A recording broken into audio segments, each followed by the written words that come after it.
Yo. Of the season.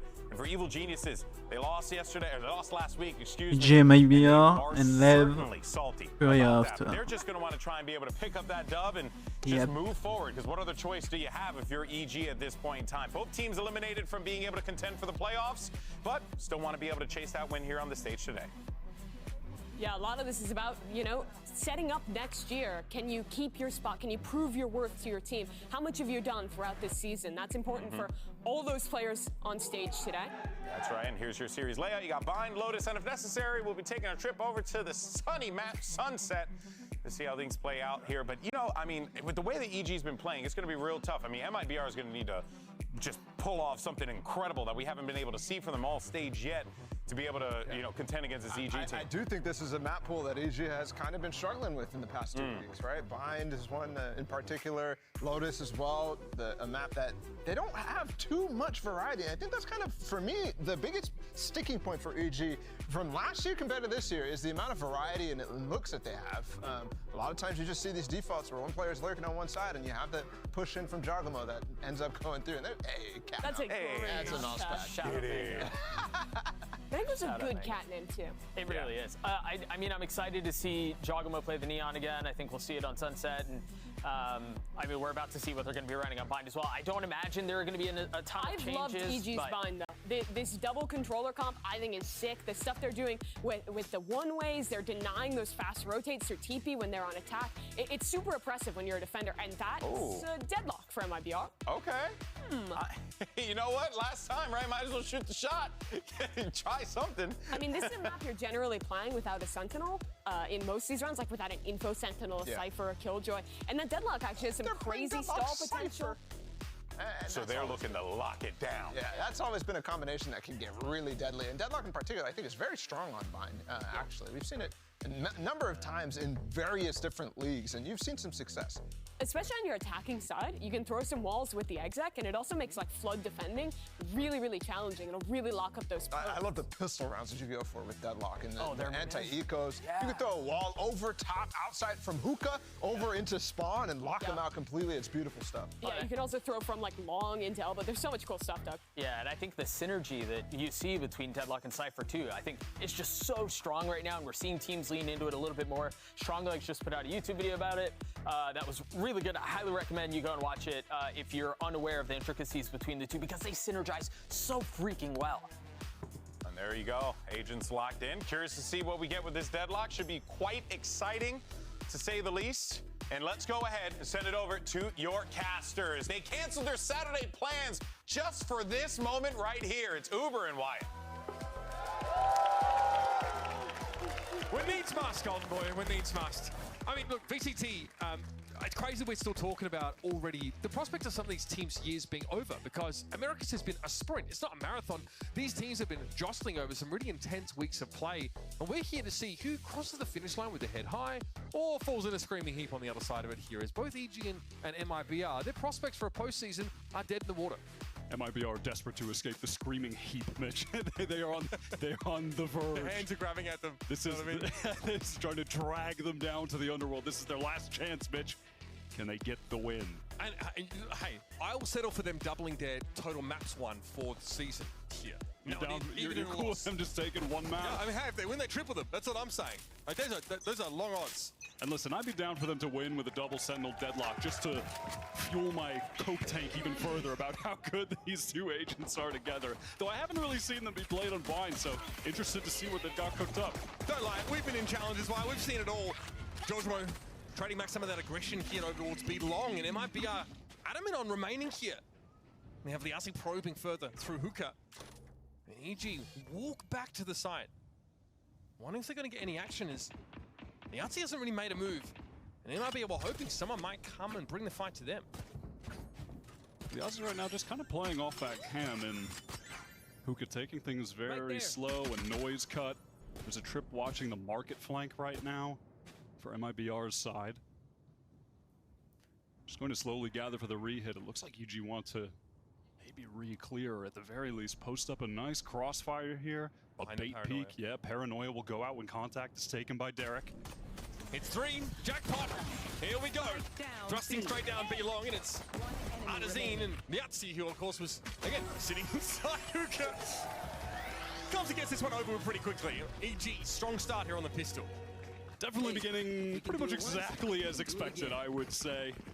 EG are certainly a massive favorite in this game.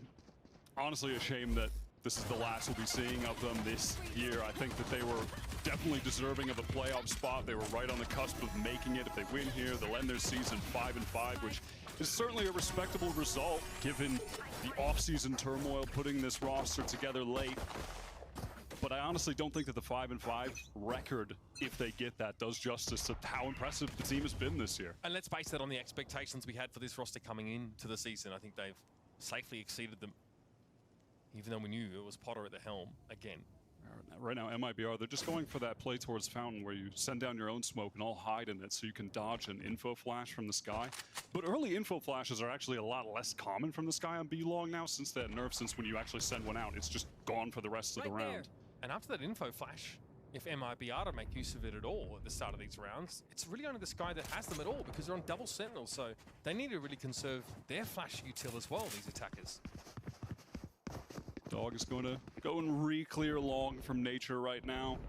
Doesn't see a thing towards Fountain. Right here. Focusing their attention a little Right bit here. more towards A, which is where this hit's going to come in. Superman has a nice angle for the short push. Parler shows himself. Takes a bunch of damage here through the box, and Liazzi peaks a little bit too early. The smoke was supposed to come down. All right. The spacing, not exactly what MIB are looking for there. And Rich, rather than getting it over with here, would try and take some weapons away in this round. Nature, of course, at his leisure to sweep in, pick up an orb, and then end the round. Clean from the anti-eco for EG. Superman has that Guardian. He looks smooth, Mitch. He looks buttery. He looks so clean with every little tap with that weapon. Yeah, EG, that contract better be ironclad for the offseason. I'm telling you right now, That's Superman's looking nice. Hook up, that's what I'm trying to say. All right, MIBR, they're getting their full buy now, and I was going to say, I'm curious to see what this Deadlock is going to be doing on attack. I think the grab nets are actually fantastic proactively. Deadlock, low-key, strong on the attack side. It's always been viewed as a very defensive agent, kind of exclusively. On virtue of being a sentinel, maybe, but the trap plays behind those grab nets are very powerful. Here it is, frenetic action over towards Showers early. George trying to interrupt this with a satchel, and it's only Parler that steps up in the end. So he gets a bit of breathing room, but it's feeling a little low. He's going to give up some of that ground as Derek wants to circle back and post up in heaven. You'll have to keep an eye on this short push. Judgment making a lot of noise. Derek covering short for him. Well, he tries to retreat just a bit. All right, here we go. Come reinforcements. George eventually falling, but holds off MIBR for quite some time in Showers. And eventually Derek gets what he was looking for there with that post up at Shower. Yeah. Grab barrier a bit annoying, but in this case it's easy to remove. Just that one orb. And now Apoth can smoke himself Nature onto the site. Derek still operating from tower. No flash for Nature to pop out of that smoke. Trun Derek, great first shot. Double up on it, makes sense, and now an opportunity to sneak through spawn and make this rotation. MIBR have 30 seconds left in the round here. 30 seconds left. That was a good smoke that Mazine had down towards Shower in that engagement. It just kept Nature and Apoth at bay, unable to help Derek, but Derek does his job. Spike 1 for planted. 1 there. Apoth with a molly to work with, but that's just about it. It's going to come down to honest trades. It's going to be a double face from EG now, presumably. And Azim just wants to swing off the contact of Nature. Nicely done, MIBR. Time for a Wrap break. this one up. Some concern, but they did have a 4v2 over at A for quite some time. Eventually, they were able to exercise that numbers advantage. I can see They it. played well when they slowed things down. I like how they navigated the map there together. Closing things out, Artzin, who was just phenomenal in the last game that MIBR played on the Sentinel. His lurk timings on the attack side were immaculate. Every backstab in the post plant was getting 3K after 3K, genuinely like 3 times. Really fantastic. Like 6 3Ks or something like that. Yeah. And honestly, like probably the only real thing to write home about for MIBR in that game, but he was trying to do it all himself. I mean, damn, Stim beacon damn here. nearly made it happen. All right. GravNet here, no one caught in it though, as EG have opted to back off to the side. Pala just, he headbutted that round from Derek. Can now play from behind the site. Slow pace here from EG. They want to give it a little bit of ground, but unfortunately, they're losing the frags as well. Apoth and Superman can come in, but the timing's not great. They're quite staggered out, and there is a grab barrier in the way. That needs to be worked through first. And it does take ages to destroy that barrier mesh. Some of the segments now removed, but not even entirely. Superman maybe can just work past that. Liazzi did a nice job scaling up into sight, getting really deep, swinging off of his teammates, and then Sonic Sensor perfectly placed. Good shit, MIBR. Going crazy that round. The GravNet so far haven't done a whole lot. It's been, it was an interesting attempt there. You can see with the lineup that went into Octagon at the same time. The dog runs up from Rich. If there's a player there, the dog will, you know, leap on them, stun them perhaps while they're trying to take the little bolt out of them from the GravNet, trying to get out of the crouch. These lineups haven't worked so far, but you can see the ideas are there. The concept is similar as well to the Sage Sentinel that we saw on a number of maps on that attacking side, right? She would set you up for safe plants on Icebox, but some maps you cut off the rotates in for defenders, and that's what we're going to see kind of abused here for Liazzi. Throw that barrier mesh to cut down a sort of retake angle for the defenders. That's why we talked about it. Actually really good on offense. Blinded. Now what I'm trying to find out is how big of a nerd is Liazzi? What kind of lineups will he have with this Annihilation? Will he be dragging anyone to the skybox, having it, you know, angled off one of these really high up? I mean, the elevation at some of the parts is ever crazy. Because you can aim it through walls, but you can't pull people through walls, right? Yeah, they still need to go around or above them, pull the invite that ultimate. I'm down to see something silly. We haven't seen that a whole lot. Adder and Challengers has a ton of crazy lineups with the Annihilation. All right, Pala swings out. Okay, some confidence starting to bring here for the young duelist. Down to 25 and eventually traded out by Jorg, but this is a bit of a half buy for EG. Gonna take what they can get here, no doubt. Nature unable to rile up the locals, as we are gonna have a pretty fast flood here for MIBR, and again, that's gonna involve the barrier mesh. Tons of ultimates here for EG, but not a situation where they'd really want to use them unless the tides begin to turn. The Sheriff shot finding an opening. Okay, the mesh starting to be brought down now. Jorg more unlikely to get a fight at his preferred range here. Artisan catches Nature as he made the swing. Sound sensor there. Goes off, but Jorg is safe from it. Derek's good for the one here, but it's going to be up to George Moment. It's a lot to ask for as MIBR get into the lead. Off to a very nice start. EG are trying to play very fast. They're going for a lot of aggro swings in these situations. And right now, MIBR have been doing a nice job of holding all the proper angles for each other. And just sending those EG players to the grave with ease. Paula doing a nice job here on the entry. Strong mechanical player for sure. Unrefined. I think that's what Mimi said, right? Felt like they were unrefined, but it's clear to see that the raw ability is there. That's just a straight up push there from Pala behind those smokes. So we'll see a flashlight comp here for MIBR, still able to get onto these sites with real confidence in gun skill. All right, EG have a ton of ultimates to play with right now. MIBR working slowly. They have 2 trips to watch the flank towards the B side, so that definitely indicates, at least to us, that they're going to want to favor an A hit after pressuring towards hookah and long. Make that noise, work their way back.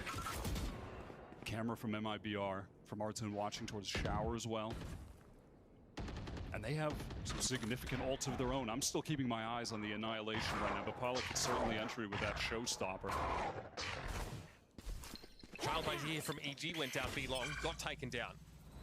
So MIBR really trying to spread the map, prevent flanks, and also deny info where possible. Superman obviously with that operator. Again, the expectation of a potential fast flood to B. Take a shot, fall back, maybe reposition and hope that the wall doesn't get in his way. This is for info purely. No one really swing off of it outside of Superman, but he's well back. We've heard the Seekers go. This could be awkward for Nature now. He's got to hold his ground. Somebody help him.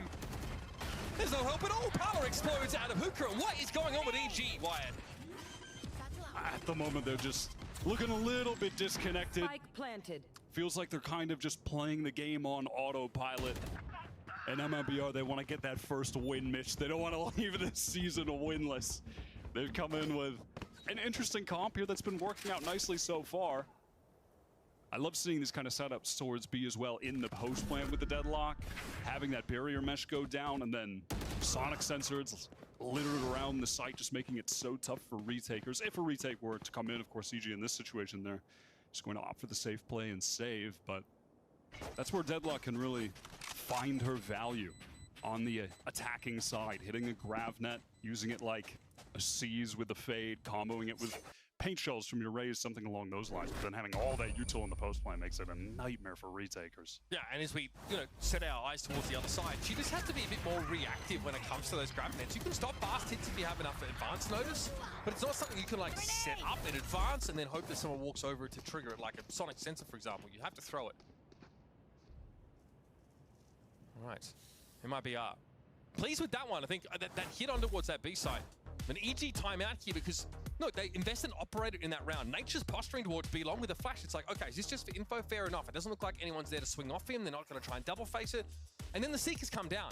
I think it catches him on the back foot. He's not ready for that. And all of a sudden he is spraying with a Phantom, walking backwards, and then getting flashed and taken down. It's just, yeah, I would say not what we've come to expect from EG over the course of this season. Maybe some jitters of just, yeah, some, I don't know, I feel a little discombobulated here with some of this mid-rounding. Which is why I think it's a good idea for Potter to take this early timeout, to be honest. Kind of get their heads in the game here. It feels like perhaps more of a mental timeout than a tactical one this early on. It was interesting as well to see Superman had picked up the AWP in that round too, and was holding in the pocket. It might. Interesting. Again, when you see that teams want to contact as much as they do, or like when they want to like have less flash density, like you feel like maybe that's where you can find some value. Yeah. Harder for him to force you off that line. It's not like Deadlock is going to do it unless she throws a grab net at you, I guess, and then she's susceptible. So could be the thinking. Either way, that's gone now. He's dropped that in the previous round. So we just need to find a way back in here, saving those two weapons. The upside, of course, decent ultimates to work with here. Of course, we have Thrash with Showstopper all ready to fire off. I feel like we're going to see EG a little bit more refocused now on their map pick. It's one where they've found a ton of success. They just beat 100 Thieves here last week with this double smoke comp. Nature here definitely probably kicking himself about the timing in that previous round. Backs away again, that early grab net. Nature seems to be ready for it. Almost telegraphed by the Trailblazer. Now after that early pressure, MIBR, they're going to begin to just fall off. Working back towards market, taking things pretty slow in these mid-rounds. They haven't been rushing things by any means. That defensive smoke up A-short has really denied them a ton of information. A minute left to play with here. And I'd suggest the Yahtzee has to be pretty passive through A-short still. Superman's about to see something though. He's gotten into a very deep position here. Are we good for one here? And for EG's sake, they'll definitely take one. Oh, but that's two with the lineup. That is nasty. More? You better believe it! Come on! Superman! That is disgusting. Well, MIBR in deep trouble now. That is really something you can't account 30 for. seconds left. Spike obviously dropped out there. Liatzi has to be the one to come in and pick it up. Meanwhile, Artazine is probing here at A-short, but that was re-smoked again by Superman. This guy can do it all. And this was their eco round. They're going to recover these rifles as well. They win it out, and Derek trying to ensure just that. I mean, this is one way. There's nowhere for Liatzi to go, really. And yeah, why not chase him down? All right. Rifle kept there. And MIBR have their weapons stripped from them there. Beautiful moment from Superman. Always clutch. Yeah, already 8 and 4 on the board as well. Has been so dominant with the Omen on this map. Again, EG, ironclad contract. You gotta lock. This guy's been outrageous this season. No one would have predicted how good he's been. Has he always been a solid player? Yes, I mean, no doubt, but what he's done with EG, especially in this stage 2, has him in a totally different tier in my mind now, and I think in most people's minds. No escape. You just can't rattle the guy. No. I don't know how much flair and pizzazz you try and put in front of him. All right, Superman here can TP out, but still affected by the grab net effect, so we'll still have to yank that off him, but can do it safely at least. Again, early util use of MIBR. That might be the double. Yeah, I think so. Dangerous here. Okay, orbital strike used to stop Nature, but he still got the 2 kills before that came down. Good response from Mudzine. Unfortunately, not enough to save his teammates. I like this from Artzin and Liazi. They worked fast into A, and now these players in shower. Pressure from both sides. Annihilation. Barry mesh as well, going to stop the Oh, rotate. no! Well, he exposes himself too long, Liazi does. Barrick low. Wall. Thrash again. Showstopper combining with this hit could be lethal for MIBR. What a messy round. That gets fired off. We have a detainee inside U-Haul here, but Artzin is unshackled. No plant yet still. Spike in the hands of Rich. Trying to reload. Oh my god, things have gone so sloppy. Spike planted. Apoth smokes that off. In some ways, offers the opportunity to plant out of line of sight to the attackers, but all part of the plan for EG, apparently. Rich steps up. Paint Shell should claim him, and he knows it. EG well and truly back to parity. Liazi, no, the jump peak with the Annihilation, you hate to see that. Just gives his life away, leaps a little bit too far. That was a lovely showers crunch from EG, though, to get that initial advantage, finding the 2 picks. And it was a good response from Azine as well. He had that fast orbital strike onto the teleporter. Caught one. And I like that Artzin and Liazi tried to work through sight really quickly to pinch the shower players as well. You know, they made some good decisions after this, but that's actually a second. That's a crazy kill from Nature to get the second. Yeah, Mazin I didn't wasn't realize it detained. was that. Yeah, that's wild, actually, that Nature finds that. Hope he does pull the iPad out in the open, in fairness. Beautifully done, though, for Nature. I think at this point, EG, their heads are definitely back in the game. It felt like they were really on autopilot early on, and after Potter's timeout, and especially after watching Superman get that share of 3K, they've been re-energized for sure. Nothing subtle about this round for MIBR, but Artzin wins that work fight against Superman this time. So no rule theft. It's going to reveal that there are 3 players stacked at B still. Which means that George might have his hands all full in just a moment. Apoth just challenges that. Why not? That's definitely going to funnel MIBR in the A direction. Judgment now versus the 3 playing back triple. Is worried about showers, but of course we know that won't actually be an issue. All of the players are coming down short right now. Derek, does he just swing off? Perfect timing. Space Shell could be nasty. He's going to force them out. Rich, not a chance. Wow.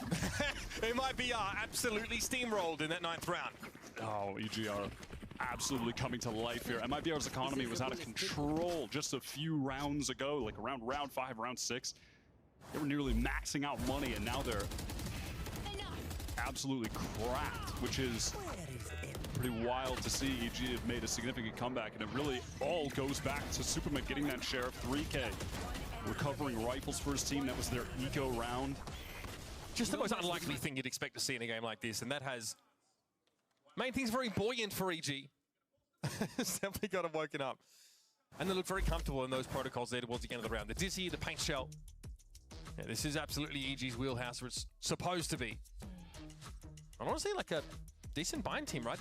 Again, I think they were the 3rd team in a row to hand 100 Thieves. A loss on that map that we really felt like they were the architects of, at least the current style of playing bind. I think Leviathan are also one of those teams that were able to do that. And then I think prior it was a very one-sided game between EG and FURIA on this very map. So no reason not to expect the Geniuses to have plenty up their sleeve here. Yeah, it was that game against FURIA where they debuted this double smokes comp. Superman just torched the Brazilian side in that game. These one-ways, man, they're so 23-for-8. powerful. We see them really in are. shower. We've seen them also at B-Long when EG are attacking, right, to force any of that close hold. It actually breaks up the double face that some teams try to do towards Octagon or that TP at the top of B-Long. So, I mean, Unk's got tricks. A lot of options here. Yeah, they're great for taking space. Let's get it. Once you've gotten the site off the space you've taken, trying to retake past the one-ways, so obnoxious. Early flash for information from Nature, double stacked up with Jojimo now. See, we tucks that corner, right? We've seen this from a couple of teams that love to double face as part of the map. We were just talking about it. Nature just jump spotting, trying to make it seem like I'm just here gathering info, you guys, I swear. And then Jojimo's in the corner, but they actually crumble like a cheap chair. They fall apart. The volley was good. I think it actually forces Nature back a little bit. Leaves Jorg alone on that angle. Oh no! Carrick! Well, he's dog chow now. Superman doesn't want to give up the side. He knows this barrier is going to make it impossible for him to retake. EG are down to 2. Can Super do it again? Player standing. Too much to ask, apparently. Apoth fully healthy. Lacking information here about the distribution of his opponents. But he might have found a timing to swing around on. There is a Cypher cam here. I don't think it's... Oh, did he not spot him? Surely now. Surely now! Surely now! No! Okay, Liazzi salvages. What an odd little circumstance there in that retake. I don't know what that... What was the camera looking at? How did that not see him? That is crazy. I don't know, but I'd be calling an emergency meeting after that one. Bro was not on the cams. And then also, that guy is fibbing. Poor Derek just snacked upon a tantalizing, juicy little treat for the Trailblazer. You hate to see that. I guess he backed up into a molly, right? That was like an elbow molly from the brim. Poor guy. But that also just falls apart. That long setup somehow failing. Superman is the operator again. The new era of Superman is among us. Scout destroyed. Well, he has health. In fact, he has 2 more than he needs, so enough for a shot, but he doesn't have a TP left. So maybe hoping for one and done. Shams control conceded to MIBR. On the opposite side of the map, Apoth is pushed in pretty deep into Hookah, with Nature passively watching B long. They're content with that setup at the moment. Oh, Wingman did a whole lot of nothing over there on A. Was trapped in lamps. Unfortunate. Superman going to get healed back up and pick up that angle on B long, excuse me, a little bit better to have with the off than Nature watching that. Pressure on Apoth, at least gets his. Paranoia! Okay, could have been good. I think Parla might have been impacted by that. You know, Wingman there gets the job done, Parla. Nothing you can do about that one. Then Georgimo just crosses. Such confidence. Spike now heading over towards A, but now EG have Derek inserted here, close to short. Left. Yeah, control, not too badly, I see. Nicely checked. That makes it a 3v3 with an op on the retake here. That was a great little peek. Georgimo has worked down so fast, though, through market with Artzin down. No trips to worry about. Flanking, a possibility. MIBR have to be aware. They are. Liazzi's picked that angle up. This will be another massive kill for Liazzi. Opening up the A side against an unlikely position from Derek. George is going to have his work cut out for him here. Could have been a double face. He's surely going to get swung from the left here. He does. Still info for the defenders now on this retake. Spike has been smoked. Of course, now that Deadlock util starts to come into play. Super has to walk up, try and find a fight with the operator. No. Not to be. MIBR post 6 here on the attacker side. All right, nicely handled from them on that Last A round pivot. in the half. Solid half from MIBR, all things considered. It's really been the tale of 2 thrifties. EG won theirs early on, strung a bunch of rounds after that. MIBR win a thrifty back, and now they're taking the half over. Sisterhood of the traveling thrifty. Oh god. Even though there was a small incident there on the flank, MIBR kind of messed up the positioning a little bit, but all good. EG, this is their last chance to get a 6th on the board. Georgimo has the showstopper to maybe do it. Liazzi has the annihilation, and I need to see something a little better than last time. Nature here has given up Octagon preemptively. Again, Apoth says, come hither. Oh, one round. Oh no! I can't save him! Oh, somebody get him out of there, please! Derek knows it's cooked. Hey, Apoth, you'll be fine, bro. Take care. All right, Annihilation collects the Brimstone, but George has a flank timing here. He's able to find Artzin. Big chunk of damage taken, but Nature's able to get ahead of this barrier at least. Might be able to interrupt the plant. He sees a spike around it. Oh, God, it could have been worse. Interrupts the plant.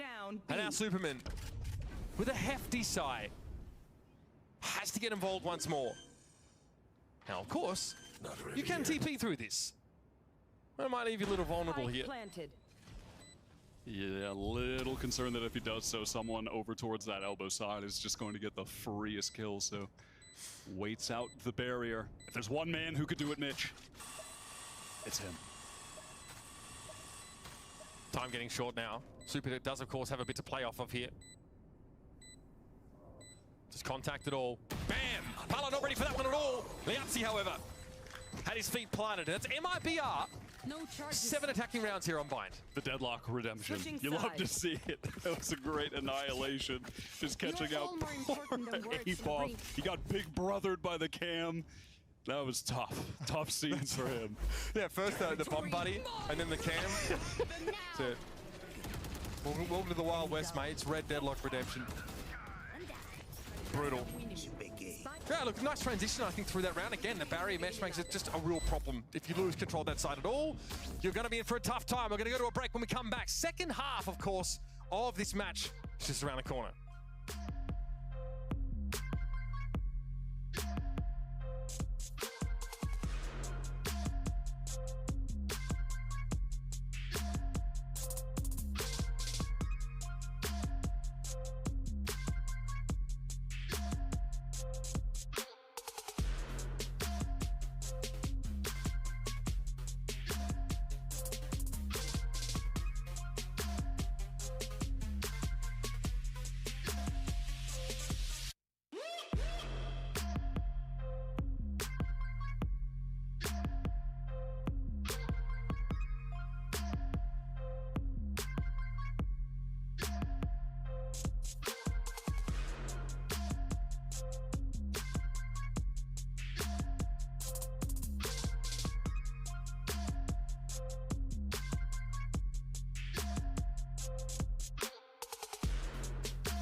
É um time muito bom, né? Eles vêm se mostrando, apesar de renovar inteira a line, eles são players muito sólidos. Eu acho que o Diogemo, que é um player muito forte, ele é muito bom individualmente, foi campeão mundial, então vai ser muito bom jogar contra ele. A mecânica dele com os personagens como o Neon são muito acima dos outros players, eu acredito aqui.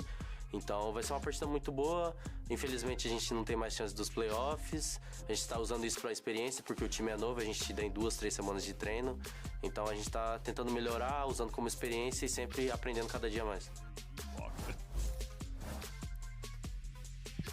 What a decent 15 and 7 kills and deaths for Jogamo on that first half for EG. Liazzi, the unlikely bearer of the title of top fragger in MIBR, 13 and 6. A lot of those crucial moments where he is, frankly, just checking a dangerous corner, able to win that fight out. Sets MIBR up for a couple of those wins on the attacking side. Coming over 7 is good, but EG, again, we talked about in the break, right? A little bit of back and forth between you and I. Felt like maybe a little bit of autopilot at times. Not exactly looking as hungry as we'd like to see in a game like this. Definitely agree, and now that they're on the attack side, troubles may await them if they try to ooga booga prehistoric Valorant hit sites, because this Deadlock Cypher, I mean, look at the map right now. Look at B. Have fun hitting over there. If you jump out of hookah, you're going to get hit by a trip, and then the sonic sensor is going to go off, and there's the cam to watch the push out from long, kill trips on site, a one-way kill. I mean, there's so much nonsense to wade through, too much muck. And that's like, you were talking about this at the start of the game, you're a real believer in that double set of setups, because Deadlock doesn't necessarily put all the util on her side. She puts it at the weak side with the Cypher and then stacks another one. Yeah, exactly. Look at the rest of the team. They're all towards A with just one sonic sensor, so if a hit did come down short, it would pop off over there. And now on the rotate is Machine, who's worked his way towards the B spawn side, going to smoke off Octagon when Artzin heard the tap on the orb, heard that one getting collected. Superman there waiting to see the shoulder. Now, his job to keep these 4 players of EG at this side. Can he sell it? Pala playing up close there. Right on top, of course, of that sonic sensor. In the meantime, EG have a number of inanimate objects they need to cut their way through. Artzin is about to see them on this cam, surely. We had one cam mishap earlier, but yeah, that's not going to be occurring again. So we'll precipitate that rotate, of course, over. Artzin doesn't want to give up too much of himself here. Play off the camera, which has still not been spotted. Yes, that's right. You are on candid camera, EG. That's about to change. If he pings the sky! Oh, I thought he was going to ping the sky and swing.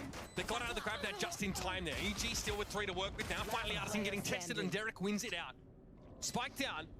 That absurd amount of utility eventually fought through as EG drag each other kicking and screaming to a site. that was a little silly, but EG did a nice job just focusing their attention on those rotators, picking them off. That Artzin was about to have the prime opportunity to collect some kills. The grab net was perfect. In my opinion, like MIBR have done the hard yards. They've managed to take 7 attacking rounds with a double Sentinel comp, one that is pretty flashlight and can't go for these elaborate executes. They are contacting a ton of stuff, which is very risky and also leaves you open to being thrifted, like we saw. Now, they can really try and play back behind this absurd amount of coverage, util, info for free. Barrier deployed. That barrier gets thrown over through the teleporter. Just I like that. to cut off shower there. Paolo collects the orb because of it. Man, Rich has pushed really deep here, just walking out of hookah. Is he going to try to go for a time and go for a sand? Yeah, he definitely did. He wants to go back for a second bite of the apple here. Derek might cross for the good timing. I like this reposition. Liazi doubling up with Rich now. Left octagon, went into hookah. Smoke at octagon just to really drag this round out a little bit further. And LEG might be having second thoughts here. Obviously that barrier doesn't last the whole round. A long time, 30 seconds I think. Not the whole round, so Superman has been able to get into shower here ponderously. Trying to get a feel for what is actually happening on this site. Clears the cam as well, does that essentially for free. Okay, grab down here out of hookah, 8-bar, flash, naded. Okay, takes a hefty amount of damage here. Nature can remediate that, but they don't really have the time to sit back and breathe some of those green vapors. This is a ships in the night situation. Nicely done, but yeah, it's a Cypher on the side. Superman has to suspect this, but they're able to deal with Artisan. Great response there from Joel. Takes hardly any damage from doing so. Just raw ability here for EG. And now the smoke off in Spawn means Mazina's nowhere to go, really. They might be surrounded. This is quite elaborate to retake from these different locations. I don't see how Mazina's getting in. And he won't be. You don't see how because there's no way. He simply will not be getting in. He'll be waiting for this smoke to expire and will shortly be going down. Poor guy. You hate to see that. Well, free ult orb here picked up for EG. Speaking of which, Derek is terrifyingly close to that first thrash already, something we're starting to see quite often on maps like this. Prioritizing the orb pickups. We've even up the game here. EG commit heavily to be at first and happy to play a longer route against this elaborate double Sentinel play. All 5 players live, so they're going to be able to have a pretty competent buy for their bonus round. Players just carrying over the ghosts. And mainly, I'm just interested to continue to see how MIBR will adjust their setups with the Sentinel deadlock. If you put the time in, you can just have a number of different ways to boom the attacking side, have them running into different trips, dealing with cameras on different angles. And the setup is going to be slightly different this time. Artson has placed his camera in a different location on B. It's the same sonic sensor towards A short. And still MIBR favoring the majority of that Sentinel utility on the B side. And EG looks like they want to go for a fast exec towards A, but the barrier mesh slows down the showers players. A-Pot here just runs straight though into that sonic sensor.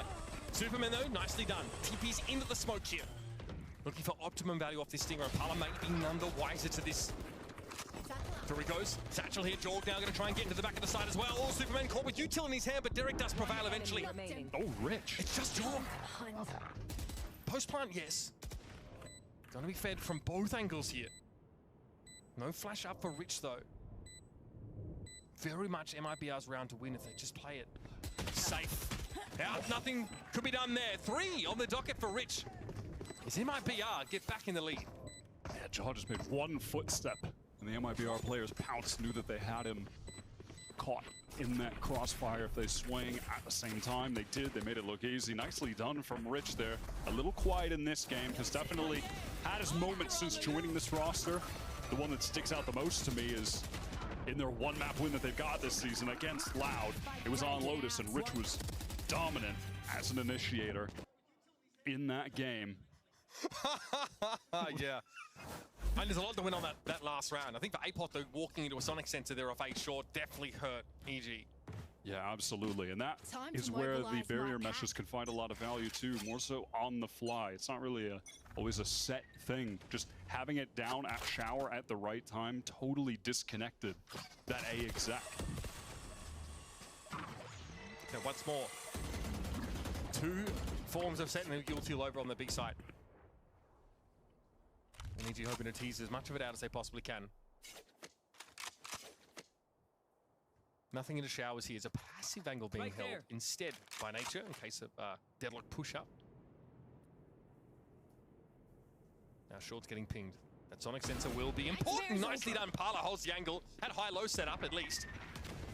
So MIBR in strong hands at the start of this round. Dizzy up. Yeah. Goes down straight away. Trailblazer going to go through as well. Apop is trying to find a timing on the opposite side of the map. EG would be happy to take this teleport. Go to B if he can find this on Rich. Oh, there's the cam, the sensor. Oh my god, it's just a trap.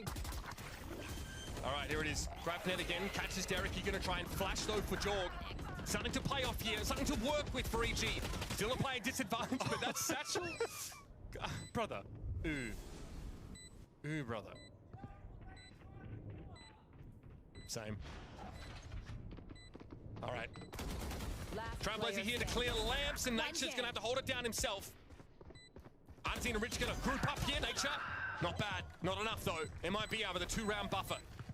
Nicely traded out with all these kills as well that Rich has been getting. After getting that defuse, will have collected enough orbs to get the ultimate active into round 17, which is going to be an eco for EG. Money looking tragic for their side. These setups, man, they're maxed out obnoxious. What are they? Are they like? Apop. Are they good attacking one-ways?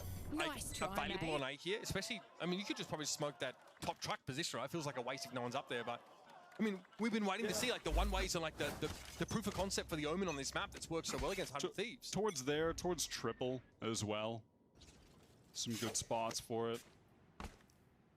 This time, setup adjusted from MIBR. They've got a little bit more of that Sentinel utility towards the A side. Liazi hears that noise. Here's Jojimo on the chase. Arcs in. Helps out his teammate. Angle from heaven.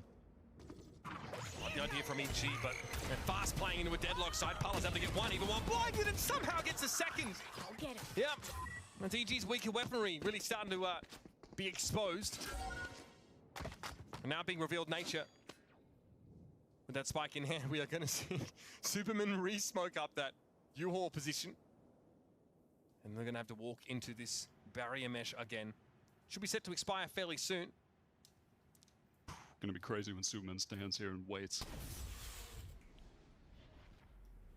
Patience pays off here for EG. They have a way in to this A site. So a lot of the deadlock utility. Liazi holding the line. Now it's his nature with a stinger to try and at least get a plant. 4 players of MIBR who starting to realize, hang on, this one might be on the table for us. You're going to be hungry to drag him down. Smoked off the sides.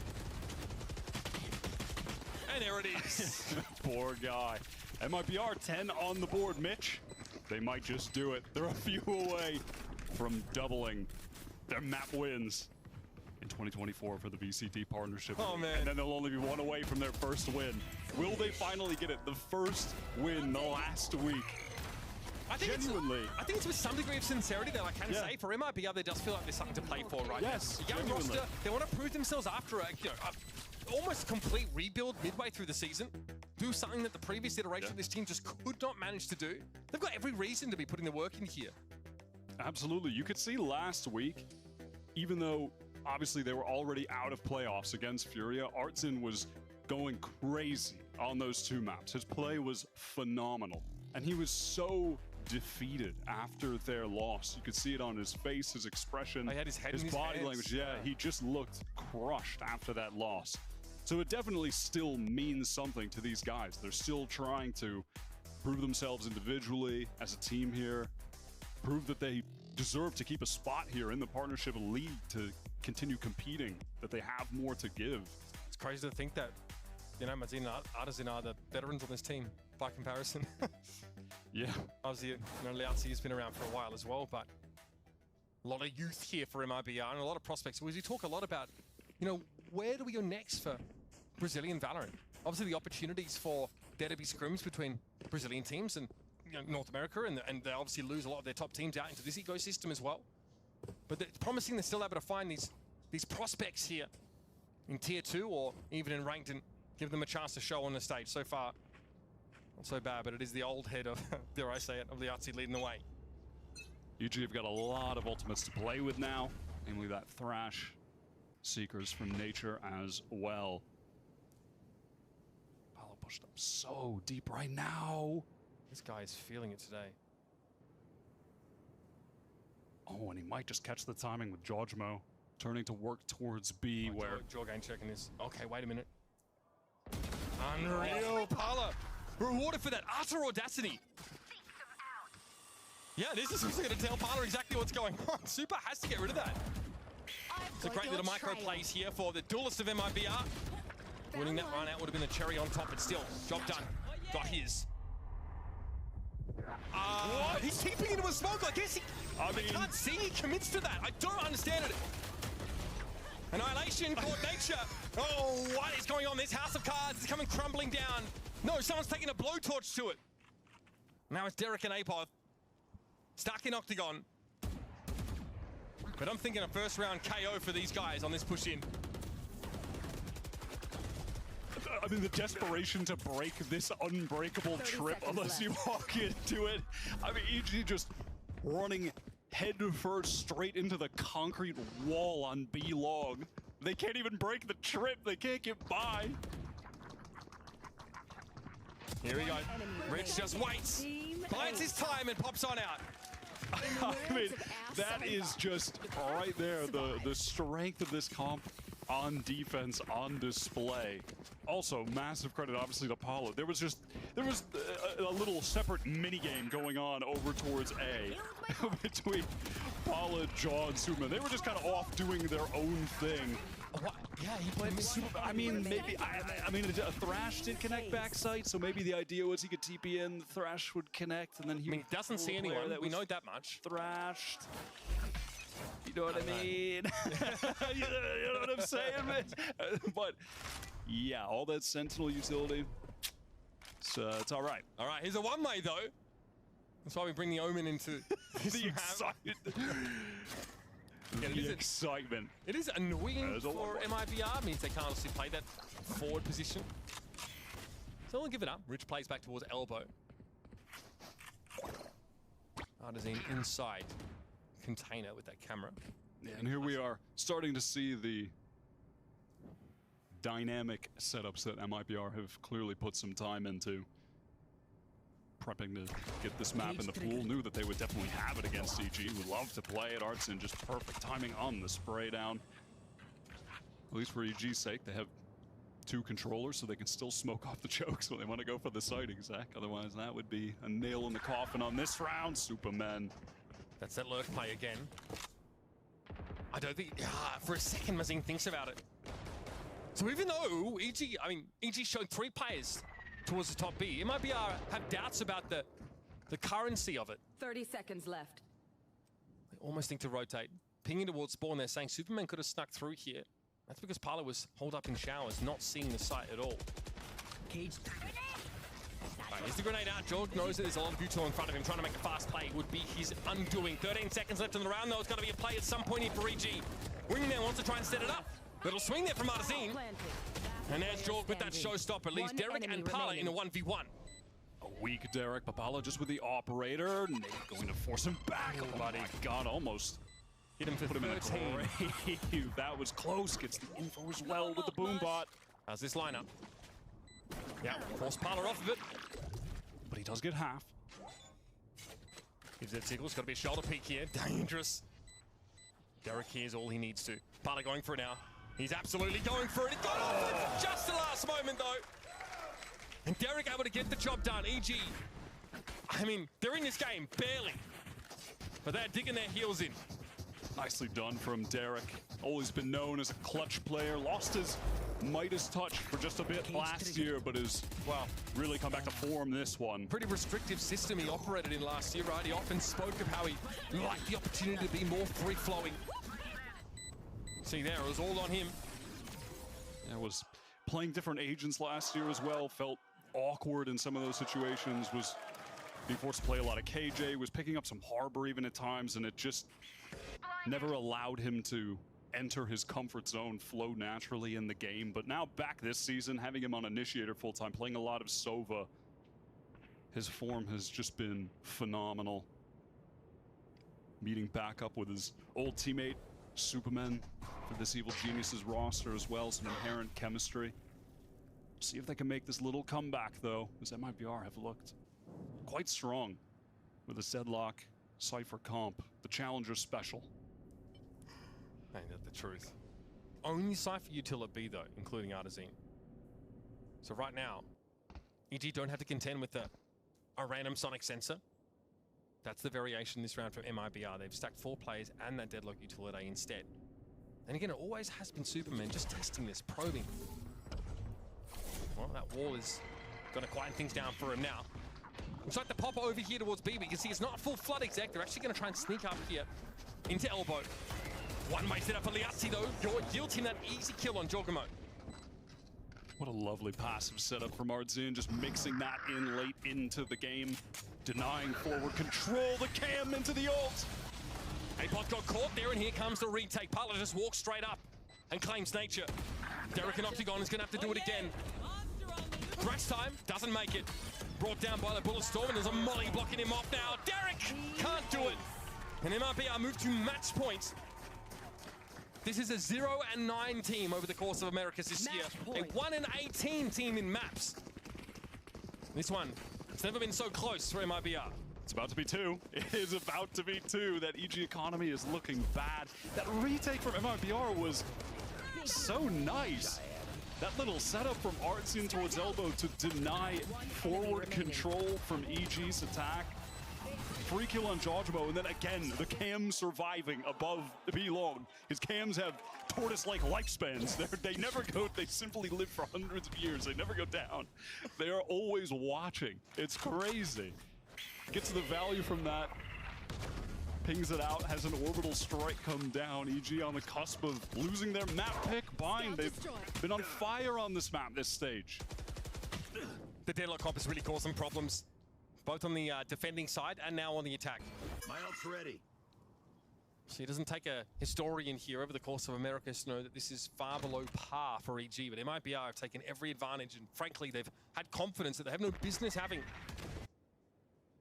That self-belief here, especially for people like Parla, Liazzi, and Artazine continues to show us just how incredible he looks, I think, playing a role like this, being a really low econ player, self-sufficient, and patient.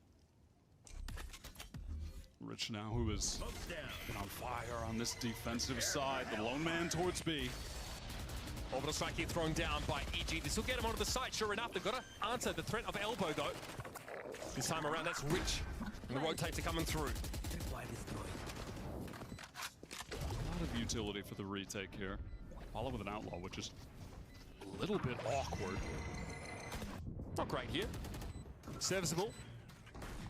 Might be all they need against this EG team as they are right now. Artazine just steps up into the smoke.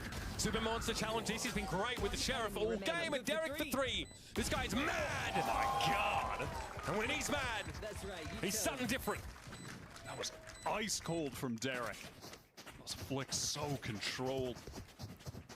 Had been doing a lot of aim training during the off season. Definitely has paid off this year. That was that first kill. That was Artazine popping out. Derek navigates this beautifully.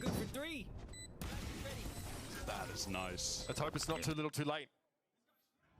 Potter's satisfied with that at least. That's going to get the thrash activated for Derek here as well. Last time out here for MIBR. No better time to use it, to be fair. Thrash now available again for Derek. Full buy for EG in general. On the side of MIBR, it's a little more of a grim situation. Some patience here, not too far away, of course, with the Showstopper online, and Seekers next up. They don't really have an opportunity to go for some sort of shock and awe 5-ult round to deterministically win. So they're gonna have to sit on this, be patient. This timeout is more likely for the next round rather than this one. Absolutely. I mean, the main thing that this MIBR comp is really lacking with these setups on defense is proactive info gaining. You know, for the most part, they're just tanking B heavily with all of their various sentinel utility while a player's playing passive towards elbow, or maybe there's another player towards spawn, but oftentimes it's just been the one towards elbow while the other four kind of focusing elsewhere. They're never really taking active shower control. Superman has just kind of been working up, and then they throw down the barrier, but they don't actually have much info. Yeah, they're not pushing out of on where the hit is going to be. It's just after it comes, they're either having a great retake, or on some of the rounds, EG just ran into the whole, you know, brunt of the defensive utility setup. But on rounds like that, where they're just getting in for free against the one player and shutting down the, you know, are able to set up to shut down the retake, that's where MIBR need to find some answers. Bit more of a push up this round there for Rich. Oh yeah, monster on the loose. Parler as well, and a real crack at it. Thrashdown has to be used, of course. This doesn't really hurt Derek, but just to clear this closer approach over to Hookah. But again, this wall has been thrown such that MIBR are in no position to push into showers at all. I mean, again, just totally different setup here from MIBR. Stacked up so heavily on the A side. Obnoxious trips to deal with. Camera in the heavens. That wall being destroyed is drawn Parler over.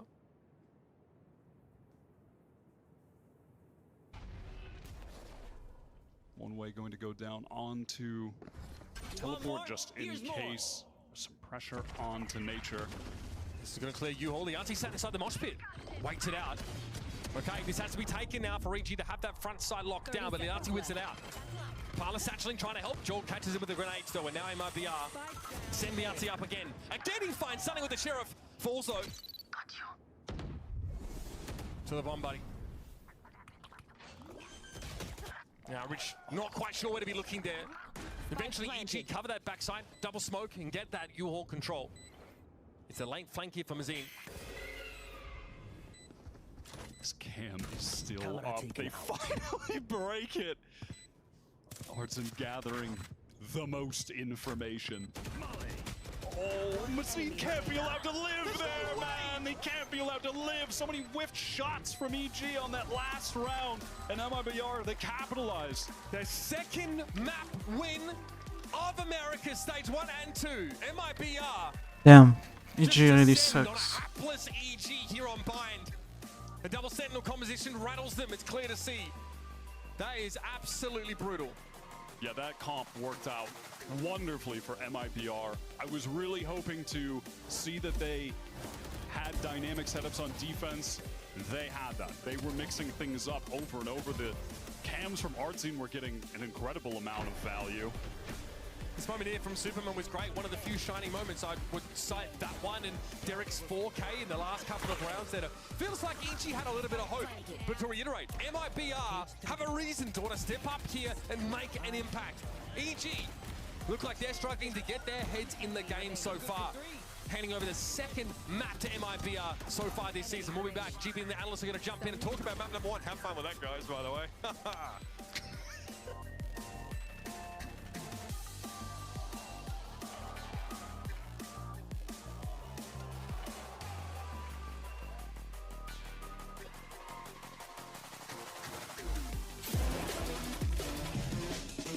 Every time I needed a new phone, I had to switch carriers. I told him, at Verizon, everyone can get the best deals. Like that iPhone 15 on them. Switching all the time, it wasn't easy. 35. You're gonna be here forever. I know. Here's your wireless contract. Do I need a lawyer for this? Those were hard days. Representative, switch.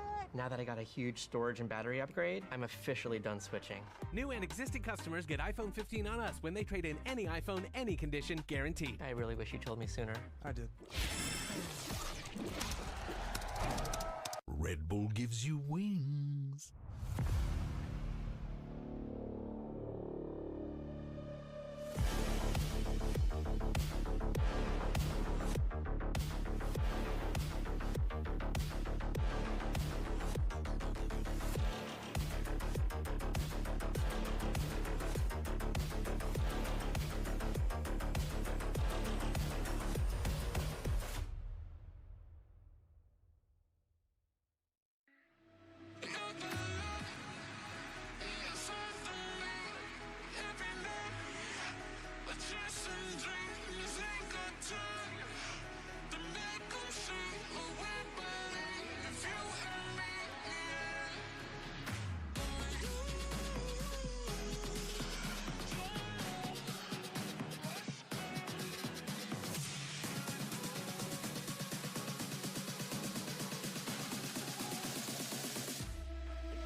well. Dapop able to get in there, and now he's going to go up against Arsenal. He's good for it.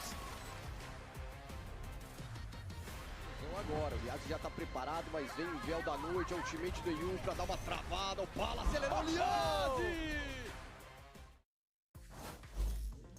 Smick standing here with Coach Fraud after we see MIBR defeat Evil Geniuses on map number 1. That map bind, it was EG's map pick. A lot of people predicted they would be the ones to take this whole series, but MIBR playing extremely well. I know technically there's nothing to lose here, but I also know the players really want to win this one. So what was the preparation like? Well, we didn't have much time to practice with this set team. And our focus is to win regardless of where we stand in the standings and stuff like that. So I felt like this week we just decided to really refocus on stuff, come up with some new ideas. The guys basically just told me to come up with some new comps, new ideas, and I think that that's working out. And, they kind of fell into our trap when it came to the pick and ban. So we're hoping to close this one out 2-0, but if not, then we'll be very confident on the third map with a nice comp as well. It's amazing to hear. Best of luck on Lotus. Okay, all right, I like that. Coach Fraud letting us know that they've been cooking up some stuff, and that leads to an MIBR victory on Bind. Oh, that cooking mean needs to fucking die. Their first series. Holy fucking shit, man. Would be massive for them and an accomplishment, for them because, like hear what Coach Fraud said, they have not had a lot of time with this team, right? Let's not forget, they were playing with stand-ins at the start of this stage. This is the best I've seen MIBR look in forever, I think. I think this Cool. is better than the kickoff form. How about raise that one more to say ever? Yeah, I mean, that is what I said. Famously, I did say ever, but The words were there.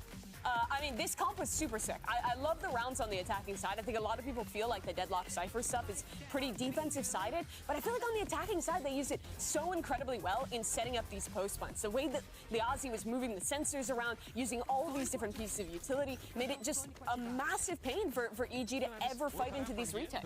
Yeah, I think it's really effective when the attack round becomes the defensive round. Cool. And I think when you see that in the post plants, like you were saying, Mimi, but also, I mean, the second half was just such a stomp. It was a 7-5 half, and I think it ended, 13-7, 13-8? Like, it wasn't close at all, and I think a lot of it was in large part to Liazzi and what he was able to do with the Deadlock. We talked about it at the beginning. The combo of Deadlock with Cypher is just so miserable, and why it was nerding out about it on the cast. There's so many different looks that they can show. This comp, like Cypher Deadlock comp, I believe is still undefeated in officials. Like, it's ridiculous how effective this comp is right now. Yeah, I mean, you guys feel the same way about this composition because it did look really amazing. Just look how they had to play on defense in the second half there. Artson just chilling, literally offsite, has the Cypher just chilling, not doing anything. Yeah, it's pretty nutty.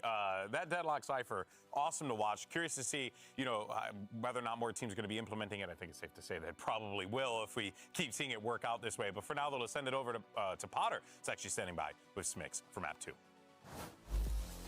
Smick standing here with Coach Potter after the map number 1 loss against MIBR. There's no question this isn't the result at all that I'm sure you expected. You look very disappointed. What is going through your head specifically? And lastly, now that we're towards the end of stage 2, what are your reflections and learning lessons from this whole year? Learning lessons, definitely a lot of curveballs this year, I think, for our squad, and even this map bind was one of them. The double sentinels definitely threw us off a lot. They had some beautiful executes, definitely threw us off our game on the defense, but we got to bounce back. That's what we've been working on all year, is being able to have that resilience, and we show it in scrims every day. So my hope is that we show up here in map 2 on stage. Hopefully we see it on Lotus. Good luck. Thank you. Very interesting parallels between what we were hearing from Coach Fraud versus what we're hearing from Coach Potter. For Coach Potter, it was about resiliency. Hey, they caught us off guard. We weren't like that double senti comp was wild. Then for Coach Fraud, it's like, we got more in the oven. It's coming out pretty soon. Cookies are for dinner. All I'm asking is, well, where was it before, man? That's what I gotta know. Cause like, what's the point? Well, it sounded like because it was like the last week, it was just like, all right, Coach, go nuts. Yeah. They should have been doing this though. Fraud is that guy when it comes to cooking I think it was literally a time thing. We saw the comps they were playing were honk, honk. They're locking solo That's stack. analysis. They're right playing comfort, and now I think they finally actually had enough time to scrim with their new guys to implement the ideas that I imagine they've wanted to play for a while. Yeah, no, of course. Also, I can't get over the fact that all you guys look like you're in therapy, and I'm like helping you right now from the position where I am right now. I don't. I like don't you feel and like I'm respect in you a lot. I would not trust you as my therapist. I wouldn't. Honestly, base. Yeah, true. To be fair, I agree. Out of everyone at VCT, I would trust him the most. He was a social worker before he was in esports. This is true. I was a social worker. Wait, so it's less base. That is deep Golden Boy lore right there. We just hit some history there. That is wild. Please help me. He won't take me back. He won't take you back? I feel like I'm in the Crazy. middle of Yeah. You guys here. Well, I feel like I've been in the So middle. when he says those things, how does that make you feel? I can't sit next to him. Oh, there you go. Okay, we got four assists again. While this is happening. I'm down, please. Somewhere baby's watching, he's sweating. You know, you're not there yet to hold hands? No, I'm too hurt. Damn, son, that's crazy. Oh, wait, he's going for the touch. Well, we'll see if these two guys can reconcile their relationship differences. And for now, though, we're going to send it over to a quick break. Got Uber and Wyatt, who are going to get into Agent Select after this. Don't go anywhere. Plenty more matches coming on the other side. And I'm going to take care of these guys. No. So how does that make you feel?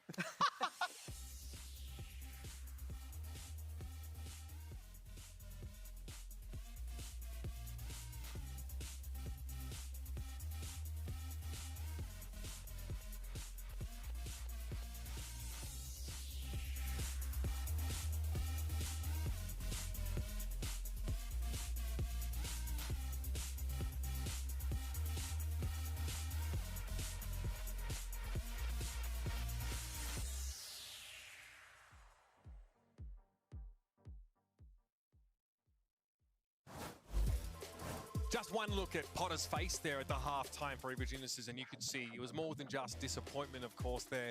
This is a team that's come a long way this season from zero expectations. All of a sudden, the people really thinking they would be a factor in the playoffs. Now, they've dropped a map to the undisputably worst team in Americas. MIBR shock them on Bind. Come in with a double Sentinel composition that they, frankly, are just not ready to deal with. So heading into Lotus now, it's quite clear that there's some belts that need to be tightened. I mean, you are right. It is undisputed. Unfortunately, he's got the numbers in front of him. But that might be changing. That might be changing today. MIBR one map away from you do know that if they win this, their first win. Right, and then they'd still be 1-9. Does that mean they're still the worst in the league? I don't know. You guys, it's up for discussion. Here's your Lotus composition. Are you telling me this is all for nothing, Mitch? No. Okay. No, not at all. They need their first win. I would never have people listen to me for 2 hours for no reason. Yeah, composition there, we had the Neon set up for Jorgamot. Over on the MIBR side, hitting the Lotus. I didn't know you were tight with MIBR like that. That's calling their nickname. Yeah, listen, I love this comp from EG. What they did with this comp against FURIA was phenomenal. They were so proactive on defense. They were shutting down the chokes early, rotating around the map effectively. Even using all of the agents to catch out the lurk players sometimes that would be working up towards A, and then suddenly you have Neon Breach just pouncing on you. Yeah. But in their last Lotus game against 100 Thieves, they were not able to get anything rolling on their defense at all. 100 Thieves completely had their numbers. So we'll see if they can turn things around here. MIBR just coming in with the default comp of 2024. Very much so, of course. That Fade Raise setup is pretty nasty, especially when it comes to fighting for rubble early in these rounds. We're about to see just that here. Jorgamo's going to have a peek at it, can cover that angle for Superman. Go, go, go. Now that we've established some sense of A control for the defenders, Jorga's somewhere else to be. That's how it works with the Neon. Get that fast control, and then, much like his cat, Jorgamo is the zoomies, and he's on his way over to B. He's already there, gathered up with the Fade, with the Breach. As Superman retains the control they got on A early. If they want EG, maybe if they fight forward, they go for a split through the door on the mound players. They've got options. And as far as MIBR are concerned, EG have control of A and B right now. They might end up drifting back over. They can make use of that Viper lurk wall. Nature gets one weight off there in Baby Door, but it's just a fake. It's going to be Superman that's actually about to get a little busy. At least he can play off Nature here. Some of his util available for the Breach. Great timing on that. Should have been a freebie for Superman, but Bazine responds just in time. Nature's going to be forced back, and he is worse for wear. A is open for the taking. It's a rare moment where Superman can capitalize, get a kill. With some nice setup to Pala. Great second. Again, certainly no doubt that this kid has some mechanical talent coming from the Brazilian challenger scene over to America's. Unrefined, but perhaps with MIBR, with Coach Fraud, they can make a star of him yet. This pistol's been great, making use of that A wall. Sometimes it's a little bit more to the left, so it covers the upper side of back A. Doesn't matter though. Might be able to use that to get in the light. Switch up over towards A. And up to A-Path here. There's a short stint as Liazzi has his eyes trained on him. Well done from MIBR, carrying the momentum from their second map win of the year into Lotus here. This is their pick, and it's their pick for a reason. This is the map where they have their other map win. The only map that they won, It was right? previously the only map they won. Yeah, this is where they beat Loud. And they looked really solid doing so. Rich had a fantastic showing. Dropped, I believe it was like 22 for 15. Top fragged on the fade during that series. So massive credit to him there. We'll see if they can repeat, get another win on Lotus. The setup looked like it might have been identical with Superman taking a TP up, but the C's made him think twice about it. Parla takes a raw duel and gets punished. Mazino at least is able to follow it up here, and EG frankly get gunned down on that A side. That is just some TDM, open firefight. Looking like my game's on Piazza, Mitch. Just straight swinging each other, except one side, they only had pistols, so MIBR make it all too easy. And now it's going to be EG's full buy. MIBR retaining a ton of those weapons from the prior. Rich, the only player getting somewhat close to an ultimate, the Nightfall, 3 orbs away. Would be nice to get access to that early on to win a crucial round like this, which would break that EG economy. All we've really seen so far, Wyatt, is that like early pop from EG on the A side. That's it. Looks like they're set up for very much the same thing again. Maybe with some more util backing. Cover going out. And of course it is really strong with this comp from EG. It's so easy to garner that early A control. Just one fault line towards main. And you can see where Jojmo is at in tree. If he needs to, he can just rotate back, open door, sprint straight out, gets rubble, yeah, or, you know, in a situation like this, rotate away. MIBR, they're going fast into B, though, and they've gained access to the site essentially for free. Yep, the baby door one way, again, a problem for EG. They're forced to respect it, played back behind it. And A-Path could have given them an opportunity, eventually pushing out of C, got caught by Mazine. Nothing is working right now for EG. Want to flash the way out here. Parla's crosshair, a little wayward. Rich able to follow up, though, and find that damage. And oh, buddy, are we running it back again like this? Oh, my God. Flawless here for MIBR on the gun round. What a beautiful post plant. Massive credit to the IGL Mazine getting that crucial kill onto A-Path. The way that it looked, the way that that situation was headed towards, that the majority of the time A-Path should be getting that kill, frankly. I mean, look at A-Path's angle versus Mazine's. He gets that nice flick. A-Path didn't get that instant headshot. And even during that moment there, you can see Artson, the Viper on the minimap, all the way over towards the far left. He was flanking all the way around, so even if MIBR had to fall back and you get space in the sight, they have that late backstab coming in. Holy we don't shit. need to make the story up. We don't need to peddle a false narrative. This does mean something to MIBR. It definitely does. You can see real emotion on their faces, on Coach Fraud's face, who's taken over this team in stage 2. Yeah, he's got to prove himself too. Absolutely. Parla hits raw contact. Fault line, he definitely sidesteps it. A lot of util actually getting drawn out just by his little twinkle toes and the pitter-patter of his footsteps there in B main. I mean, I'm not going to lie, Mitch. This series felt like a little bit of a throwaway for a second there, but if MIBR can get their first win, and if it means as much as it looks like it does to them to do it, they've got something to play for. I'm glad you were honest there, Wyatt. You know, that chemistry. That's why they listen. I would never lie to the viewers, Mitch. Right, Prowler sees the trip. Parla removes it, walks straight on up. It's going to be Joel to maybe just push this cyber cage at some point. Yep, finds one. That's about it, though. Really just pistols here for EG and MIBR have already, again, behind this fight for setup. All the way over to A. They'll even have stairs control here. The deluxe version of the A hit. Rich is on that very late backstab. One more kill for him would mean a Nightfall into the next, into the buy round. Amazon getting a little caught there. Double face here through the smoke, but they come up with nothing. Nature and Derek are the screaming heat we referenced at the top of the show, and now it's Super with 5 HP. I still believe. Well, maybe the turret is a bit of an issue here. Oh, no. Oh, you know. Oh, and And falls into the molly too, just in case he decided to get back up. Didn't have to pay for cremation. No respect. Undertaker activity. No. Just didn't have to pay for cremation. So stupid.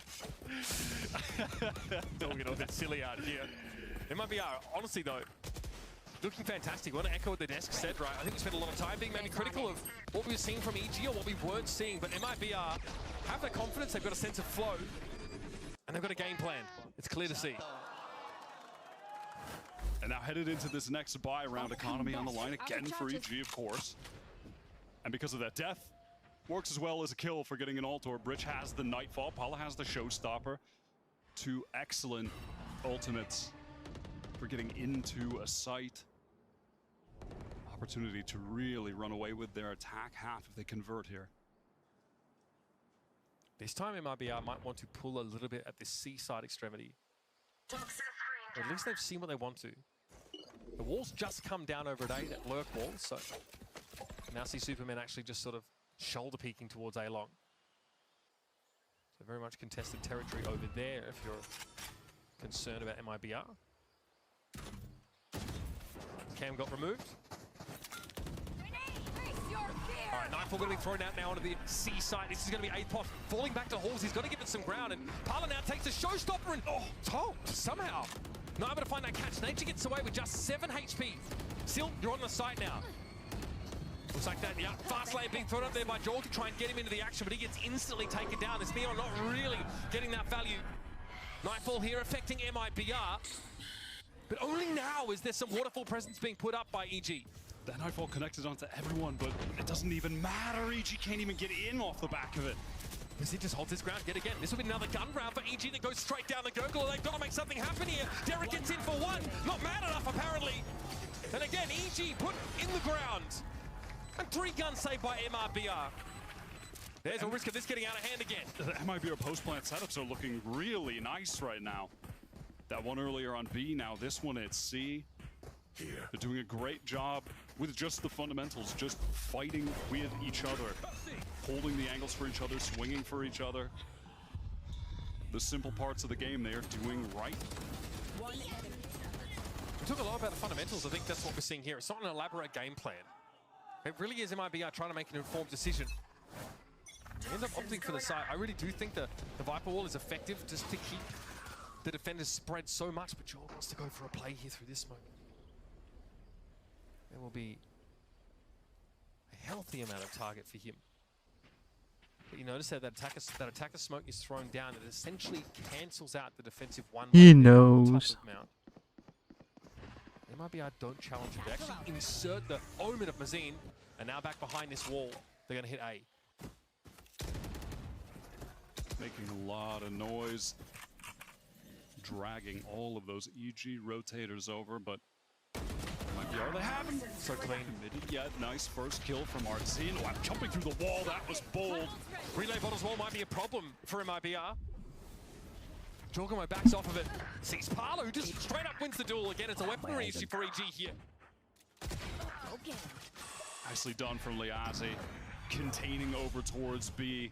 It was Mazin towards C, Liazi towards B, just keeping the options open for the MIBR team, containing both of those sites. Beautiful. I mean, EG are spread so thin across this map. You can see where those kills are happening. Just a little bit of pressure over towards A precipitates a almost over-rotate by EG. Because they don't know who is set up at rubble behind that Viper Wall. This is timeout territory if I've ever seen it, Wyatt. Yeah, absolutely. EG will be on that one. I mean, for a second there, Arzin, I mean, almost allowing EG an opportunity into the round with that haphazard jump through the wall, dropping the rifle to jaw, but Pala picks things right back up. 9-3 right now for the rookie duelist. We are MIBR. We are 6 rounds in, and both Nature and Apoth are sitting on the fat goose eggs in terms of those kills. Superman leads the team with 3. It's tough out here for Evil Geniuses. They are struggling to set up on any of these sites really with any degree of confidence, but again, their gun rounds have been few and far between. We have one coming up here. We have a fabled pot of timeout to try and set them up. the retakes from EG have felt more disjointed than we've seen them in any of their games previously in this stage. Even that one just a couple rounds ago was the buy round, the one on C, where that Nightfall was used by Derek. It connected with everyone, but they weren't able to scale off of it. Jojmo just kind of sent it earlier on alone towards Mound and got picked off. And it's allowing MIBR to just win at the moment with better fundamentals in those post-plan situations. Jojmo is going to pick up the operator now. We actually saw against 100 Thieves, EG slow start on their defense. Jojmo picks up the op out of a timeout and then begin to turn things around. So I do think that MIBR should be aware that this is a possibility. They should have watched that game of EG versus 100 Thieves and seen exactly this play out. Haunt there, thrown out towards A defensively. Jog is definitely in a great spot for this. Rich, despite his rookie status, does not take the risk. Will be smoked off now, so EG have cemented their C mound control. They might be waiting for this wall to come down before they amble over towards A. Prowler cleared out back rubble there for MIBR. This wall's going to be short-lived, Wyatt. Jojmo, will he peek this aggressively? Apoth is holding the cross with the camera. Trip down, takes a shot. Jorg is able to find one. Liazzi now removed, and Apoth was hoping to make something happen there from Tree. Okay. Time for that Neon ultimate for Jorg.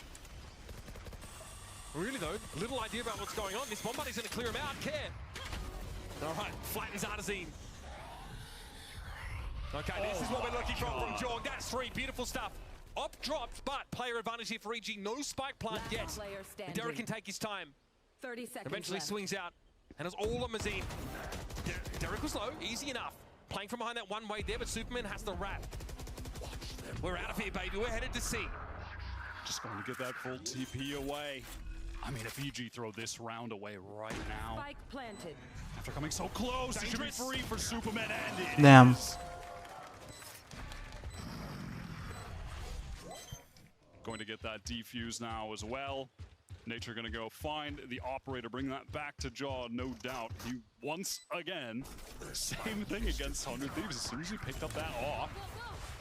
I mean, he does this in a very difficult spot. I also have to attribute that to the op. Nice moment here on Artazine. Yeah, tough to make these shots count. But one after one, MIBR walked into those. So we're gonna have the op maintained, of course, for Jorgamos. Yeah, very much come alive in that previous round. Some relief here. There is a pathway forward. EG, maybe a couple more of these defense-sided rounds can have some degree of confidence heading into the attack side. Again, favoring towards early A. It's just going to be a haunt thrown out from Nazi as the rest of the squad, or Rich rather, the rest of the squad work towards B now. Okay, a lot more early B pressure than we're used to seeing here. Oh, one way to Baby Door would mean this is open for the taking. And Parley gets himself into upper now.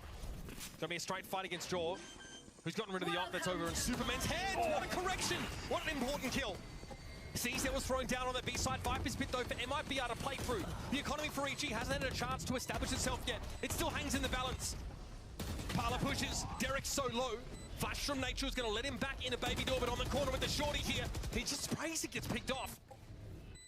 Bit of a stumble here for MIBR. The numbers are even. Can Superman do anything with his operator? The RC's timing is everything, and Derek was watching it. How does he do that? As far as we can tell, he's not even looking at the player. Viper's bit though still going to be a problem, and Artazine finds 2. It's Mazine v Superman. The dying seconds of the round. Mazine needs to find the timing, but Superman may have bailed them out. No! It's too late! Oh, devastating for EG! 7-1 Brazil. Playing these rounds. This is fantastic calling from Mazin. They have one player, Rich, their fade, just containing towards A, getting the information, throwing that haunt out, while the rest of the team work up towards B. They know EG love going for this 4-person deep A aggression, and they take advantage of that by getting quite freely into the B site, and then focusing their attention on getting Pala into heaven, and then they know they just have to fight towards Baby Door. They know where EG are going to be coming from en masse on the retake. It's the only way EG can adequately hedge their bets between present on B and on the A side of the map. They're spread so thin. Showstopper here for Pala. A fast hit? There is Cypher util to respect here, and he spots it. So, free C site now. We are straight into the retake, and EG at least have the Rolling Thunder here to play with. I love how active Pala's getting in these post plants, but he will need some help. Oh, he just got around the corner. Wow, swings it, knows he can take that 1v1 against Apop with a nade denying any trade attempts. He's got a node sticking around too long, could hand a Vandal over. So wisely he pulls out. Oh, super. Always seems to be the one at the top here. Sees avoided by Richie, steps back. Paranoia also missing the TP on it for Superman. Yeah, no one was flashed by that, brother. Slide from Jorgamo straight into the shot. And it's up to Nature here with the Rolling Thunder. Commits the Rolling Thunder to that. It's bizarre. Obviously a chance in the next here for EG to buy up. I think they might want to take it there, but good money after bad, it seems. MIBR more than happy to take that little cherry on top of the round already. I love what I'm seeing from Pala right now. 13 for 6. Enemy remaining. For the duelist who just came to the Americas only a few weeks ago to play with MIBR, only had ever played in Brazilian challengers, never against this tier of competition, and that's really the disconnect that's happening right now between these Brazilian partnership teams and the teams in challengers. Those guys in Brazilian challengers, they're not getting the same experience, and so when a team like MIBR takes a risk and brings in Pala and Rich, there's an adjustment period. They really have to get acclimated to the level of play that all of these teams exist on. It's on a totally different tier. And of course, it's going to take some time, but it's promising when you see a player like him having a performance like this early on. It lets them know, it lets Fraud, the coach, know that there's something there to mine at. That he might be a diamond in the rough. This is the last timeout of the map for EG, and if things keep going this way, Wyatt, the last one of the year. The last chance for Potter to have some impact here on these players to spur them to a comeback. They've not looked themselves off color, listless, and a little sluggish. Seems a little bit like this might be one of those games where you come into as a heavy favorite and you feel like surely you're just going to win it out, and then when the other team has we get one that of those fire in their belly, yeah, there's always one. There's always one, and this might just be it. Again, EG focused up for fighting towards A. No, Joshua opens the door but slips away very quickly. So the adjustment being made here is to just essentially feign that same early A pressure, but they have moved into B quickly now. They are way more reluctant. Re-clearing the Prowlers straight away. Gets broken by Liazi. This doesn't mean that their A position is weaker now. Right there. But MIBR, from what they've seen, have thought in the past they could just walk into B with a smoke for baby door, so they might be thinking something similar here. Such a small adjustment. Having Derek and Jorgamo play a little bit closer to B main. Stairs smoke, they are trying to make sure Jorg gets pulled over to A. Derek low, not a great start for him. They're going to push into this now. There's going to be Cypher watching the other angle. Apop is here, and Derek's going to win the fight out anyway. He might be R. Just when you think they might look to slow it down. They go up and here, and Jorgamo is shut it! And here it is! It's just Superman left, and he's on the A side of the map. 4 players here for MIBR to paint the town red over at B. And an adjustment from EG to leave more of that B presence just isn't enough. They just cannot even win the duels straight up when they're there. The MIBR players looking electrified compared to an EG that just looks sluggish. Feels like they've already jumped on the plane and headed home for the year. In many senses. They ran, see the idea though, I get it. It's just some of these raw duels that are getting taken. I really think seeing Apop post up on that link angle, I think there's something here, surely. Jorgamo just has to be winning that duel against a weak Arxin. It's just one at a time. Mazin just walking around the map, winning every single duel. A guy who was quite literally the lowest rated player in the league during Stage 1 and has elevated his individual play significantly in Stage 2. Simultaneously being the IGL for the team, integrating 2 new players into the team. 3 new players into the team, but 2 of whom are just rookies, and look at him go, man! It's a completely different player. Absolute disrespect here for MIBR. EG walk up into that, to be fair, and they hold their ground, even more stuns, everything. that EG has left is being thrown at MIBR, and frankly, it's just sliding straight off. They haven't checked tree, but they can surmise there might be someone posted up here. In fact, they exposed themselves to this Nature position. Ammunition, an issue there for Nature, and still, despite being blinded, he's able to take the shot. Oh, I'm sorry. It's a 10-1 scoreline between MIBR and EG. Yes. Your eyes do not deceive you. I'm ready to use lemon juice's contact lens solution after this. It is an absolute blowout win right now. At least we're headed to it for MIBR. Their first win of the season, their last game of the season. And you know what the worst part is? Why do they do this? They look good. They look good here. No, we don't get to see more for a bit. Cursed, so cursed. But a great few rounds they put together. Last round of the half here for EG, they've been able to buy up at least. They can take a, well, 2 rounds obviously means a pistol means everything in that second half. Would anyway, frankly. Paulo just a couple orbs away from getting that showstopper. Ready to go for this final round of the first half. Attempt from Liazzi, so much cash. He just throws that operator away, picks up the rifle. Pressure on Superman. Only one player there actually got paranoia, but Superman is the one to go down. That's been given up all too readily by Nature. And now the Viper will become so much more deadly.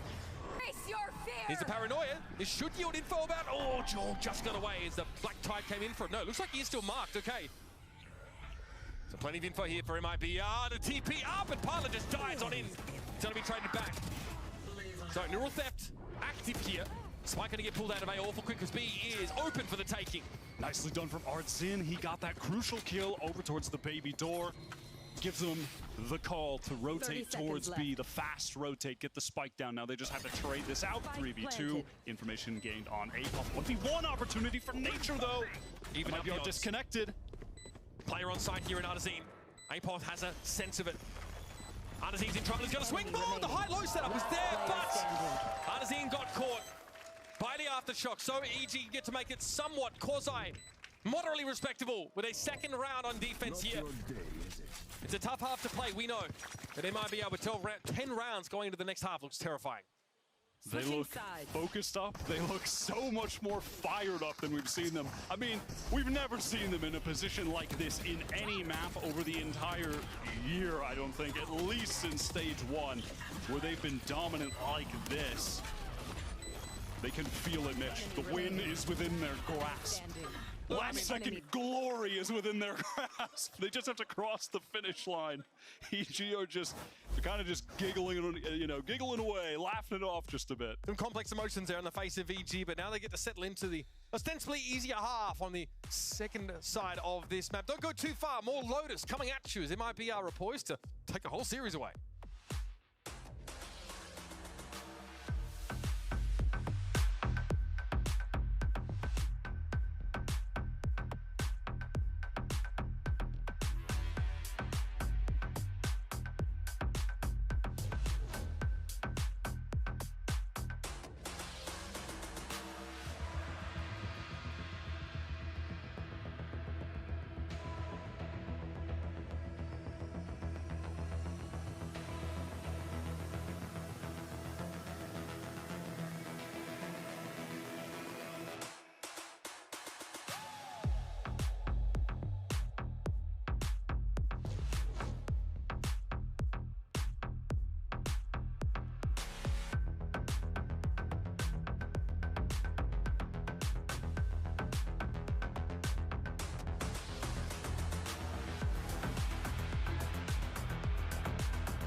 What's up, y'all? I saw the graphic there. Banger take. Yeah. That was good. Hey, guys. What's up, y'all? MIBR, they are on the precipice. And, you know, there was something that Uber and Wyatt, I think, pointed out very expertly in the cast, which was that you see the passion. You see how much they want this dub. And MIBR are playing like it, and they're giving it to EG. Yeah, and that's where I think it goes back to the conversation we were having earlier about this win matters today but also it matters for what's next, right? Yep. It matters for what's next for the players individually. Like Artson said. Yeah, it matters for what's next for next year. There's so much that they can build off of here, and it seems like they fully believe they can do it, and they want it. Yeah, and I mean, I think they're playing the best that we have seen this team play ever. The comp on map number 1 was really good. They're playing a default comp here, but I think the fundamentals have looked good. That was a clean half of Valorant. You saw players stepping up big time in a way we haven't seen from these guys before. Their season is over, but in this match, they are locking in, and I think showing the potential that they couldn't in those matches that did matter. Oh, for sure. I don't know what Coach Frog gave the boys for breakfast, but give it to them every week. That's what I say. In any case, so let's send it back over to your casters for the close.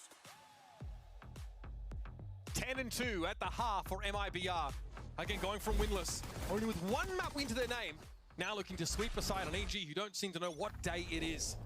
Almost sheepish, the giggles from them after managing to win that last round of that first half. Now they're going to knuckle down for this pistol. That means a heck of a lot.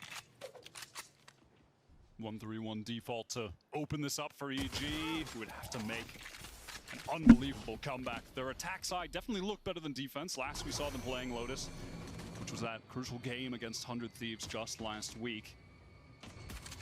But the deficit that they're suffering right now is of far more significance than it was during that game. There. Jaws shows his shoulder there, just around the corner.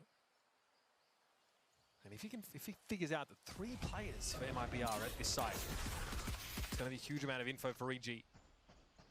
Be smoked, so implying at least 1 player of presence over there. And Apoth is seeing what he can dig up. Here we go, pulling out of C slowly. Or EG at least considered it. Apoth hasn't really been able to do much so far in this map. An opening here on the lurk would mean so much for the team. He knows Wyatt. Apoth called out, still looks like A is going to be the call for MIBR. For now it's a 2 versus 2. Straight into tree, of course, as Jorg joins them pretty quickly. Nazim playing inside of his own smoke here a bit further forward, denying that alternate approach to the site. Swing timing not helping him, but Liazi's good for it. Jorg brings him down. Player advantage now for MIBR to work with 7 seconds left to plant. It's got to be stuck. There's no choice. Then the pistol being lost for EG. And all of a sudden, this gets 10 times harder. Amazine, MIBR just reading them with ease right there. They pick off that flank from Apoth, and then they stand steadfast in the A site. In fact, they actually rotate an extra player in, push even deeper, play in the smoke. Yeah, anchoring perfectly there. But yeah, that was just such a nice rotation to get in deeper into the site as EG were rotating to hit it. MIBR now on the cusp of winning. EG are going to force into this round. And that's only 3 stingers. This is not a good force. Jorgamo just gets it over with quickly. Charges on in, picked up instantly. Again, Summoners util being expended. Might be a B look though for EG. Rich to some degree is ready for it. A huge amount of damage on Superman, but he has to give up that angle. Awkward. Artisan tries to assist there for a waterfall. Tough shots to hit, to be fair. And the Arts is going to back away with 62 health. 2 players coming in from Baby Doll, but the spike's headed towards C here. Superman has to drop. He has the timing. Pala doesn't check it. This could be 2. Oh! Just 1. Pala, the last one standing, who has to make this happen with an outlaw. 1 shot would do it. Gonna be seized here. Derek! Oh my, Derek! Perfect nade. Doesn't respect it. Can't do anything about it. Now Bulldog pick up Papala. So weak. Eyes towards Waterfall. He has a feeling about it. So aware! What a performance from Pala today on this second map. That's a backbreaker. What a way to cap off the season for MIBR, but him as well as an individual joining the league late and making a statement in the final hour. And Mitch, thank God we don't get paid by the map, because MIBR are making this a fast day. Did not expect to see a blowout like this against EG. Not a chance. Derek here, yeah, he knows he can't swing too wide to the left, but it gets him caught by the nades. And Pala knows. Look at that energy. Rich feeling it. Showing the world what they can do. This late season rebuild for MIBR when all was lost. Now showing the true potential of these young stars. MIBR working their way There. slowly towards A. Prowler to gain some info, as you know, or Mazine rather just slips away. Paranoid hits Jorg there. Fast lane thrown up. More pressure over towards Tree here, but it looks like EG elsewhere are trying to get out. And this is being matched by Artazine across the map. He is making that big rotation, and there's still the seat presence for Liazzi. He has an outlaw too. EG slowing things down in the mid-round, perhaps just trying to give Apoth a moment to work the map. Such an aggressive lurker. It's the style that Potter likes to have him play. Opportunity for a duel, but loses to Artazine, who's just been unstoppable for MIBR the past 2 weeks. A paltry 2 rounds to EG's name, forced to force by for every single round of this game to come. Go, go, go. Jaw to the side, quickly able to cross here, check Tree, it's clear. 30 seconds left. C now cleared by MIBR, so they're going to be late to this retake. They've got plenty of that util to work with when a push comes to shove over here. Fault line has already been used, and now this is going to be important. Artazine, Derek playing over towards the baby door. Who will win this engagement if Artazine does? Derek's watching it. Should be the nail in the coffin, spots him out. Derek pulled off the angle at just the wrong moment. And Artazine gets to have him for breakfast. 3 kills already. Molly thrown out. Jaw going to respond with one of his own, but he's very, very low. It's only Jaw, all on Jaw, in fact. And that'll be it. MIBR don't just win, don't just find their first win of the season, they crush EG and send them packing with a whimper. I mean, I am shocked at the result here on Lotus. Bind was impressive. They bring out that new comp. They look fantastic with it. Clearly put so much time into that behind the scenes, but Lotus is a good map for EG too, despite it being MIBR's pick. Absolutely destroy them. Finally, after a drought, what was that? 8, 9 games? I can't even remember at this point. 9 losses in a row. They finally get one at the very, very end. They avoid the DFM curse. Ridiculous stuff. You could see, yeah, look, I mean, Derek not even really believing what went on. Apoth in that last map, only 2 kills, 15 deaths. Not able to be the aggressive lurker he's known to be. Really had to anchor that seaside. But MIBR with Pala leading the way, brimming with confidence and executing beautifully. Giving those rookies a taste of victory on the stage for the first time.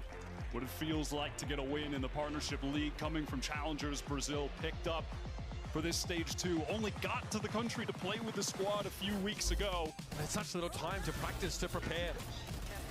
Such a huge overhaul on this roster. And that man on the screen too, you have to give credit to Mazine. He's been so good in stage 2. The step up from stage 1 is just so immense. IGLing the team, integrating new players into the team, integrating rookies into the team. So impressive. And so, of course, the story for 2024 ends for both of these teams. EG end the year at 4 and 6, falling just short of an opportunity at playoffs. Of course, that game versus 100 Thieves, it was all on the line in that matchup. And for MIBR, who showed us something in kickoff, went conspicuously quiet over the rest of the year. Huge rebuild, change of coach, 3 new players come into the team, and then finally starting to make up some ground here. And hoping for them, it'll be able to pave the way into next year as Partnership of course continues, and these young players now have had a chance to taste victory here on the stage. That's only going to whet the appetite. Absolutely. They've got the pieces. It's just about putting it all together now over the off season. Fraud has a lot to think about. Their new head coach, he's been the head coach, I believe, since the beginning of stage 2, has obviously done some good work integrating some new comps that have worked really well today, that Bind comp. And he definitely has a lot to consider in regard to the players that he has on offer, the rookies. Artazine swap to Sentinel has been fantastic. Looking like a night and day difference, An right? incredible player. He was good on Duelist, no doubt. But his Sentinel play is at a totally different level. That's absolutely where he seems to have been able to thrive. We watched him, play a lot of Jet early on up against the best in the world, back then, the Demon Ones. And a lot of these players, that MIBR roster, didn't see him brimming with confidence, didn't really see him feeling like he could establish himself as someone that could stand toe-to-toe with those players. But now Artazine and the rest of MIBR, they've made some progress here at the end of the season. So let's head down to Smix on the stage for our Verizon post-match interview. Thank you very much, Mitch, and congratulations, Artisan, as MIBR takes down Evil Geniuses 2-0. An amazing, phenomenal performance. Before this match, you told me that this match did mean a lot and that you'd be putting your heart out there. Finally, you get this win against EG. It's your first win since kickoffs. Tell us what it means to you. I mean, it was really good to finally win after the tough season that we had.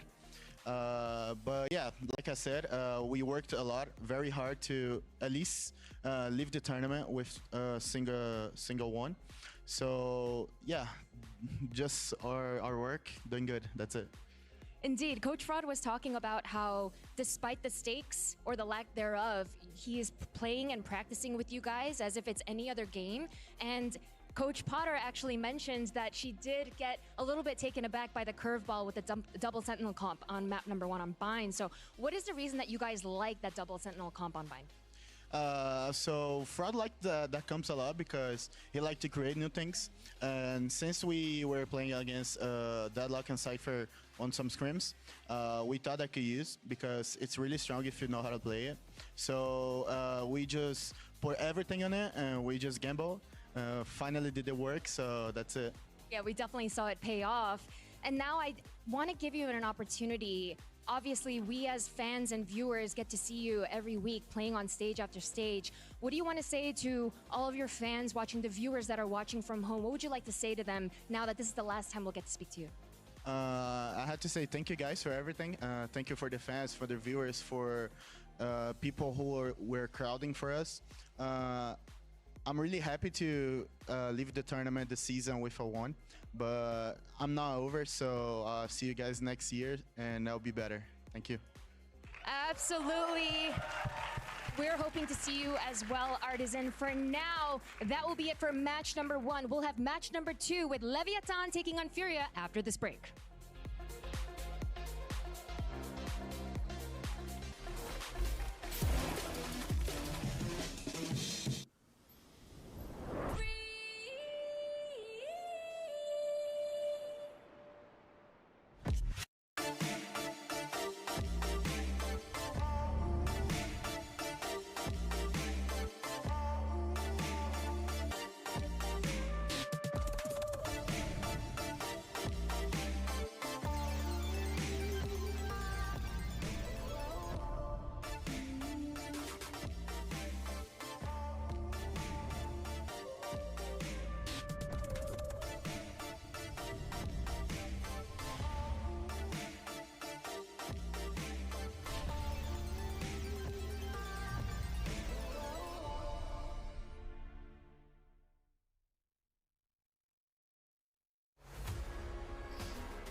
Drawn. They're picked to pieces.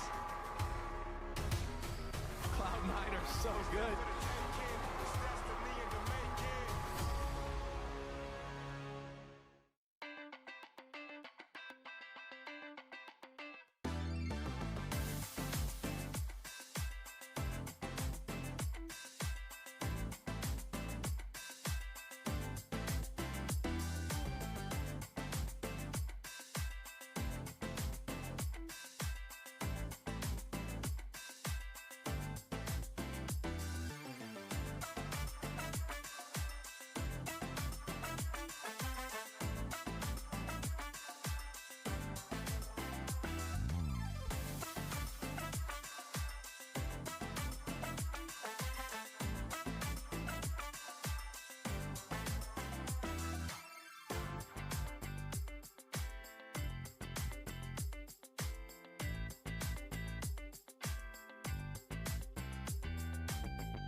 Sim, a gente, a FURIA tá mais confiante. Minhas expectativas contra o Leviathan, eu sinto que vai ser um jogo muito bom.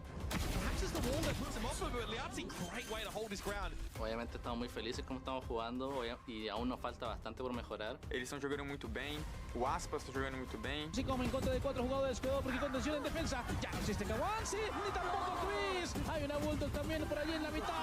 Aspas que chutea, hace el 3K. Aquí podría terminar todo con el 4K de Aspas. O Mazino, o Tex tá jogando muito bem também, eles estão com um individual muito bom. E eu sinto que também, taticamente, eles estão jogando maneira muito bem. Como viene con la rotación, sabe que viene por la espalda. Tex que castiga. Siento que de igual manera van a dar todo lo posible para ganar contra nosotros. Siento que se notó una mejoría grande del split pasado.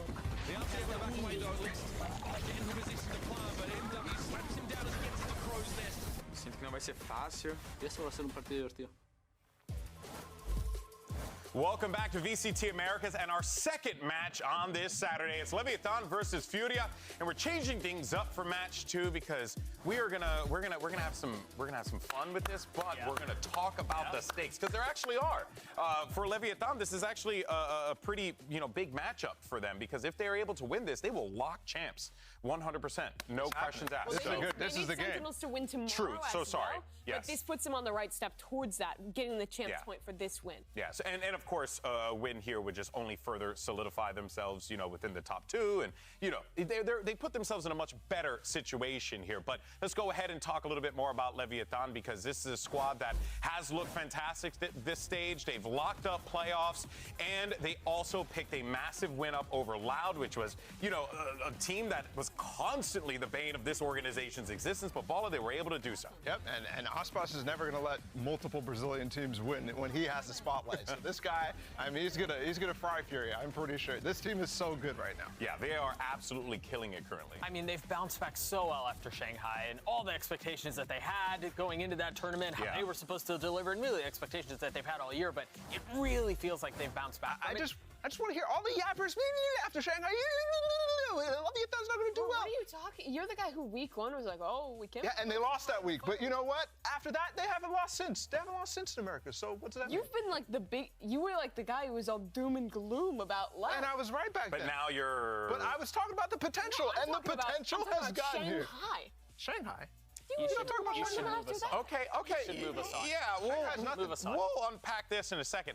For now, though, let's dive a little bit deeper into some of the players in Leviathan. You got Tex here, who, of course, has been looking great as well. Really has been, I guess, shining in this role, in the Sentinel role. He's been stepping up for this team, and he's been a big factor, Doug, for this squad. Yeah, when this roster got announced, my concern was Tex. To be completely honest with you, it felt like he was the weak spot, but holy smokes, is he impressed, and he continues to get better. He was honestly one of the very few bright spots that I felt like Leviathan had during Shanghai, and he continues to deliver when the team doesn't always look as good as the rest of them should. Tex has been so damn impressive. Yeah, I mean, he's just been incredible. I feel like even when other players you wouldn't expect to underperforming, he's a guy who's going to give tons of multi-kill rounds to just change games. I think especially he's playing Ascent, defense, even if he's left alone on a site anchoring, he's so good at finding and isolating the right fights to get multiple kills. He's just had a great year all around. Yeah, you guys have said it. The best. And I think the best. The best. The best? As of right now, he's the best, yeah. At what? The best what? Everything. The best Sentinel. Well, Aspas is the best. You were just so out of nowhere. It's just like Lev Love out of nowhere. Like, Lev, laugh, love. Oh, no. I'm going to give you a timeout for a second. You could That's step away. Good. I'm stealing that one. That's really good. Hands behind your back. You're on a timeout. For now, though, let's go ahead and hear what Com has to say as we have Smick standing by. Hey, Com, you guys are already locked into first place for playoffs, and you're going up against a team that has nothing to lose. But you don't want to reveal too much because you have playoffs to look forward to. So how do you approach a game like today? For us, this is actually an important game, I believe, because I think if we win this game, then we actually auto-qualify for champs no matter what. Even depends on whatever other teams do. So it's actually a pretty big game for us, so I think we'll be bringing everything. We're not going to hide anything for this game. And lastly, what are your thoughts on FURIA overall, especially with their improvements in Stage 2? They definitely look better than they did to start. I think they added Jand for this split, if I'm not mistaken. and they just look a little bit more in flow and just like kind of doing things together. So I think it'll be good. Sounds good. Looking forward to it. All right, and just to clarify, as we stated at the top of this as well, if Leviathan managed to pick up the win here today and Sentinels win tomorrow, you have Leviathan clinching champions, which would be massive for them. But we also, we don't have an award for the most improved team, but we probably should, and that would be FURIA, because FURIA have stepped up big time. They were winless in this stage, and even though, they were not going to be contending for playoffs here, we have seen this FURIA team grow and, become better than what they were before, which, of course, low barrier. But they were managing to do some really impressive things. But you already see it. Calm doesn't even know how to pronounce the players on Furia's name. He doesn't know. So I think that's kind of what. What? You're just. Who are these guys? Was that an artist Billy moment? Wait, there's actually. Yeah, that was the artist moment. But he's not gonna choke. But Furia have looked good, Bala. You have to agree with that. They've looked better. Yeah, but they aren't in playoffs. Oh. Well, yeah, because they didn't win anything stage 1. Yeah. But they improved stage 2. They're much better. Yeah, whatever, but it doesn't matter. Something a bad Lev, good. Good. Something has changed Very good. in Bala's demeanor here. He's got like a tapeworm or something. What's wrong? He's got that brain rot. It's like the worm is doing its on. It's not brain rot. It's just, have you watched the games? All right, you know what? Let's just send it back over to Smix. We're going to hear from the rookie Havoc, and we're going to have some conversation with Bala. The worm out. Hey, Havoc, as the rookie of the team, how do you feel about your growth throughout the year? Sinto que no primeiro split eu não consegui mostrar meu jogo 100%, não estava extraindo 100%, como eu tive uma mudança de função, e agora eu sou sentinela, e eu sinto que eu venho evoluindo bastante a partir dos jogos que a gente vem jogando e ganhando. Yeah, I feel like in the first split I wasn't able to show my actual game, and then we had this change in role. Now I'm a sentinel, so I feel like I'm playing better, and the results are showing. Yeah, we definitely saw a lot of changes with roles coming in, with Shanji joining the team. The team's improved a lot from stage 1 to stage 2. Other than Shanji, what do you attribute the improvement of Furia to? O Shanji é cara muito enérgico, assim. Eu sinto que a energia dele contagia bastante o time, melhora bastante, porque o nosso time é muito bom na energia dentro do jogo. A gente gosta de se expressar bastante, e o Shanji já é cara assim, ele só veio para somar com a gente e a gente se adaptando a si mesmo e ele mesmo. Yeah, Shandy is this guy that has a lot of energy. And we are a team with a lot of energy when we were playing. So he came to add to this energy, and that is changing the way we're playing. Well, it's great to see the improvements. Good luck today. Now, of course, Havoc, he did struggle in his debut on the America stage, but the thing is that for the last few weeks, Havoc has actually been, a bright spot for this team as well. I mean, everyone in Furia has actually stepped it up significantly. Yeah, it's been a resurgence, I think, for all of these guys. In the team playing better as a squad, I think their fundamentals, the basic team play stuff has been way better. And also, I think we've seen more moments from their individuals. Havoc, of course, but also Khalil. A lot of these guys are starting to come online in a way that they weren't for the majority of the season. I mean, you mentioned Khalil when we were doing the Are You Smarter Than a Gold Player? Ball and I were talking about, I was a bit surprised that Khalil was number 2 on the maps with the most amount of kills this stage. Khalil's been very impressive, right? And then MW's gonna be MW. But yeah, Khalil's been very good. Yeah, and I mean, of course, for Havoc as well, playing on this Sentinel role, I feel like he's been a bit of a rock for this team. I felt like when he was first debuting, the team was oftentimes asking a lot from him. Some of the defense rotates were a little bit off. He was being put in situations where he was really make or break for rounds, and I didn't feel like he delivered in a lot of those moments. And I feel like when put in those same situations, in some of these games in stage 2, he's actually stepping up to that plate and delivering. I think a lot of pressure put on most of the players in Furia in stage 1, especially once you lose and lose and lose. But stage 2, some of that pressure is getting relieved as you're not making the playoffs. And I'm not saying that in a bad way. I'm saying that all of a sudden you get to see some of these guys really attempt to go for a run. And Khalil's one of those guys too. Yeah, I mean, you were talking about this guy, Doug. He's just been lights out. Yeah, he's been so impressive. He dropped 30? I don't remember the exact number. Like 29. Oh yeah, it was. I think it's just shy of 30. Or 3, and it was a lot. Yeah, it was big. Big number. Big number, good. Yeah. That's a big number. Same thing. That is a big number. No, Khalil definitely has been a player that I don't think even coming into the season we were like, Oh, Kalero, no, he's always been The a consistent last rock for time- this squad. Yeah. The thing is, though, he's been fine. Okay. But he was like insane, like week 1 of 2023. That's true, And yeah. had like crazy moments when we were super high on Furia. And then I feel like he has been in a bit of a slump for honestly like the last 3 stages of play. And it's not hard to be in a slump when your team When is your 0-5. team is losing every match, yeah. I mean, you don't blame him. It's, you can't prescribe all of the issues to Furia to any one guy. Yeah. But I think as the team has lifted up, he's found that Well, insane form he had. At the I beginning. can, but I won't. You can? And I will say that not having Aspas kind of hurts. And Not having Furia was never gonna have Aspas. How did you just turn this back to Aspas and Lev? well, you know who has big numbers? We're talking about it. I mean, Aspas has dropped big numbers. He's the biggest number in the world. Do you guys know what his Valorant account's name is? Unfortunately, yes, What? I do. But please tell the. Aspas fanboy. What are the numbers again? Yeah, A big number. What's the finish? It's What's a big number. It starts with the number 6. And what does it end with? 9. Oh, fascinating. Okay, well then.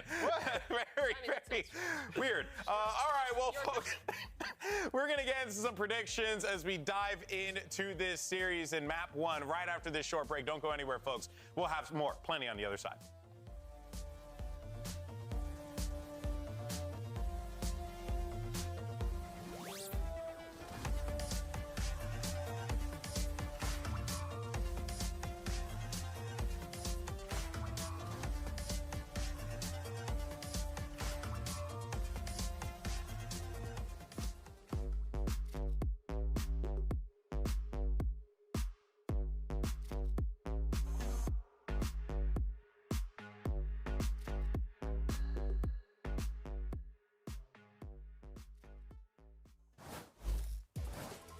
All right, everyone, welcome back. Leviathan and FURIA are about to take the stage, and we've got some predictions. We didn't show them at the start of the day, so let's go ahead and take a look at the results, because we're all wrong about one game already as it stands. Oh, man. Yeah. That's what I like to see. That's Everyone what I like to see. went with Lev, but I mean, The energy, it's so good right now. Look at that. Love. I love it. This is amazing. They're gonna get. No, it's not. That's not how it works. They're gonna get cursed, and Not how it works. let me tell you about why. MW is gonna diff Aspas today. It's gonna happen. It's gonna happen. Havoc's gonna continue I don't to pop even up. know. Let me finish. Havoc's gonna continue to pop up.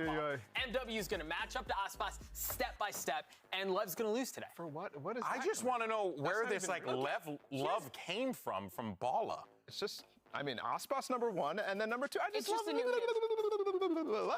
love after Shanghai. I'm going to say that again and again. The hate was crazy. Calm, blah, blah, blah. All Wait that a minute. stuff. You were What's the hater. what's in your jacket? What? There. You're under your jacket. I just like how it looks. No, unzip wasn't the zipped jacket. up earlier. It wasn't zipped up earlier. Unzip it. We knew the whole time he was a dirty Leviathan fan. go. Unbelievable. Aspas jersey. Why are you wearing that jersey? What are you going to do? I don't know.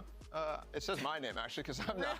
You won't see it I right think now. he's on the team. Yeah. Why are you wearing that jersey? I just want to be biased for Dude, once. I saw Aspas in the hallway. You could go get a signature if you want. That's I will, actually. You know what? I think I'm going to do that. I'm going to do that. Wait, Bala, we have to finish. You know what? Just go. Honestly, just get out He of here. doesn't want me. I'm going to find somebody who will want me. Okay, I get. Yeah, I'm Bala's gonna gonna find find someone who wants him. Man, it's awesome. Let's just send it down to the stage. Get this match underway. Riot Games Arena, con el ojo no solamente en terminar invictos, sino con el ojo en Champions. Viene la bestia, Leviathan.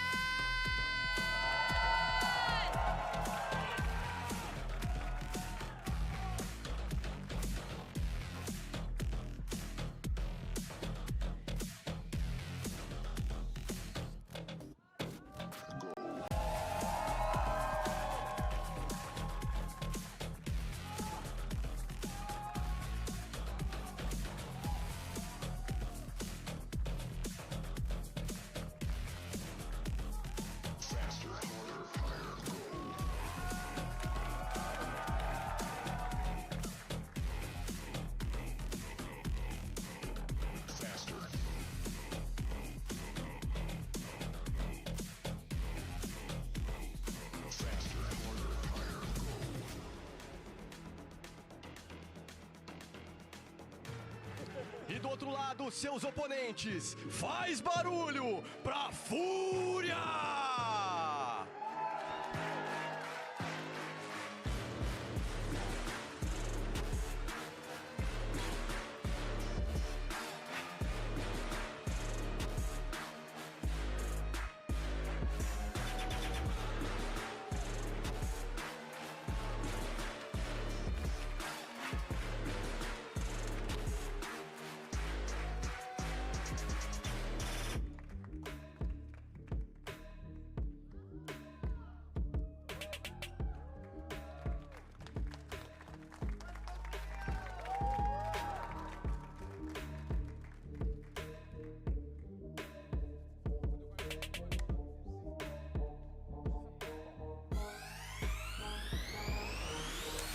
here we go. Last match of the day, Leviathan versus Furia here. Remember, if Leviathan manage to scoop up the dub, they will lock up a champ spot if Sentinels can also win their game tomorrow. So for Leviathan, they want to win this just so that this way they can give themselves a little extra buffer. And for Furia, what a way to close out their season and to stop the #1 ranked team in the standings here at VCT Americas. Should be a pretty exciting matchup. It's a shame that Bala's not here to break it down with us. He just seemingly disappeared. I hope he got his Ospas signal. He's on the stage.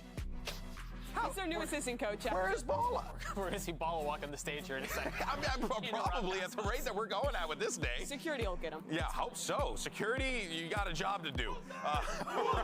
Well, let's see what ends up happening as our teams are going to be locking in their agents in a moment here. And of course, we'll be seeing our series layout. Yeah, I mean, MIBR just got their first win of the season, and Furia's kind of already had that resurgence, so maybe a chance here to end their year on a high note. We look at the maps. We'll start things off on Sunset, which feels pretty strong to me for LEV. I feel like their mid-rounding on that map is really good, especially that defensive side, the way they're concealing that strong side and moving around the Cypher setup, I think is super on point. Yeah, and I think, I mean, really, even as far as you go through the rest of the series, Icebox. You just kind of, That's like Ospas territory. Yeah, this almost feels like a 2-0 right out of the gates. And I mean, it's tough to imagine a world in which the maps don't necessarily suggest that, but this almost makes it feel worse. Yeah, it really does. I mean, look, Ospas has a permanent residence in Icebox, so he's going to really look to take over and there's dominate the his Ospas land. Neon again. Yeah. I mean, we got to see him debut on this agent, and he looked so damn good. I think you get so many options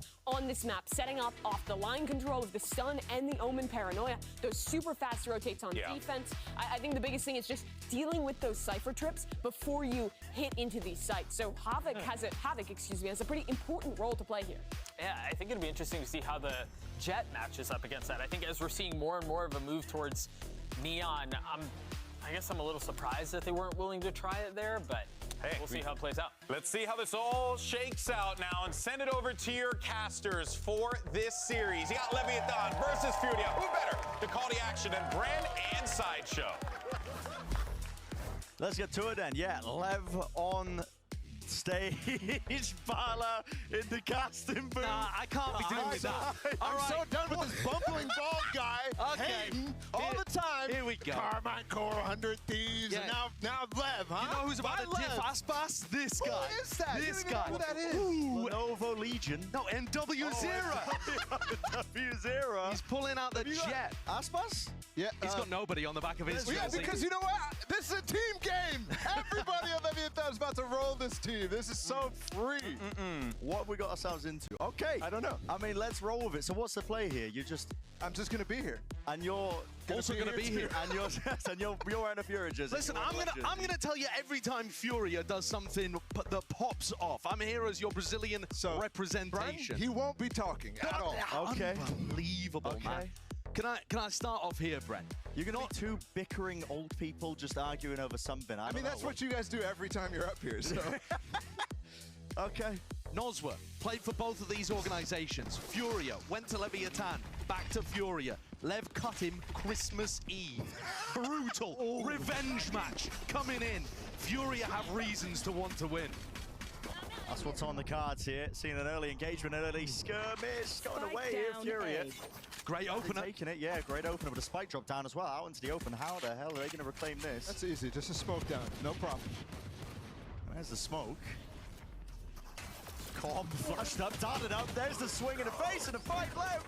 Overwhelming them. Still holding them down with the guns. Haven't reclaimed that spike just yet, though. And they'll still be able to get it. I mean, so much time for them, and they can pivot anywhere they want. Look at all Furia. They're all on the same site where there's a minute left. They can pivot whenever they want. Going for another double contact reclear. Furia taking point. First contact. MW rips away two. Traded out. Tech still online. Leaving it down to that 1v1. The options are open, like you were saying, Bala. Havoc has been good in stage 2, though. I feel like it took him a while to get his feet underneath him when it came to stage performances, but this stage, he's actually been a big performer for Furia. Yeah, but you know who's been good all year? This guy, right here, going across the map. Straight into the Cypher utility. It doesn't really matter if Havoc's not there to do anything about it. And that cam positioned over towards market, so it's not the one in the window that's going to be able to spot out Tech's angle as soon as this trip gets broken. You're right. Havoc is pretty far away, but he's got that health advantage. So I just have to be Switzerland in this? The neutral party? The spike. Am I going to calm your worries down into the 1v1 for the pistol round already? Cam's still up. Quick little tap of it, getting that info. Now they know. At least Havoc's in market. Tex locking his sights onto just the one possible avenue. Still as time plays a factor. Out wide, tapping away the move. The shot. Yes! The four-piece. Nice and easy. How you like that? I thought FURIA had some good things there that were going for them, though. Proactivity they're showing us already on the defense. They went for the re-clear over towards A-Link, re-clear towards elbow. MW hitting. Obviously, listen, I'm not going to play around. I'm the FURIA fan club over here, but they are the underdogs in this matchup. Absolutely. And if they win, egg on your face, mate. Who cares? What does it matter? They're still the first seed. I know you guys are talking about that. Champs is secured, but Champs is already secured. Let's be real here. Technically not. All the way in once more. Standing close to the corner. Slight glide. It's easy access, isn't it, to the B site? Just dancing on it. What do you mean by egg on his face? What are you going to be doing to Bala later? You're a nasty man. This composition from FURIA, same one that Gen G are running, it is weird for MW to be playing the Jet on this map. Normally teams are going to be going for Neon, for the Raze. Yeah. Both things that MW has been playing recently too, so I was surprised to see the Jet pick. He's not confident, giving up on it. That's just not true. That's just straight up not true. You have to get a mute button like it's a debate going on. If you want facts rather than opinions, Leviathan, they've never beaten FURIA except when Nozwa was on Lev. And Noz was 3-1 against King in the history of the two players playing against each other. That is... So, there you go. That is the most, ridiculous... Dude, they played, twice. What are you They played 4 times. That's 3-1. nothing. Wants the revenge, though. We'll go down to the spike towards the end, just trying to farm up the orbs into Aspas. He's only 3 away now from a big ultimate. Go, go, go! That was free. As it should be. Of course. I'm up against an eco. It's an open side. Yeah, I know. I'm just pointing it out. It was free. All right. If you want to take down Lev, you have to be actually contesting in rounds like that. I'll just say it right now. This is the one that I got my eyes on, though, FURIA. They've got that 3-player stack over towards A. Plenty of opportunity to play aggressive in that area, too. But look at the pings. There's pings way top mid. I'm not sure what that's going to mean, because these guys are pretty genius. Mazzino and Tex on alerts, too. Tex lining someone up. Are they going to push deep into B here after they take the site? You've seen Aspas go deep on these lines before. Wall's already up into his face as well. Puts a tremendous amount of pressure onto some of these players as well. Trip at the feet. Tex is dropped relatively early, still holding it down towards the back of the side. Aspas trying to take control and fade back into his hands with a fight. Over to the front section of the side. 3v3. Room for a bit of breathing. I'll hold it down and fight towards the back of the side. Aspas, it's relentless. Spike planted. W0 though, chance to clap back. So the 2v3. Khalil relatively aware of the potential positioning here with a paranoia going wide. Doesn't force any sort of peeks out. Missed his opportunity. Players are weak though. There's definite chances being cleaned up methodically. Khalil still alive and active. Pops up the smoke, but he's still got plenty more to deal with. Aspas versus Com still low enough. Bit of spam could do it on either side now as well. The bullets just raining down onto the spot. Khalil, not a chance in hell. I think I speak for the whole of Brazil, FURIA and MIBR when I say we'll happily take Aspas back off your hands if you like for 2025. Never, never. Not after we win champs. It's not happening. He's 7-1. Committing treachery, I'd like to call it, against his Brazilian compatriots here. Absolutely annihilates them in this round. Feels unfair in some of these moments. I think FURIA had great chances to win. Right there. Back to the eco, and Lev positioned right now to take full mid control, which is a very risky proposition when you could be anywhere, but finger guns out, and right what they did kind of on the anti-eco in the first. And leading the charge to the overdrive again. Oh, cheeky player just playing his spot. Yeah, it's a kill trip. He's ripped off 2 of their heads, and he's gone for a little bit more. 3-piece in the making. Potentially the 4, but MW's covering every single option. Leave it just down to King, the IGL. He's going to be reeling after that. And it's all too easy. Don't need to buy, don't need weapons. Furia have got the aim. What on earth was that from Havoc? What a legend, turning up in the final moment. And that's what I was saying, man. They need rounds like this. So I like this. This means we're going to have a real match, a competitiveness. Mazzino looking lost there. Had no idea where the shots are coming from. Great reposition from MW as well. Realized that was coming mid to B. Got himself tucked deep into B main. And now he's got a Bucky. I'm gonna fry that bug. Bucky and a Blade Storm. Seen Jorgamo wreak havoc with these. Though not in the match that we just watched. Straight back into it. All eyes set over towards the B side again. A lot of that early emphasis by Lev here. Almost feels like they just wanted the orb there for Mazzino. He's getting close to it. Furia have swapped up their defensive setup too. Havoc's been playing B pretty much all of these rounds on Cypher. Now he's got a setup on A. The paranoia. No way. Over the top. That's genius. Just takes him out, man. You don't expect that. Almost whiffed it though. Didn't. Still got the kill. Yeah. The fact that the paranoia was thrown out there and the jet makes it feel like that's the site that they're fighting over. It makes it feel like the Cypher's still playing B. Oh, they're going to re-clear again. Trying to go for the double face-up as well. His guns in the hands of these Furia players. Aspas going to glide his way through. No one else willing to face him. Spike's been dropped down towards his back as well. Still at 2v3. It's not the advantage here for Furia. King gaining a bit of ground. He's going to see that the A side is open and call for Aspas. Yeah, it's entirely given up to him at this point. About 30 seconds left. Going to be calling any minute now for Aspas to get a bit of a move on. That side roll, though, really important for Havoc. Continues to have impact in all sorts of different ways. Sildo, tiniest of differences here. Doubled up out towards the back of the site. Nade sails in. A little bit delayed. No way! Aspas! Oh my! That's disgusting. He's working him now, and I know where Shandy is. Got a dash out wide into the open. Has to adjust, but unable to. Aspas puts him down, sits him into the spectator seat there. Do Leviathan have other players? Do Leviathan have other people that are going to be able to win rounds for them? It's absolutely ridiculous. Number one, yes. Number two, doesn't matter. Aspas does this every game. He's 11-2 right now. It's almost for his, even for his standards, this is monstrous. I think Furia played a better round overall right up until the end there. Yeah, what do you Just disbelief. Actual disbelief. Yeah, 4-1. 11-2 currently for Aspas.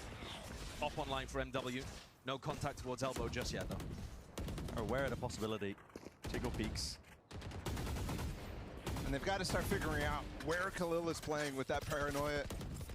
How they set up the re-clears in actually 2 of these rounds so far. That's the sort of thing that I want to think about if I'm Leviathan. This is going to be a tough shot for MW to hit. You're expecting there to be some kind of flash, recon, maybe a stun. And no one's covering the recon. Are we able to break it for him? Does Aspas just drive face this angle? Maybe jump, spotting, jiggling. Yeah, they know that it's online, at least a possibility. Money was being saved up just for this gun. Dash is now active. Can't dodge the flash, though. Backing away now to the site. Plenty of players going to be waiting for them to try and receive this one, but he has to shock in their face. Khalil, he's lit up entirely. TP's back up and above and around, but in his face is Aspas still. Enough of a distraction that the trade is able to come online. Up and over the boxes. MW almost receiving a bit of spam and going down himself. Still, plant now for Mazzino. Bit of breathing room into this round, still trying to set themselves up, and Tex looking to get ahead of it. Him and the rest of the team right behind him, ripping them to shreds. No setup available for Furia. MW will be lucky if he can keep his hands onto the gun. They're already hunting. One. Look, King is in such a good position to easily notch up this kill. And swarming him. Jiggling, don't want to give anything away, just that uncertainty here. MW. They're kind of trolling. Making a good go of it here, and yeah, not really synced up with any of this, but still, as that shot's fired, confidence there finally by Lev. It's so tough watching Furia get into great positions and then get multi-fragged over and over again. The Lev players are great, but Furia need to find these spots where their spacing's slightly less tight to each other. Aspas got a double kill over towards the back of A because Furia made a little misstep there. And then this round, Tex, same kind of thing again. Such a good trade by Tex, and then pushing back up here as well. And I will say, they neutralize MW immediately as they recognize Tex with the jiggle, instantly recognizing and pushing him off. MW's not going to have very good economy heading into the next round, and FURIA taking the timeout here. 5-1. But so many rounds that could have been a lot closer had they avoided a solo player on Leviathan just running away with things. All right, Josh, what needs to change then? Resident FURIA armchair analyst. They're players. Yeah. They're players. They're players. Horrendous answer. What a crazy comment. Don't agree with that one. I think at the moment, one of the biggest problems is that when FURIA are looking for these aggressive timings, LEV are waiting for them.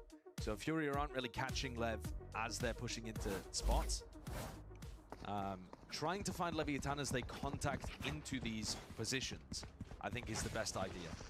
If you wait for them to exec on you, if they've already taken a bit of elbow space, A main, B main, it's going to be really difficult. Yeah. Especially this round, Brent. Breach ult from Mizuno, do not let them get any space outside of a bomb or a spike site here. Now, actually, while we're talking about contesting for space, FURIA have gone for the exact opposite idea, which is assume that they're going for a site exec and go and mop up mid instead, so that you're set up for flank retakes, that kind of thing. What is this? I mean, Havoc has been a demon with a sheriff in his hands. Yes, he has.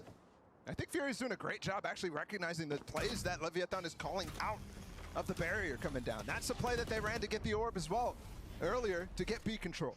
And this time they were intending to use it to catapult themselves up, like Josh was saying. And again, if Mizuno had gone for that after, rolling Thunder into B, FURIA were walking down mid, ready to get some kind of pinch in the post plant. This position from MW is He's going to hear this. So good for info, but also maybe get one or two. He's looking for the lurker potentially through mid, but he can hear plenty of footsteps behind him here. And Knives out, unaware that even they've lost that avenue. He's catching the timing past it. They do trade it in the end, but this is chaos in the camp of LEV right now. Once more, a thrifty round is going awry for them. 3 players from FURIA can stay stacked over towards A because Havoc's utility didn't get broken on B. If Com does it now, he doesn't have shocks to work with, so it's so difficult. FURIA in another great setup. Yeah, but King has ult, so right now they're just going to pressure an ult back towards Com. That's if they don't die. Already the shot out to the off angle. Good awareness from Tex. Even the clearance here, hard into the corner. Still, Noswa, he's there ready. King sends it finally, he's with a paranoia, but like you said, does have the ult. Sends it now over towards the B side. They want to try and take this one themselves. Worried about the potential positioning of Havoc. There's an ult for Noswa, doesn't want to offload it. Oh, okay, well, all right, why not? Oh, potential tags coming in as well. Already the movement going all over the place here. One final burst. King cannot avoid it. 4 seconds. Plant needs to be stuck here. Only blessing in disguise right now for Com is that Noswa's nowhere to be seen. Miles away. Only just getting a move on over towards the side here. An extension into the round and always be flanking. That's in the rule book. He's hearing him. Noise bait backs away. Here's the run. Here's the stick. Noswa might be able to get half onto this one. Jump spot doesn't see it. Doesn't see anything at all. Noswa! That is just ridiculous. What a play to be able to put FURIA onto their second round. So many moments where FURIA have been close to closing out a round like that, and that's what it takes. Knowing that Com is not the kind of player to go and try to take the fight. He's going to try to outplay you in the mind games. Well, guess what? Done by the player that you replaced. That's got to feel good for Noswa to win that one. The direct matchup in the clutch. He wants that revenge. I love that. That's a great play by Noswa. Com thinking. Like you've seen before, we're into the round. Already going back for this B main control for Auspas. You've seen it over and over. Last time he got shut down by Havoc, though. This time there's nobody here for him. Already backed up, but his kill trips are nestled a little bit deeper into the back of the side as well. Aspas does need to be careful of all of this. Tagged up, still won't stop him though. He wants to just take the fight straight to him, but he ran out of the ammo. Recharge, galvanizing, rolling thunder. Has to be uploaded, needs to save him. TP, ult out, running into the face. Khalil! He's lined him up. Team by his side. And once more, Com. The lonely player, 1v3. Good adjustment, brings it to just 2. You got this, Corbin. A lot to work with still. 5 seconds till the dart comes back on. Ult probably does want to be tapped as well, but that's perfect. In terms of the crosshair placement, dart up and over the top as well. Gives him good information, but the dart's going to be broken. Doesn't know he's on it yet. Tap from Khalil, forcing the issue, spamming away. Com does not know what's going on, pressing forwards. Now he knows. Khalil forced to stick it. The wind guns drifting, but finally landing. How you like that? Clutch after clutch, loses the last one, but then 1v3! That's beautiful work from Calm. Not abandoning the site, getting those first 2 kills, and then backing up and playing with not only the info that he has the ults, but improving on last round with the info of what's happening on the spike. I'm devastated the comment ended up winning that one, also partly because that's the only highlight you're going to see of the round. What on earth was that with the cancelled ult? Aspas running forwards, cancels Khalil, and he ends up behind him for the kill. What are you going to do? That's a crazy situation. I don't think I've ever seen that. No, it's ludicrous. Get mid-control. Oh, close. Who's on your jersey? Who's on your jersey, buddy? Trying to feign that MW was not in front of it. It's a weird one again until the money, but hasn't really stopped Fury in the past. MW does like to go to try to carry mode. It's Nozwa, though, with the rifle now. And if they peek into market, he was holding that for just a moment. Havoc's also pushed up deep, and he's a player that's been hitting Sheriff shots. I'm a little bit concerned here about the amount of space that Leviathan has given up on the map. But they're aware of it. Look, Calm is looking, King is looking. Both extremities where the flanks could come in. It only takes one single missed 1v1, though, and suddenly Lever in a bit of hurt. It's an important fight to win. Opens up the A site. Also cleans up a couple of these players here. So Havoc off to the side, Trixel in his face. Gives it the old shank, the London special. Fault line has to be dodged. Sandy, it's gone and out. Plus is there now. You've given this guy such incredible tools to exemplify his skill and make these situations that sometimes you'd be like, okay, yeah, maybe. You're never winning that fight against Aspas. They want to try and hunt down Havoc too. Be 1v4 for him. Would have to be miraculous from him. Wasn't quite there with the first opening shot. So 72 for Lev. Very strong lead so far. The adjustments of Furia just not quite working out. Furia avoided the 7-1. For that, we can all be thankful. And I do agree with you. It does feel unfair, honestly, watching Aspas play Neon. It's been so incredible that a player that was unfairly, unjustly, incorrectly getting labeled as a Jet 1 trick last year when Aspas had an amazing raise already. But to also add in this phenomenal Neon gameplay that you're watching, he's a one-of-a-kind duelist at the moment.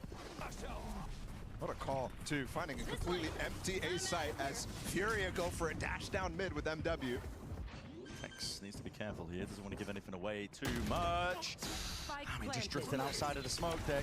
Give Shandy the perfect opportunity, Nade, to prevent any sort of follow-up here. It's mistakes like that could cost Lev, at least getting themselves into the post-plant scenario. Flank is also being watched at the exact same time. That will be a freebie. With Havoc cleaned up, no longer have to worry about that one, and it has to come in thick and fast. Here from Furia, out through to one side, at least in the extremity, but they're not looking into the right directions. Labored in terms of the spray down players that are ready to receive and at least trade and exchange with the bullets. Furia still alive in this one. Two to stand against it. A chow with a movement. MW's running rings around them. Hunter's Fury. No not chance. doing enough. Comas to get a move on the rundown. Noswa, half, sticking, stocks coming in. No. Those were perfect. The game needs to be fixed. The first one was not perfect. It was a great try from Com. But Furia had won that one when Com was so far away. He's purely playing for his ultimate the entire round. Never even got into A main.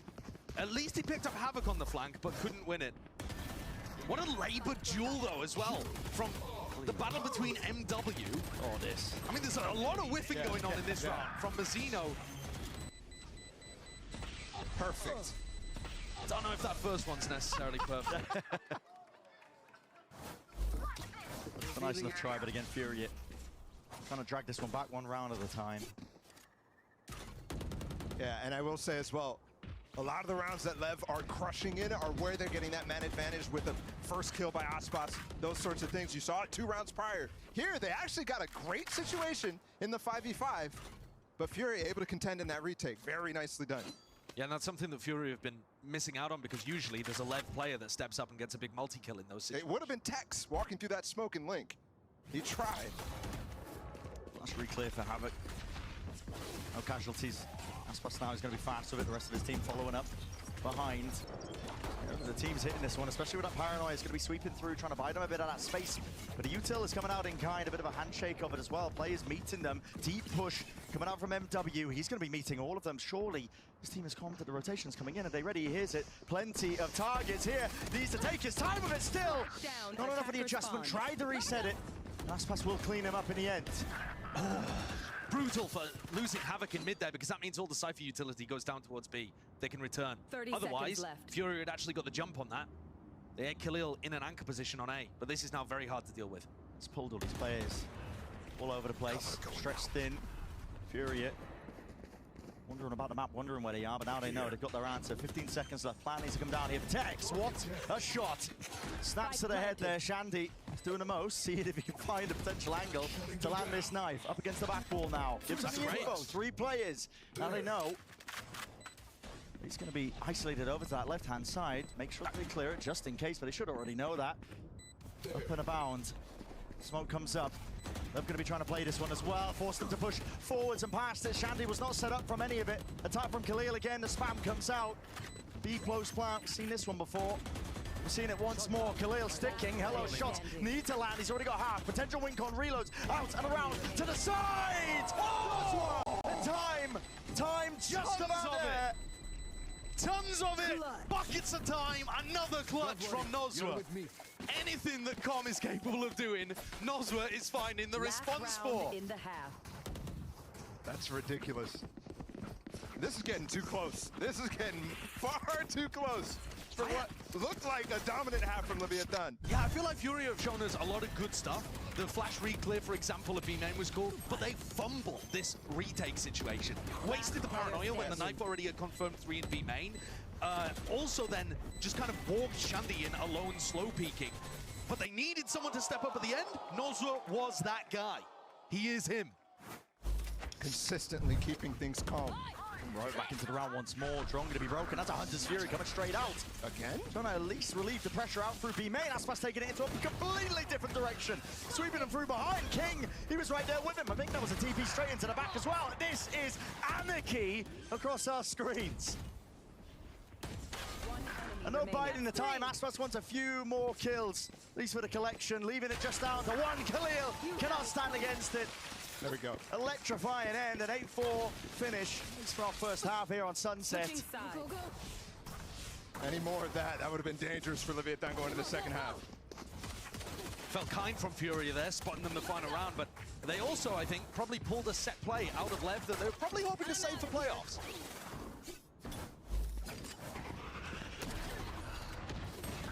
Also the issue here, I mean, these rounds so close, but like you said, that set play at the end set the stage nicely here for LEV.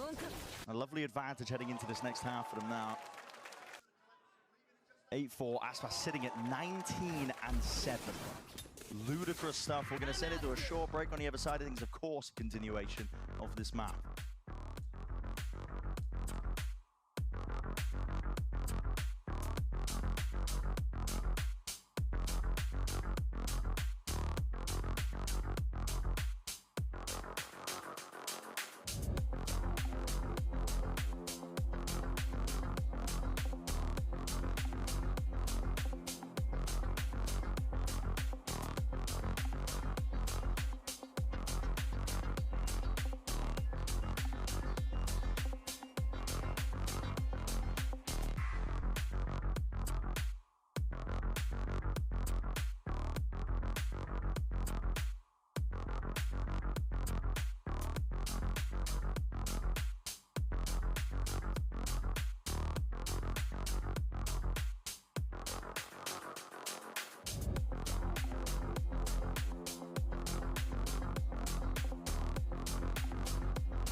Obviamente estamos muy felices como estamos jugando y aún nos falta bastante por mejorar porque hemos tenido, dentro de todo tuvimos poco tiempo de entrenamiento para estos partidos en sí, así que todavía el techo está muy lejos y vamos a ir mejorando.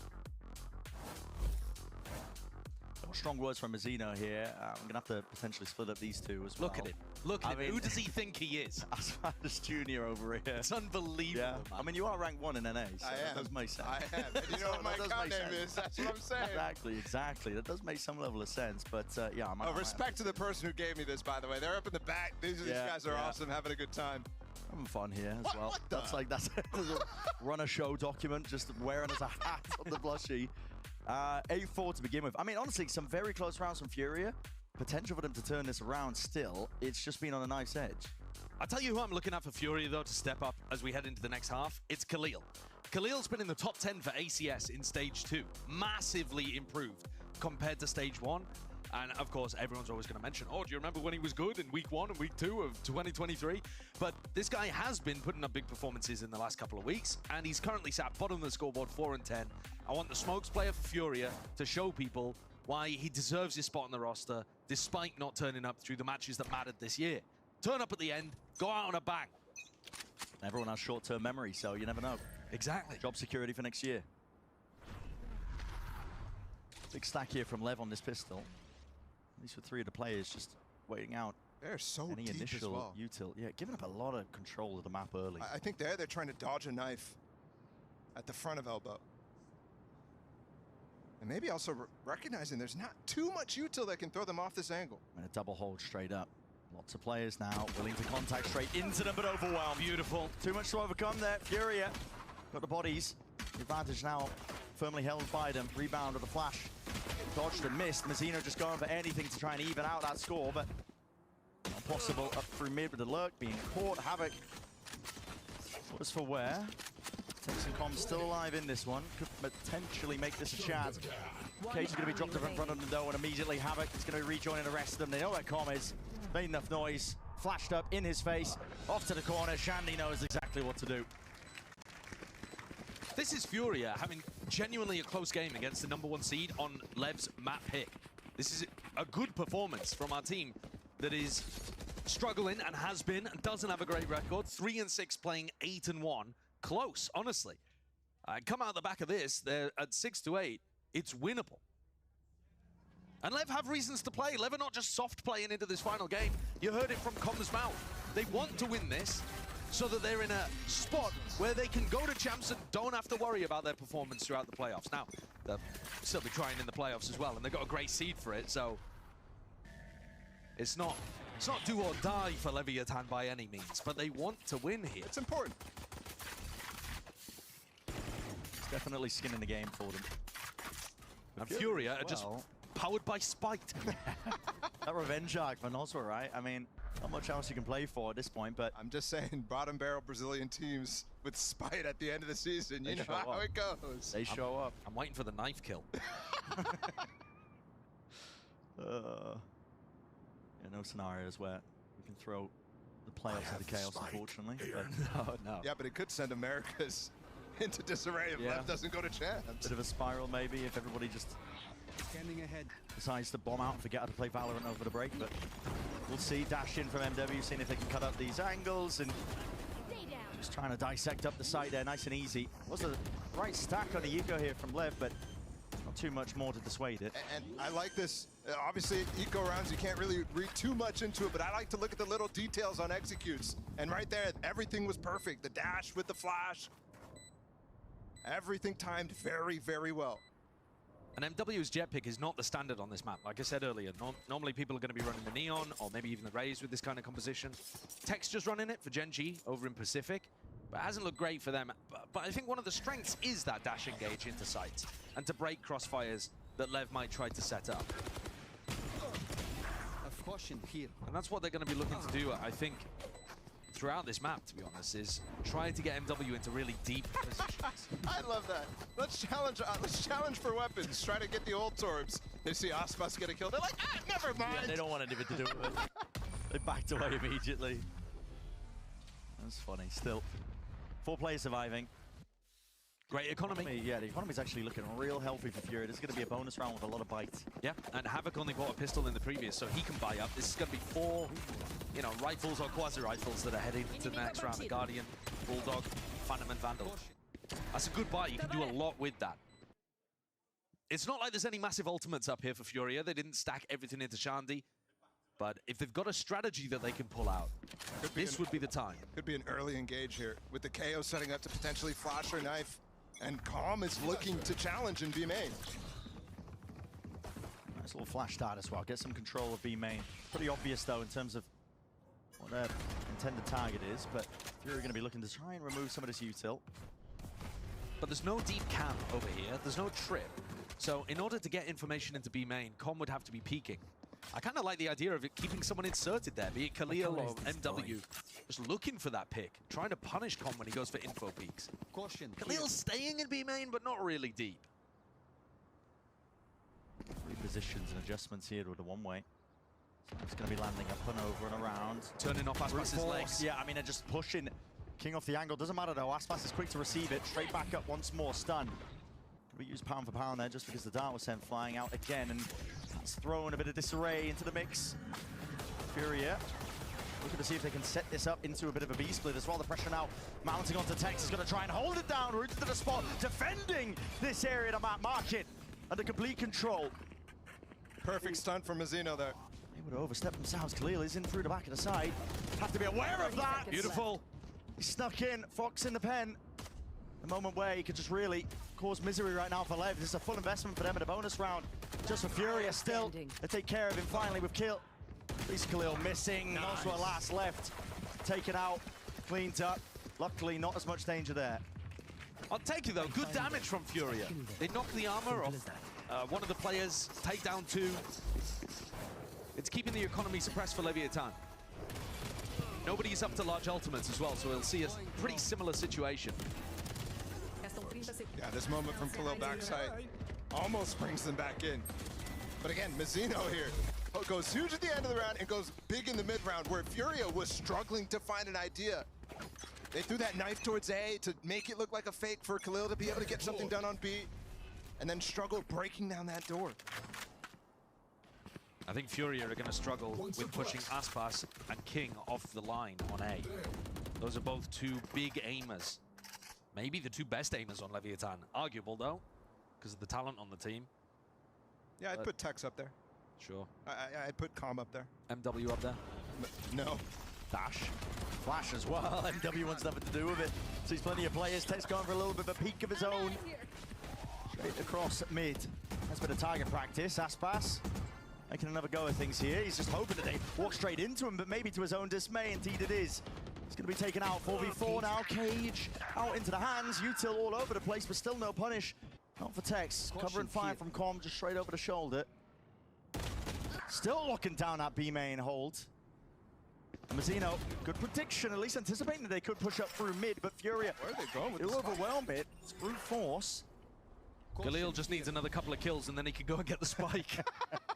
Yeah, this round has gone into disarray. King doesn't know the spike is there right now. That's why he's playing kind of this off angle to see if they go A. This is all over the place. It's bizarre. And it's a contact reclay from LEV. Again, they're just looking for that information. Contact placement, not good. A knife out, unaware. Slashing into the sky. I think there's 2 massive duels there that Furia needed to have go their way.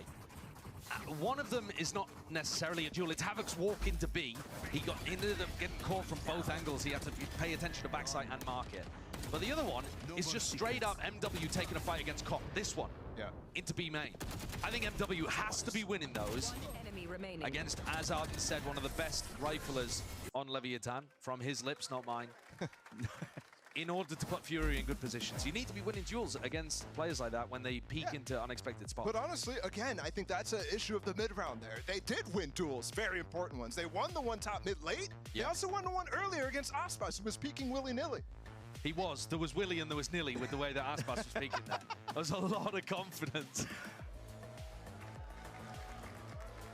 Yo, wake up, bro, wake up! Wake up! Time to wake up! It's getting done dirty, Dad. Listen. I genuinely thought he was faking, but I think the reaction... No. He either needs an Oscar... Listen. Yo, bring him in the analyst desk. We're doing a lot of acting over there. It's 10-6. It's a timeout for Furia, excuse me. Oh, wait, what? I thought it was a happy face. No, just a stoic face. I don't know. What would you call that? FURIA need options here, but it's probably not going to be on this round. Half by Aspas. This is the best round to watch ever. Aspas with an outlaw. I'm just saying he gets 2 every time. Yeah, it's very difficult for FURIA to get past. I will say, FURIA have been hitting sheriff shots. A few of their rounds, 2 of their rounds, early on in this game, got them on the board by hitting big shots with that gun. Here's one. Tiles, though. And it's a double up hold. He saw the Cypher, now he's confident. They're going to try and double ping. Double swing. Yeah, right into the outlaw, buddy. I told you, bro. 2 shots in the chamber for a reason. Too consistent with it. I'm out of here. Always going to be scaring FURIA. Hard to take this one any further. And FURIA have really been hanging in most of these rounds, but the last 2 have toppled this map. I mean, Aspas is now farming them, but round 15, round 16, FURIA had a chance on the bonus and then on the gun round, and things have now slipped where LEV are going to have a massive lead. This is going up to 5. Very tough for FURIA to fight back, get into this. And the money's going to be booming for LEV. Ults online. FURIA can just hope for, I mean, some sort of consolation prizes. Nice shot from Nozwa. Respect shown by Com. Using a drone here, so you can catch that timing once more. Lighting him up, shot down at defeat. But it matters not. So, like you said, a 5-round lead here for Leviathan. That's unreal confidence there from Nozwa. Gets a drone tag and then just W keys all the way forward. He is 15 and 11. I don't think anyone can deny that Nozwa's been a fantastic addition to this squad. His performance has been amazing. He's been consistent. I'd say he's been the best player, hands down, on FURIA since he's joined the team. Yeah.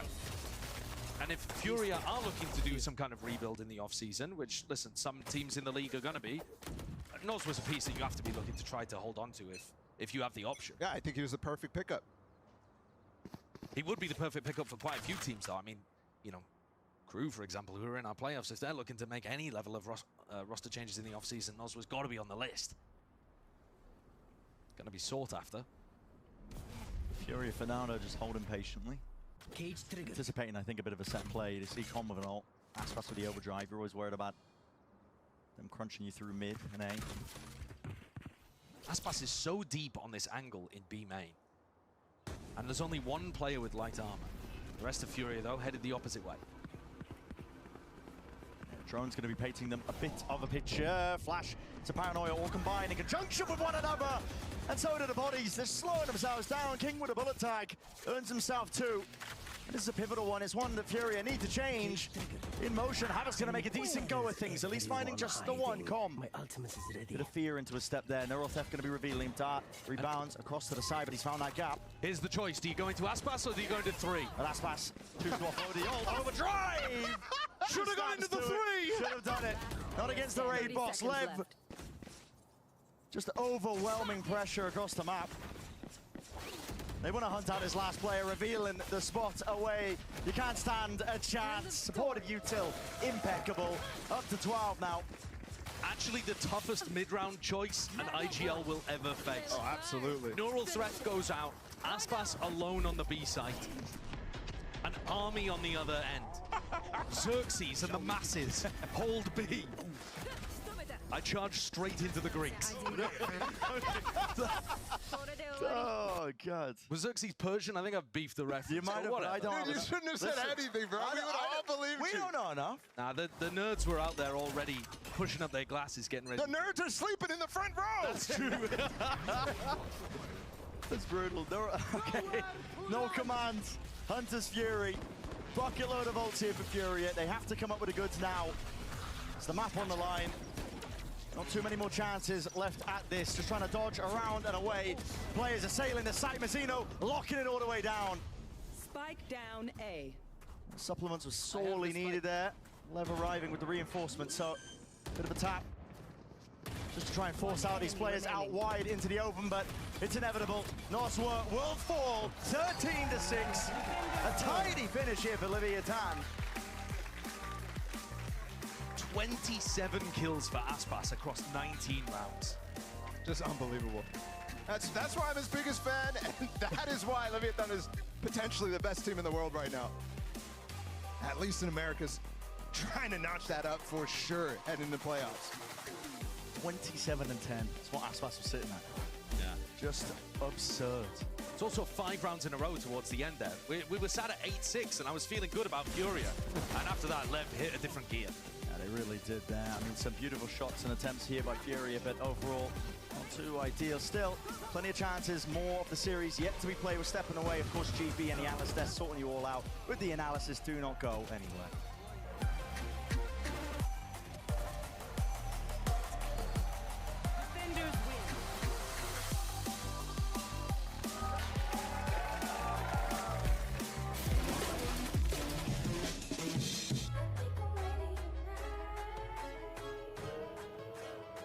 Hey guys, it's Jimmy Lin. In this series, I'm going to walk you through attack on Pearl. Watch out for the stairs, clear this angle. You're going to be able to fight this.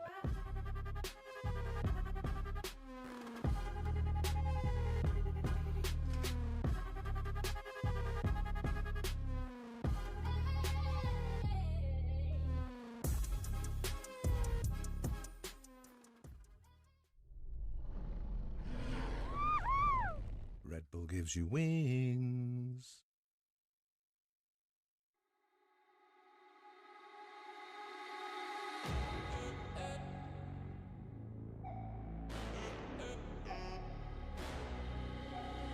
Should've known better, yeah, yeah, yeah. You said forever, yeah, yeah, yeah. I burned your letters, and I'm just forgetting about you. I'm just forgetting about you.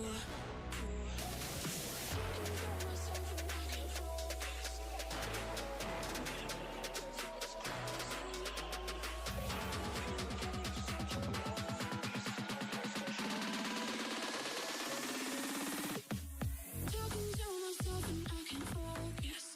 Yeah, I'm broken. The door is closing. I wanna be a part of something more than this. I've lost control of it. I've lost control.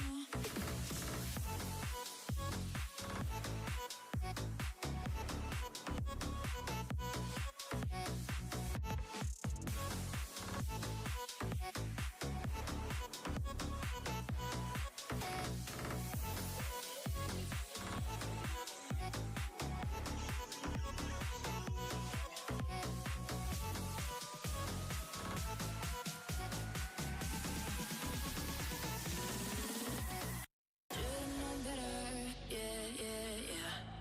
You said forever, yeah, yeah, yeah. I burned your letters, and I'm just forgetting about you.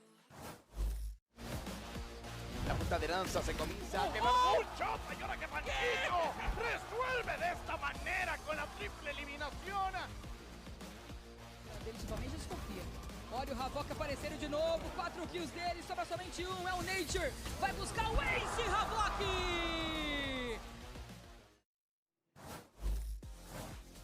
Smick standing here with Coach Itobata as Leviathan is looking amazing. Map number 1, taking down Furia.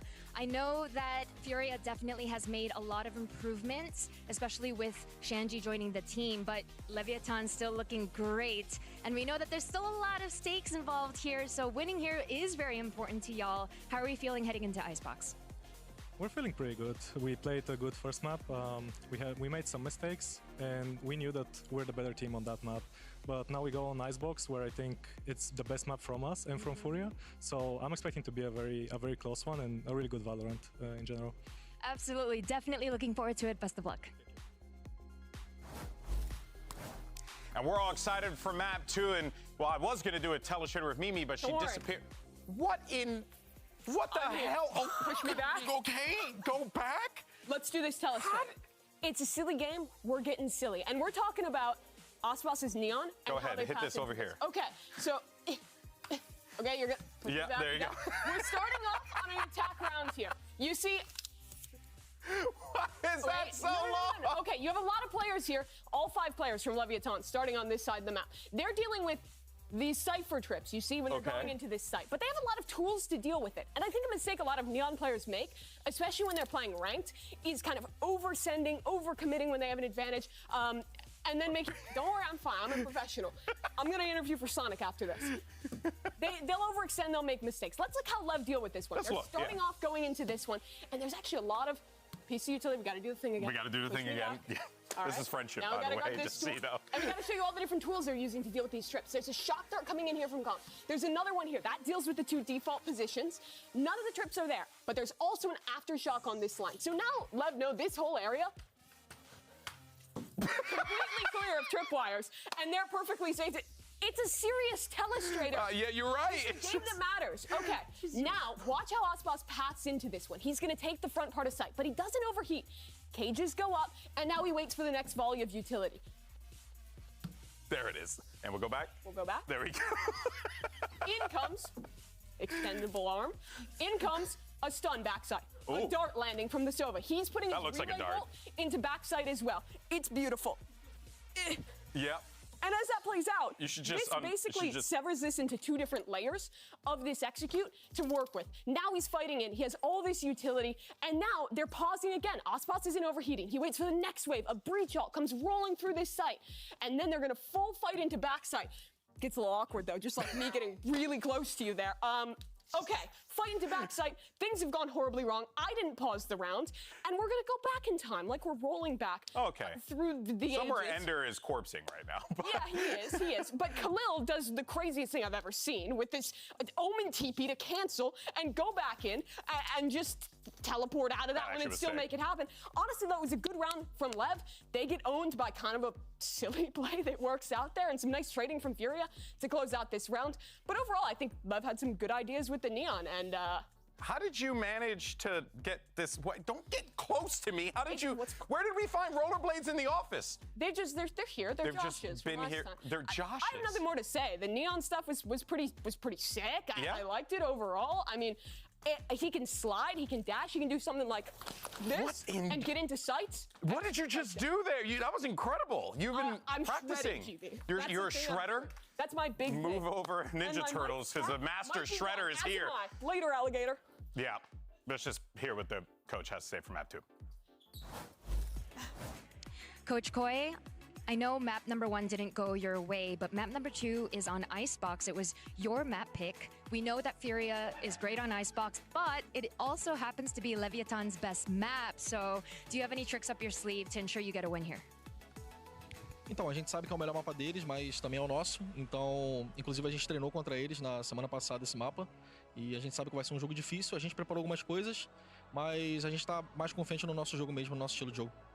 Yeah, we know it's our best map, but it's also theirs. But we trained against them, we practiced against them last week. So we have a few things up our sleeves to show next Okay, week. well, I'm very excited to see it. Good luck on map number 2.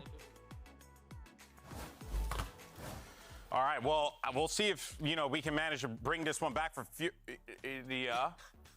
we're still doing this. No, This is okay. This is great. It's the most efficient form of transportation. You're already tall. Now you're taller than me, even more so. Yeah, we talked about it at the beginning. Today was going to be a very serious day. This is a very serious show, and I'm glad we've been able to stick to those guns without rolling off topic very much. You're on timeout. You have to be on timeout. After that one, you got to be on timeout. But let's talk about how Leviathan is doing. How Leviathan is doing here. You heard Coach Itapata basically saying like, hey, they caught us off guard a few times, but they're expecting this Icebox game to be like, peak Valorant is what he had said. We're going to see a nice jet duel here, potentially, for Aspas and MW's era. Yeah, when we talk about FURIA, I agree with Ito Pata that this has looked like one of their, if not their strongest map. They're a team who's still playing some of the classic stuff with that harbor. I think the setups they have off of it have honestly been really good, and I think the coordination of the team, too, tends to be really on point here. I like their flood defenses when they're playing on the defensive side. I think the harbor adds a lot to that. Do you just naturally roll back? Yeah, is the ground slanted? There's a bit of a slant. Guys, we gotta fix the ground over here, I'm gonna stay around. It's all right. Hang on to that. Doug, what do you think? I don't have time to share my thoughts. He doesn't, but it was very insightful. In the other hand, though, we have Brandon Sideshow and Bala, who should be here doing his job, but instead he's doing another job. He'll be on the other side with the casters, breaking down Agent Select. We'll see you guys in a little bit. Mimi, no!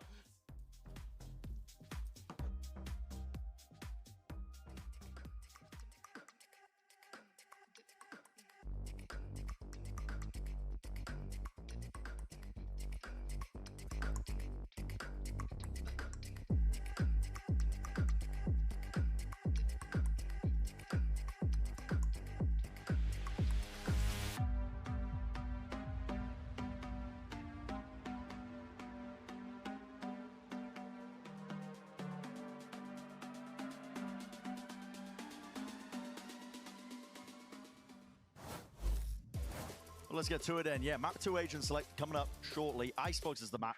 And honestly, production, hands off to them. That is, that's incredibly brave. Yeah, Mimi strapping Mimi to is, wheels. That is potentially tens of thousands of dollars of damage. Right there. I mean, it might have been. You don't know what happened after. Yeah, we didn't see what they cut to. Incredibly He was brave. going fast. Yeah, but yeah, I mean, what do we make of this? We're heading into Icebox. It's a map. Bold one for Furia to pick. They have historically been good here. It's been a great map for Furia. But also you're playing into LEV, who are the only team in the world currently playing Viper Harbor well on this map, in my opinion. And part of that's because Com's Sova gets empowered really nicely to have his value. You get a lot of these post-plant spots where Tex and Com are playing just heavy post-plant, and Aspas is going aggressive. And that duo works really nicely. Ooh. Well, nothing out of the ordinary. I don't know why I went ooh. I mean, Well, it's the standard Sage, Icebox. you like the Shandy Sage? I mean, the Sage is fun when people do TikTok wars a bit, not when they play standard. So you want to watch Paper X? I know how much. Yeah. I want to see people walling up over the top, you know? I want to see that. But the Jet head-to-head is going to be interesting nevertheless as well. MW and Aspas. I mean, MW was trying. Don't get me wrong. The guy was trying, but Aspas ended up taking over when he got to that defensive half. Absolutely. Furia winner, 2025 champions. The people have seen it in the crystal ball. That is awesome. It's potentially. You know, I'll give him next year. Okay. Okay. Leviathan this year for the sure. Jerseys will come off for that. We could do a jersey swap. Furia are heading into this pistol round with 3 sheriffs online, which I love. I think that's unfathomably based. to just have 3 sheriffs that you rock up with. You're on attack side, no post-plant nanoswarms, no drone on the attack side for your Sova. Just shoot people. Yeah. It's a shooting game. It's an FPS game at Aspas. You also have to not get shot. Exactly, and he proves it firsthand. Maybe going for a second go at things. This is ludicrous. Give him the ace. Yeah. He's at 2. Perfect wall, get him some safety. Still Havoc has been lurking. Making his mark over towards the ace side. Texto, one to the temple. Takes him out. That was an execution. Yeah, rapid run around now for the remaining 2 Fury plays, making all the noise in the world. So Comp. How are they getting lurked on? After they had a lurker through A. Lurks on lurks, and there's no chances there. I mean, they just don't expect it. There's no way you expect this. Last is known. Shandy doesn't know which way to look, man. Too many players in every single spot. Lev with a pistol round. It's honestly just absolutely flat out. They're here to win it. They got dinner plans. Not happy with this one, though. Comp stole Aspas's ace. Stole his ace. Again, he had 2 kills. Calm yourself. There were nice shots over towards the beginning. When you buy 3 sheriffs on the pistol round, you do have to be, you know, shooting them, hitting the shots. Yeah, that's wow, that is incredible. Dude, this guy's your color cast. What is going on? Yeah, it's okay. I deadlift sometimes. You're here now. You excited for the Aspas Outlaw again? No, because they're going mid, and this is kind of awkward for him. I don't, yeah. You know, I'll give him pre-cope. He's not going to get anything this time. But it's unfortunate. Right there. Yeah, difficult to get through, chew through. So with the eco, they just want to plant down at this point. Maybe if they get a kill, they'll be happy with it, but took to the corner. God, another perfect cascade to slow them. Yeah, Shandy just couldn't quite get himself onto the site, and now they are just, where are they going? Just stuck in kitchen. Go for another wrap around here. Tex is flanking them. Is he going to spot any guns poking over the edge? The turret sees the contact. Few to the body will do it. Dropping down northward, going for another repeat. Classic in hand. MW does take him out. I get what. Well, Havoc's got a ton of space over towards A, and now Tex is down. Yeah. The alarm bot's not up, the nanoswarms aren't up. Bomber's AFK in spawn. Only just started playing again, but they can get the plant here. He's doing the reverse curry. Let's go for the peak. Plant money, love to see it. Shocky. Big win in the round from MW. No shocky. Okay, just a dart. Yeah, he does get the plant money. That's what they're playing for. Small victories, micro objectives. That's what I like to see. Stay focused. Get your money up, not your funny up. Is that what you like to do? Because I think you've been a joke this entire last 2 years. That's brutal. I'm going to need to split you 2 up. Swap the headsets. I'll sit in the middle. All right, here we go. Bonus round over LEV. Full armor across the board for Furia. Don't want to be falling prey to the outlaw purchase of Aspas. Big stack as well.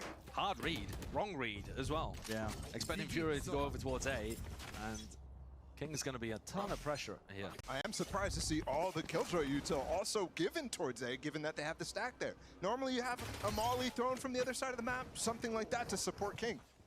King did not break the drone either. And caught just from the side there, Khalil. Wrapping up, straight up the gut through mid. Taking all that space for them and more. Deep dart as well. No more worries. Out from the side though, that's calm. It's a good return of the fire. Oh, he's actually scared that they push even deeper, but you're almost never going to do that when you have Sage. Yeah, just go for those standard plants as Shandy has done. Play the 4v4 in the post plant. Havoc hasn't put nanoswarms down onto the spike. This is awkward for Shandy. Doesn't know which way to look as well. Gonna have to be bailed out. Shot darts from the back and the side. Out through, running it forwards. Quite tapping. They know they're not on it. Shandy still locking it down. Holding it down, still can. Maintaining. Not against the rifle. Up onto the side as well. Cove has to get bursted. Mazzino already sticking. He's got half already. The bullets are doing it. Still getting it. At least half. Maybe a chance. He's low though. Only 9 health onto it. Sliders attacks as well. 3 bullets left. The time's running short. Furia know it. They've won it on that win con just alone, and it's snappy at the end, but just going to be that alone here. Round win. Clean sweep though with the players. Furia not able to keep anybody alive. They get the round, but it cost them every weapon that they had coming into it, and I'm concerned about the post-plant game plans as well.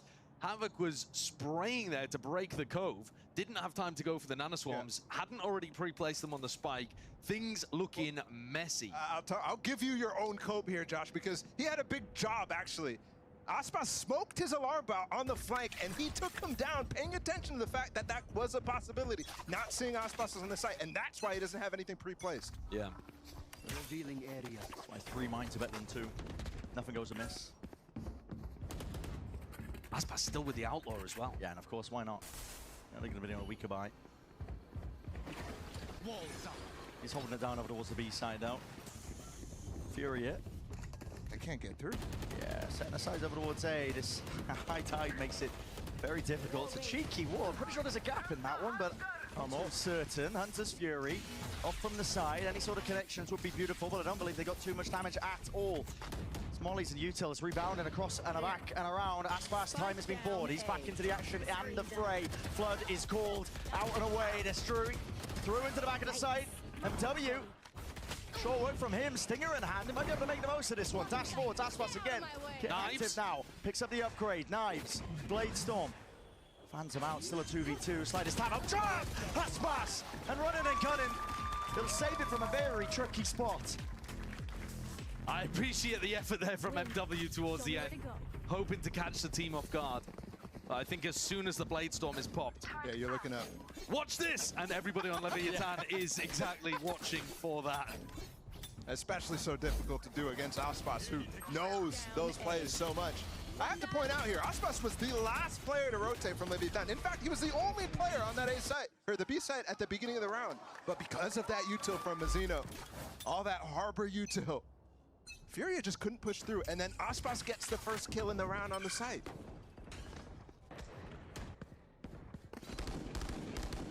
No util as well to push back Mazzino. Easy ult earned up. It's interesting too, we saw on Sunset this same sort of setup end up working for LEV on defense, where Aspas just holds down the B site and they're happy to heavily stack the rest of the map. And Furia plays into that. They don't want to go where Aspas is. Oh, it comes his way out into the open there, still with the dash. MW going to be up and above and around now. Running rings around him, or at least attempting to. Still knows it's going to be one player watching for that angle here in that one. And that ult does have to be offloaded finally. Reckoning cleaves and clears the way through. So Mazzino's bought them a little bit of time, but it was actually the fact that MW got in front of that high tide that allowed him the kill onto Com. Normally, Furia have been behind all of the Harbor util. The time and repositioning here. Tex has gotten a deeper position that you might not expect if you're Furia. And they don't have that drone anymore. He's got to make his mark. Here with his player disadvantage. Beautiful. MW straight forwards now, using the cove as well for the entering possibilities. Mazzino though, so looking it forwards. High tide's up and around, stretching. It does alert them to his positioning, but it's not really much they can do. Furia slow to a crawl. Have to bide their time again and just waiting it down. A few seconds. Cutting noise, praying that it pulls some players away here, but LEV's still holding it down for now. Tiniest of differences though, players up and above, and King wasn't expecting it, not on top of 410. Needs to be a return of the fight. Mazzino is down, gone. Just down to Aspas. Planted. We've seen stranger things, listen. Make a go of things, but Dash fades away. So do most of the chances of the round. Good one from Furia there. Able to get in. They had, what, 3 or 4 waves of different utility cycles into the A site. First, it's MW getting past that high tide like I was talking about. Then they have to wait out the reckoning. They go back forwards again and prod and poke. They get held back once more, and then they finally commit with about 15 seconds left on the clock. Yeah. Starting with Shandy putting down the wall so that one of the spots, at least, they don't have to worry too much about. Right. At that point, they'd already gotten 2 picks on the players, though. Tex fell, those sorts of things. You can start to take your time a little bit more. But I'm interested there, and they don't chase Aspas at all. I know the money situation for them is not great, but also trying to keep the money down for Leviathan is going to be how you actually bring this into a game where they can take the lead here. Yeah, I'm going to counter with the fear of God is in them. Yeah, you run at Aspas, I wouldn't chase him either. I don't blame him. He's only 4-1 in this map, but if you look at his stats over the whole series in total, it's scary stuff. MW, though, this time is actually finding those opportunities to get picks. He found the opener onto Com, he got another really important one on Tex, and now he's looking to try to hunt Mazzino. Great reads right away. Drone seeing Mazzino. And usually Aspas has been alone on this lane. Instead, now that he has the hero rifle, he pushed all the way up into attacker side nest on A. Never going to be calling for a lot of bodies to receive him now. Waiting for the second wave dart. Dash as well from MW. Clears out the yellow box. Wall up. This time the Nanoswarm's placed preemptively. Oh, boy! Come on, Shandy. I know you haven't been in Tier 1 all the time this year, but you know to look away from the wall. Really is turning into the average Furia fan still. Still with the rifles. That's going to be reigning supreme on this day, but with the Sheriff in hand, Aspas has finally found his way over towards the fight. Still a 1v3 to take care of. And too much as well. Trying to put a position here. Furia bringing it up nice and even now, 3-3. Clean stuff. Did I ever say I was worried? Not even in the slightest. And Shandy's been statistically a bottom performing player. Listen, I don't care. I don't care at all. The vibes have improved massively since he was added to the team. He seems to have given them more of a determination to succeed, a bit more focus, and also there was less pressure because Furia were essentially out of things by the time he arrived. But I think all of those things together since adding him have created a squad that's actually now able to, you know, go toe-to-toe with some of these top squads, at least for the beginning halves of these maps. I think that's what he brought to his prior teams too, NIP, back at Reykjavik.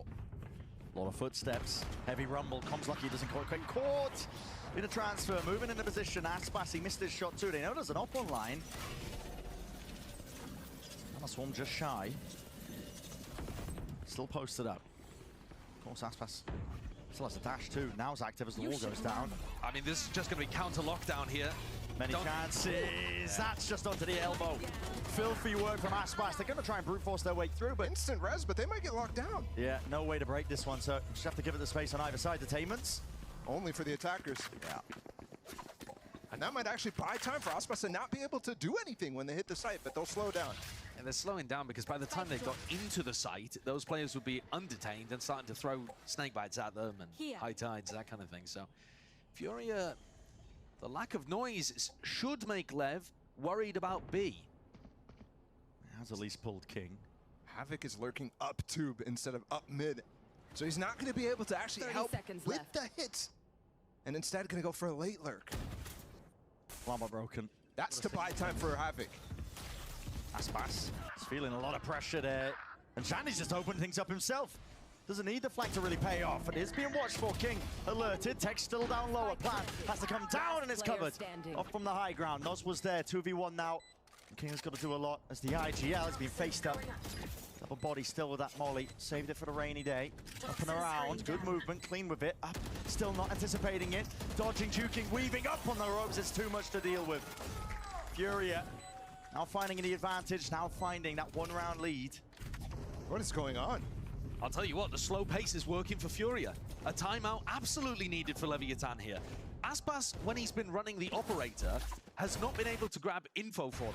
He gets a kill in this spot, but they're lacking information, I think partly because if he had a rifle in his hand, they'd probably be more incentivized to set him up on aggressive lines. Oh, that's how he got the double kill. TikTok walls! That's what I'm looking for! None of the standard stuff. Break up the crossfires. I think Jorgamo hit us with one of those last time he yeah. was playing Sage on this map. Looking lovely out there. What an angle to pull out.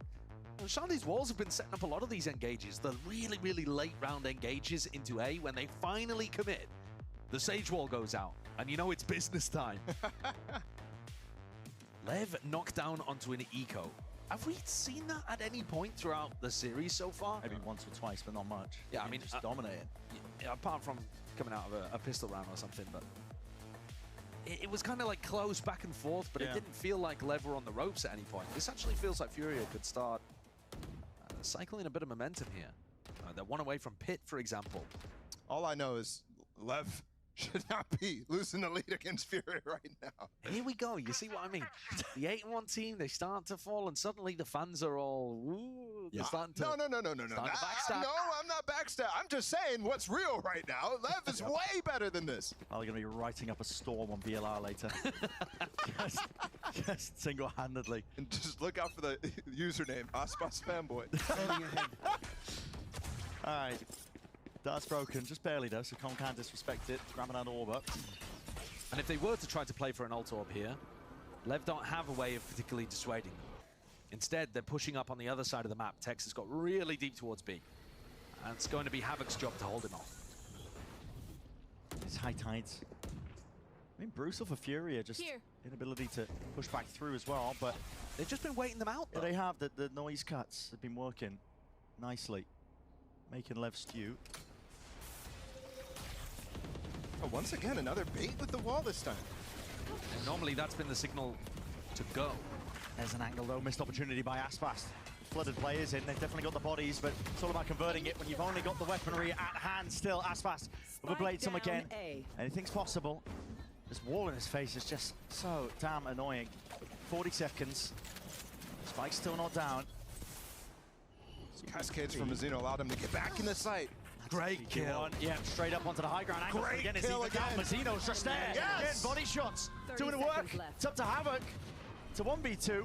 Reckoning. Pushing him out of the picture now. He's got to get a move on. Running all the way over towards B. Double stack Duff. Doesn't look like it's going to be red here by Lev. He might be able to catch his timing. Ooh, mid, I think he had time to go B main. I mean, even though the Lev players have heard footsteps, you've got to run in the middle of that reckoning anyway. So they haven't got the read that he's headed over to B here. Unfortunately, it's not somebody like Nozwa or Khalil in the post plant here, where one of these plants would have got the ult online. Havoc's still far away from lockdown. And going through mid actually allowed him to get that alarm bot down, which gives him a little bit of information. He's hearing both of them right now. He can't give up the site though, because the pit will make things difficult. Difficult spot. High Tide's already ripped his way across and the cove. Lev doubled up side by side. Yep, Havoc realizing he needs to take the initiation factor into his own hands. Not enough, but almost there. Barely. Reset of the rifle. That's tough. The trade online for King, and so brings it 4-4. Lev making a hard read coming out of that attack timeout, in my opinion, just deciding, well, Furia, in the slow pace rounds, have mostly just been re-hitting A. When we see them early A, the chances that they're re-hitting, it's been like 4 times compared to 1 that they rotated B. So if you're going to gamble and stack on a spot, just put bodies on the A site. And now, I think we need to see the adaptation from Furia, where they do the same kind of thing, pressure over towards A, but have at least a lurker, if not the entire squad rotating over quietly and taking B control.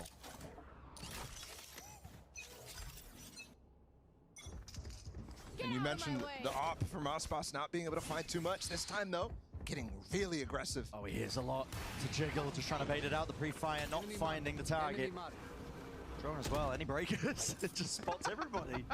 So this is good early round information that Furia is set up for some kind of a control or push, but it doesn't help Lev get mid-round, late-round info.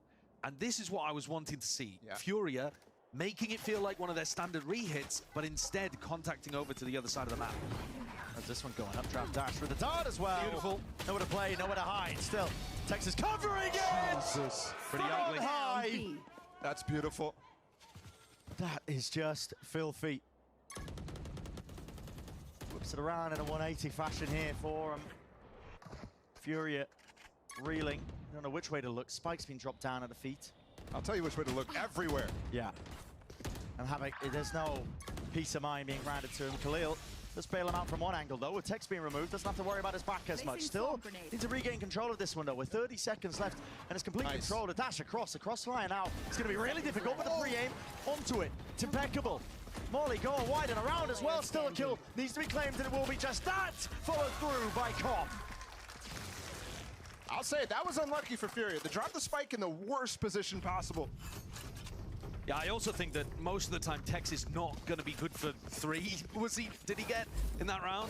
He's a great player, but you should be able to trade it out. The Tex slander is ridiculous. No, it's not slander. My point being that FURIA should be able to trade out 1 player with 3 of them. It sounded personal, I don't know. No personal bias to that whatsoever. I'm not wearing a FURIA jersey at all. It reminds me of the beginning of Sunset, where FURIA were getting in good positions, had the right read on the situation, but couldn't get through individuals. Yeah, it's okay, Josh. I understand it's hard to be biased for FURIA. Hit down. A lot of pressure. It's an early ult by King. He's worried about it. Tex covers. One possible position there, just up onto the high ground. MW not getting away with it. They had ults to try to work a play in this round. They could have locked down and then tried to counter ult com, you know, generate a pick in this kind of way, and instead they're just saving those potentially for round 11 when rifles are on board. Look at how difficult this pit is to get through. Hunter's Fury, hello, okay, why not? That's quite nice. I mean, that gives Havoc a free ult in the next round. I'll take that every day. Silver linings to these storm clouds. Down as well. They might even opt to use it, even now into the post if they find a good position and spot for it, but they want to play aggressively in this post, doubled up. The FURIA players are staying inside the pit right now. Havoc on top. Shanji trying to find a position inside of it. Util still with Cascade in his face, not quite peeking over the top as well with the wall. He hears the ropes and then just spamming it. One bullet to the head just caught there, bit of unluckiness there just for Havoc. Shandy tucked tight. We've seen miracles from this spot at least with the pit up, but it drops down, fades to black. Again, not worried about this round. It's a gimme to Leviathan, but the ult situation going into round 11, that's what you've got to pay attention to here. They've got lockdown on Havoc. There is a potential for a lockdown on the other side, but Nozwa could break it with his Hunter's Fury. And previously that was balanced because Com had his own ult, and he just kind of ripped it. Yeah. I'm not sure really why even. And there's a little bit of pressure in this situation, but King should be feeling fairly safe inside the pit. Nice shot. That's nasty from Aspas.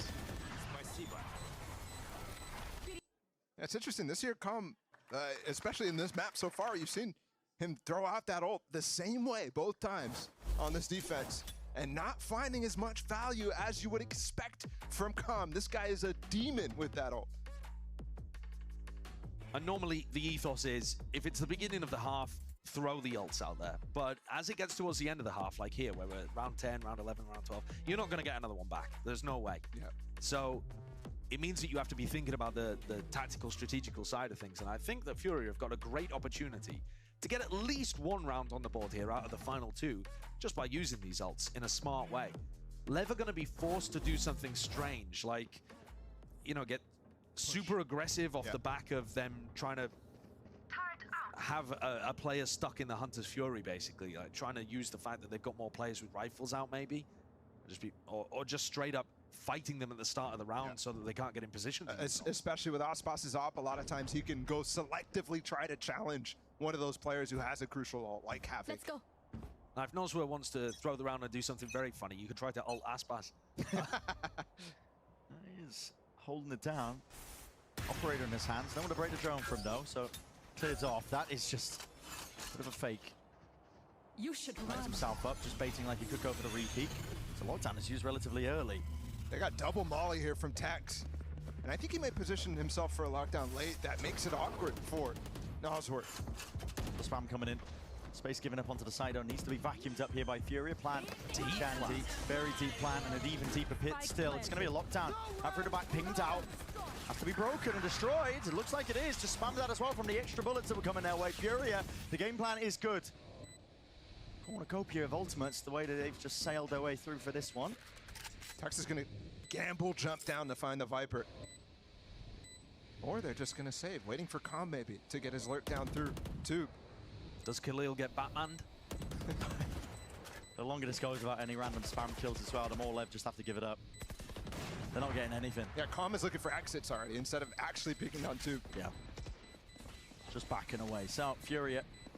And that matters, Bren. The money for FURIA going in this last round, if they can get a lot of exit kills. Lovely movement, though. Just trips up Calm for a second. I don't actually think the money does matter in that situation, though. They've got plant money. They've all got over 400. They get 3K for winning the round. I think that was straight up the wrong call from LEV, unless I'm missing something massive. You're not going to feed them ult orbs. You have a ton of money. Send it. Go crazy with it.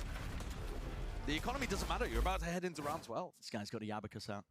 he's ran the numbers. I'm counting my beans. One more round, 12. MW has not been pulling out the attack off very often. And it's only Calm over towards A. LEV have mostly been stacking the A site. This time, swapping it up, expecting FURIA to do something different. FURIA like, nah, I'd rather go A. It's been part of the game plan for them. This time, though, MW with the op in his hands. It will slow them down. They've been playing fairly slowly towards A anyway, though. I'm just hopping up on top of the box. Maybe he could have caught a timing there when the drone's in his face, but surely feeling the heat. One of the big differences to the way that FURIA are playing it, it's not 5 people towards A. It's a 4-1, where Khalil, if he wanted to, could try to take some space. He's playing very safely at the moment, though, on B. They're leaving, but Khalil doesn't have too much information. It's not like he knows that B is empty. Here. They're going to try this A fake into the mid to B again. They've got the read, though. Not quite. I think there, something that FURIA did not get down was the actual rest of the util from Mazzino, as Havoc actually gets a kill through mid, though. Oh, that's brave, Havoc. Still with a knife out as well. And like I said earlier, LEV, they have the read on this one. Got the bodies. Teammates finally arriving to the scene. Oh, MW. And it's like, oh, battle! That's perfect. Aspas using the elevation of that little ramp there, making it really difficult for MW to hit that shot. A bit hard, and Mazzino still locking it down as well, straight from behind. It's only 20 seconds left. Need to get a plant down, but there's a reckoning in their faces. Golden beams are light pointing exactly to where FURIA are. Can't stand their grounds against it. 12 seconds left. What is the bailout here? How did they even get themselves through it? 10 seconds left. Needs to be coverage. It's not there for the plant. Shandy just trying to go for it onto the corner. LEV are going to be up now. 2 rounds. Looking forward to that next half. But I'm impressed with what FURIA put together. I feel good, similar to Sunset. They're keeping things close. LEV won the pistol, and FURIA are still only 2 rounds away at the half. If they can do the same as Sunset and pick up a pistol on the back of the halftime, then we've got a real game going. They just have to not fumble it and lose 5 in a row. I think LEV is playing great too, so FURIA actually challenging. This is in their last match. Yeah, very impressive. Good signs for the rest of the regular season. Yeah, definitely. Week 5 and beyond. Absolutely, and only 2 rounds standing the difference between them. We'll see how it makes the difference as well heading into the pistol round of the next half.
Welcome back, everyone, to the Riot Games Arena. We're here during the halftime, and I'm joined by TCK. It is so great to have you here, and this is your first ever international trip, right? Yeah, I'm so glad to be here. I'm so happy. I'll be able to co-stream Cloud9 games in the playoffs. So yeah, I'm loving it.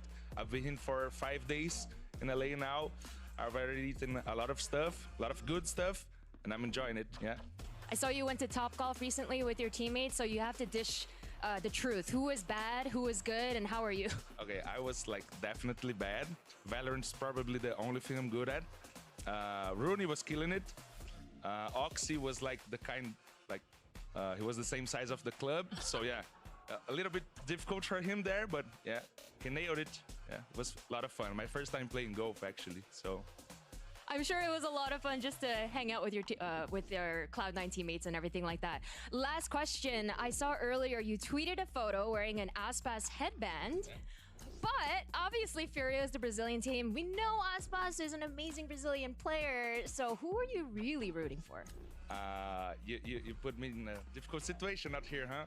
Okay, so like I'm cheering for FURIA so they can win a game. Like Leviathan has already won like almost every match, just lost for Cloud9, biggest team, right? But Aspas is one of my closest friends, so I'm really cheering for him. Like, he's a big inspiration for me, so yeah, let's go Aspas, let's go. Well, we're about to find out. Let's head back to the chaotic trio. It's over to you guys. And we're going to find out as well, you know, what the outcome is of this one. The pistol round, obviously great importance. Golf was mentioned too. It's only a matter of time between you two challenge each other to a game. Yeah, the most competitive of sports. Of course. I think I'd wax you.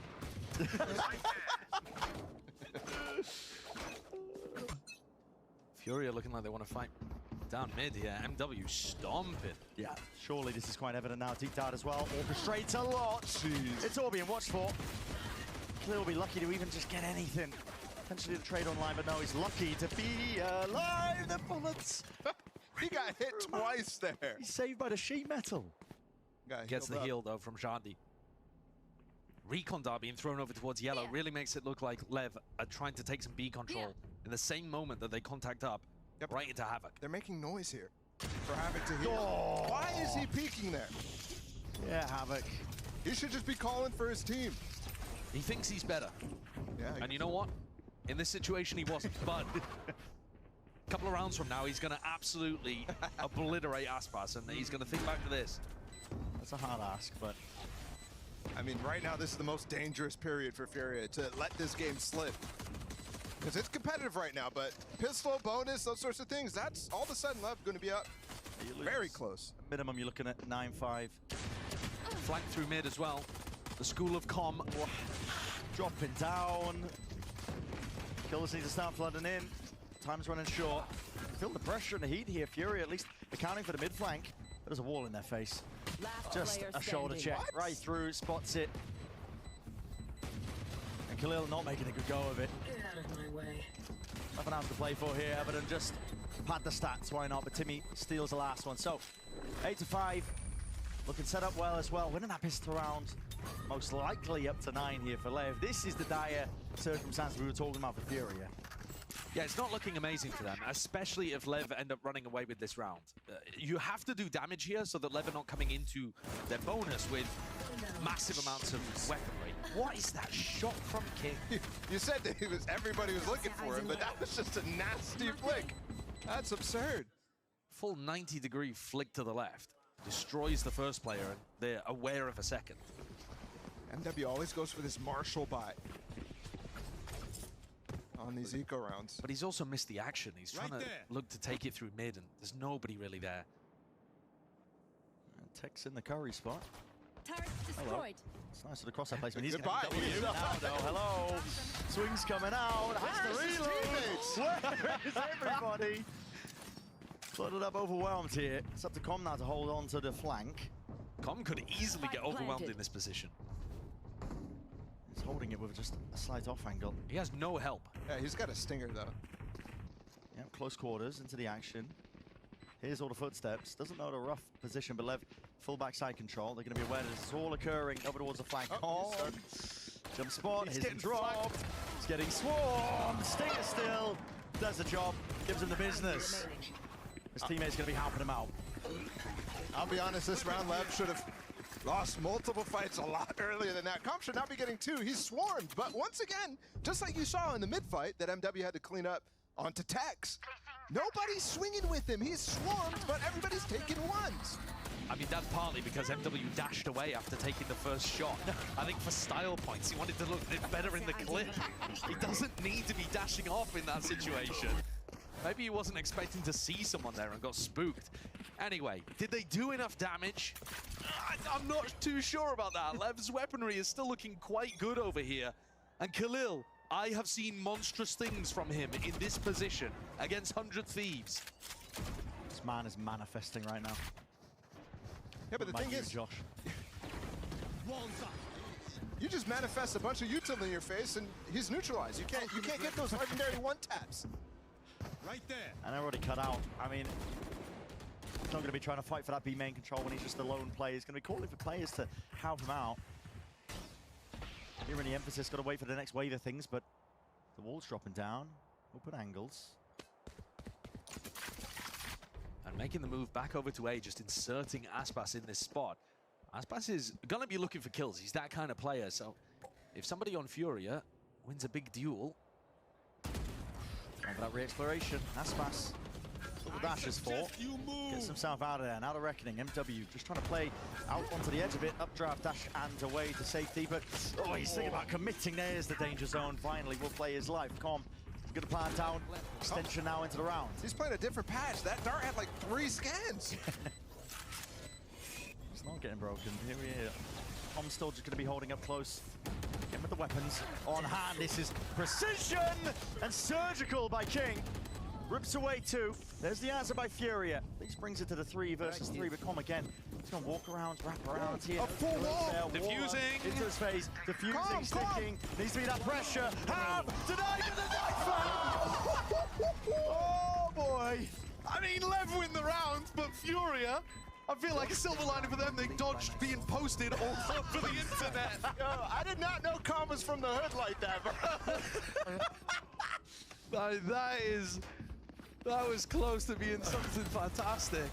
This round as well felt like Aspas had decided, I want you guys to prove you can win without me. He was just inserted over towards B, and then watching for the flank didn't really have any impact. Normally you see Aspas deep up in these A post-plant setups, always looking for the kill. Sometimes he's even like trying to take timings through his own harbor wall, pushing towards spawn. This time he sat back, was like, you got me right, boys. Yeah.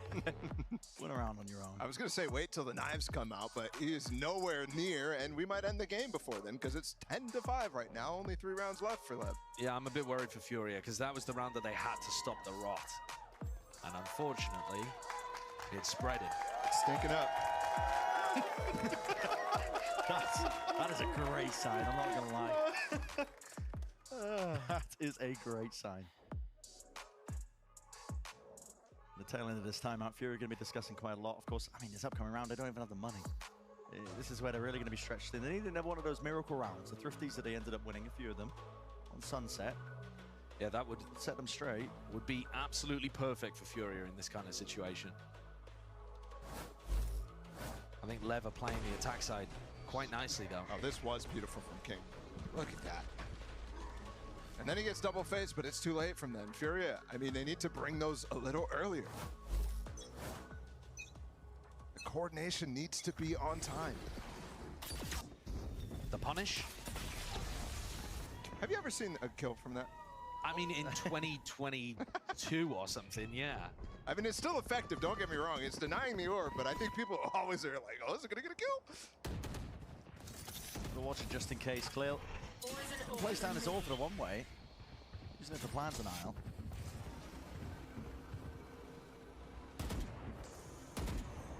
Fury are taking risks in this round, though. They're pushing out over towards A. MW's getting a lot of information. He knows that this is a real push.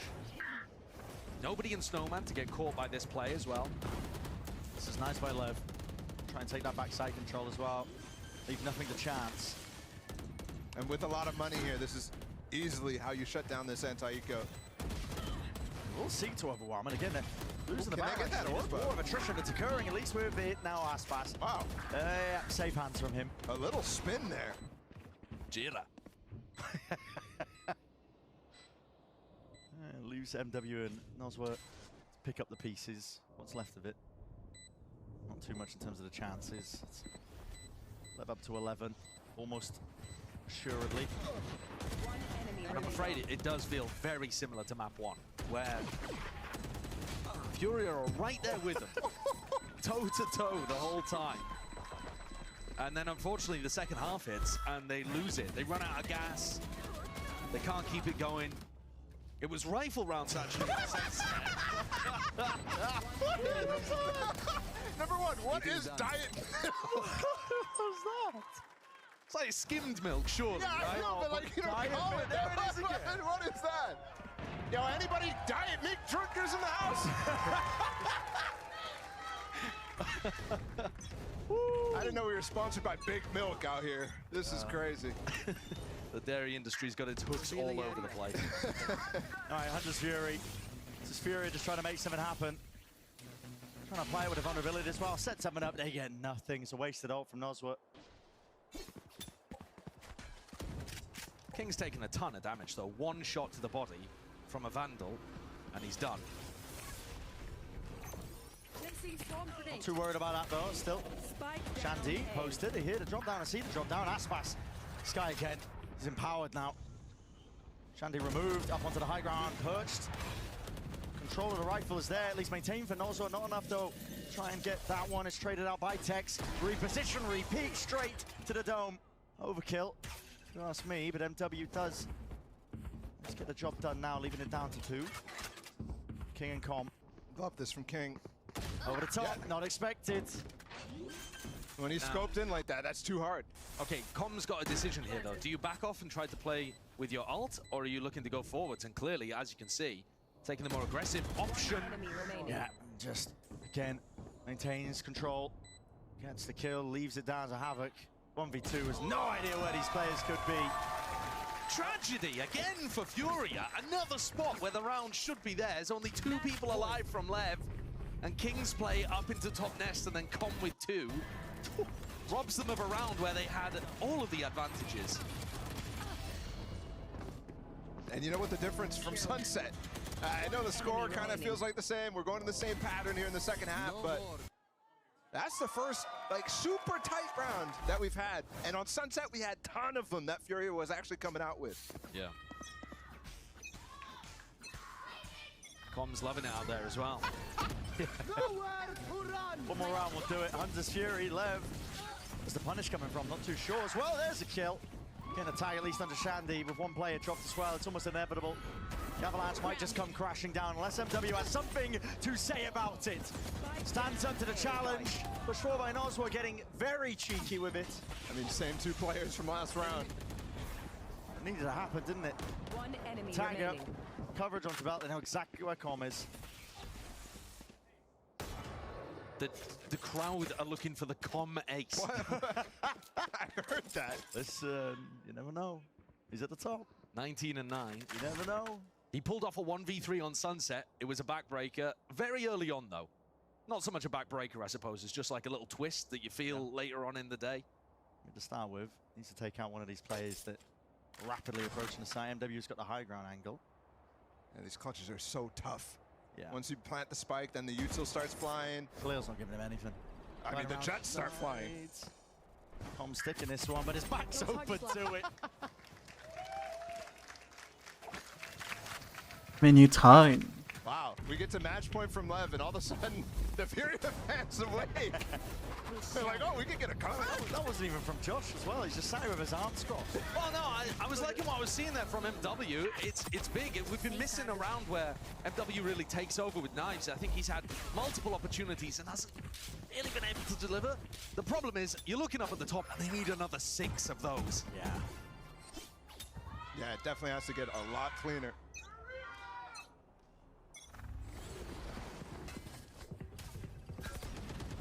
Tags onto Aspas. Brawl in B. Here's the fight, yeah. Walking all the way out. Khalil. There it is. Wins it, King. Needs to return it. There's a wall in his face, and he doesn't get it. Barely missing the timing on it. Couldn't be better. I mean, that's a movie script, just putting the wall up to save his life.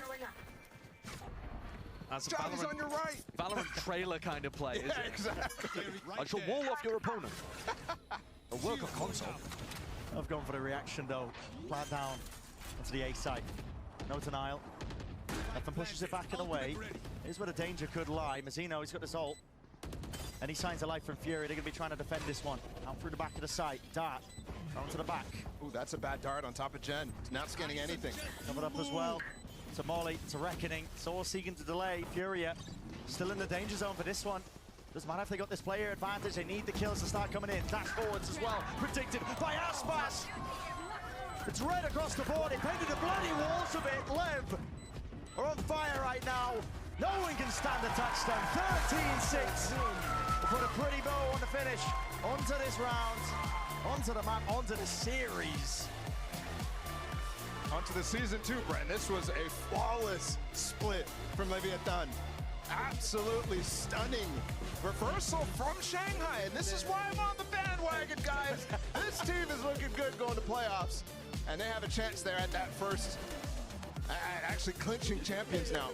I've got to say, I think that the turnaround from what we saw from them in Shanghai to instantly rebounding and looking amazing again is bafflingly incredible from Leviathan. I know that they had a change in the coaching staff as well, but also to fix their mentality, to be able to come up with new ideas, to still reinforce that belief in yourself and see the wider picture, that you're in an amazing spot for the year round. There was a lot of discussion that this team might be crumbling internally, even coming out the back to Shanghai. Do you see any evidence of that at all now? No, it's ridiculous too, because we've had 2 instances of that sort of thing coming through for this team. In terms of crumbling, in terms of the internal 5 not being there at the beginning of the season after the Nosworth stuff, and now here as well after Shanghai. And then they just silence everybody. They're 9-1. Number 1 seed had already been locked in, even before this game. But what is that going is an on awesome there? skit. I mean, that's just okay. I'm copying. Yeah. Mazzino had ghost enabled. I didn't even realize. Replay the game. Well, so many moments where the LEV players popped off. They definitely did. With that, I mean, a 2-0, Diet Milk on the screen. What more can you ask for? What more can you ask for? I'm still scratching my head what that is. You gotta keep the milk with the jersey? sugar removed? Absolutely it is. Whose This is is it? mine. I don't know. What do you mean absolutely? You don't know if you can keep it. You're just like, absolutely. I'm keeping it. Thank you. All right. I'm not keeping All right. this, though. I got you guys back for Yeah. this one. This one Yeah. is amazing. You guys Proud. definitely got to keep that. Yeah, I mean, listen, guys, I've been given a command. Phil and Luckily, we've got you two, so you can talk. Yeah, well, I do want. We were talking a lot about Leviathan, as it should be, because we're going to go and see those guys in the playoffs too. But FURIA, they did kind of keep it competitive at the beginning points there, and I think a lot of the discussion around these teams that we're not going to see future is, what do you do with all of the time that you now have? Yeah. The season's over in July. What does the rebuild look like? Which of these players do you want to keep hold of? And how can you make the future for 2025 better than Might this be year? all of them, Brent. Yeah, could be. I mean, listen, easiest day of work of my life, but let's send it down to Smix. It's down on the stage for the Verizon post-match interview. Take it away. Thank you very much, Bren. And standing by with Aspas as Leviathan take down FURIA 2-0. Aspas, it's been a crazy year. I think it's fair to say that at the beginning of the year, when people saw the new Leviathan roster, there were some questions in the air, but you guys grinded, you practiced, and now in back-to-back stages, you're in first place. How much more does it mean to be able to show that, especially when there were all these questions up in the air at the beginning? I'm really happy right now that the challenge that I chose for myself, that was playing a team that spoke other language, it's working, so I'm really happy. Absolutely. It's so difficult to do that. I think we're used to seeing you at the top, and we saw you at the top for so long, but it's very difficult to do that on a new team. Talk about the journey that Leviathan has been on this year in learning to play together, and then now you're number 1 in the whole stage. We've been practicing so hard.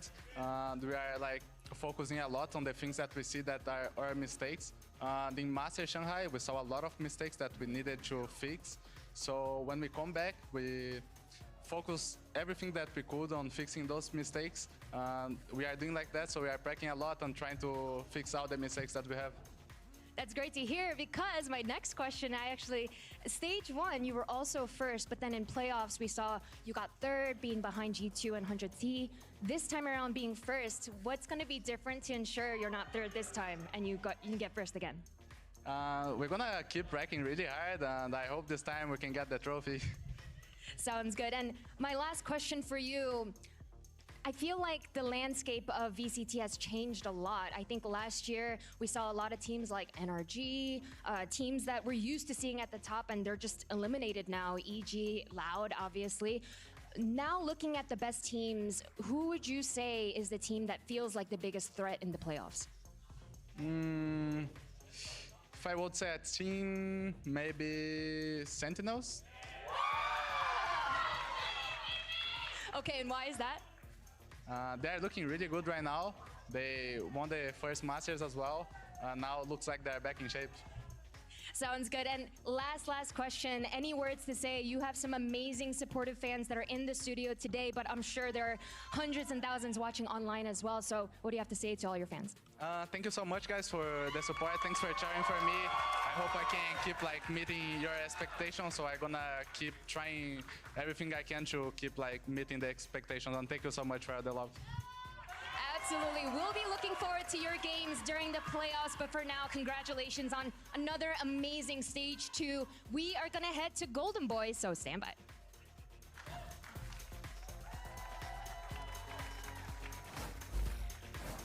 Always great to hear from Aspas, but Sideshow and Bala were so biased, that entire cast. It's a shame that Sideshow's team lost and we have to shame him publicly. Am I right, guys? Hi, Josh. No. No, it's not a shame. It's actually not a shame. It's not a shame at all. Hey, buddy. Hello. How you doing? I'm doing good. You look rather yellow today. Yeah. I mean, I haven't been allowed to talk about it all year, but I've been the world's biggest FURIA fan. Have you been? Yeah, you know the professionalism standards that we have here. We're not allowed to talk. We have to remain unbiased. That's fair. That's fair. English broadcast. We have to. Yeah. And, there's no English players, so I can't pop off about that. Yeah. So instead, I waited until the final game, and I asked everybody at Riot, Mr. John Riot. You went to Mr. John Riot himself? Mr. John Riot, and I was like, please, can I just pop off about FURIA one time? Yeah. And they gave me the game against the #1 seed. Yeah. This almost feels like you were set up for failure. I was going to say that. I don't know. Yeah. I mean, maybe I'm wrong. Do you feel like you were set up for failure by? Because that's a slippery spot to be in. Do I look like I was set up for failure today? No, honestly, you look great, buddy. Yeah.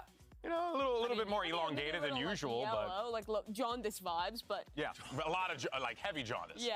Yeah. I mean, I feel bad for you. But oh, hey, look at this. Yeah, he was. There was no chance, bro. You were getting smoked every day. Bro picked the #1 seed. What do you mean?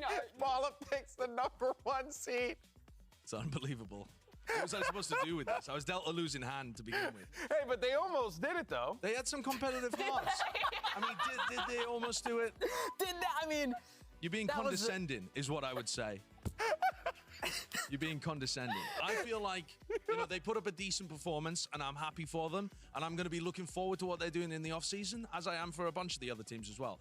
Brazil's in a tough spot, Yeah, that's fair. Aspas is away, playing for an international super team, so you don't have one of your best players. Yeah. And then Loud's currently in a bit of a One bother. of. The MW Zeracope still creeping in a little bit. Less. You mean less. the best? At the moment, yes. But less at some points has been at least as good as Aspas has. That's fair. Need I remind you all as well that FURIA beat Loud, #1 Brazilian team at the moment. It's fair.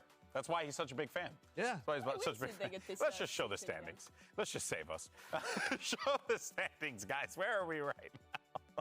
Because Leviathan winning that game, though, does actually lock them, not lock them, but it gives them a better opportunity to be able to qualify directly to champs if Sentinels manages to pick up the win tomorrow, which, I mean, if you're Leviathan, you're cheering on Sentinels. You want to see what happens there. These are your matchups. You're going to have Loud versus 100 Thieves, and then it's going to be Sentinels taking on G2 Esports.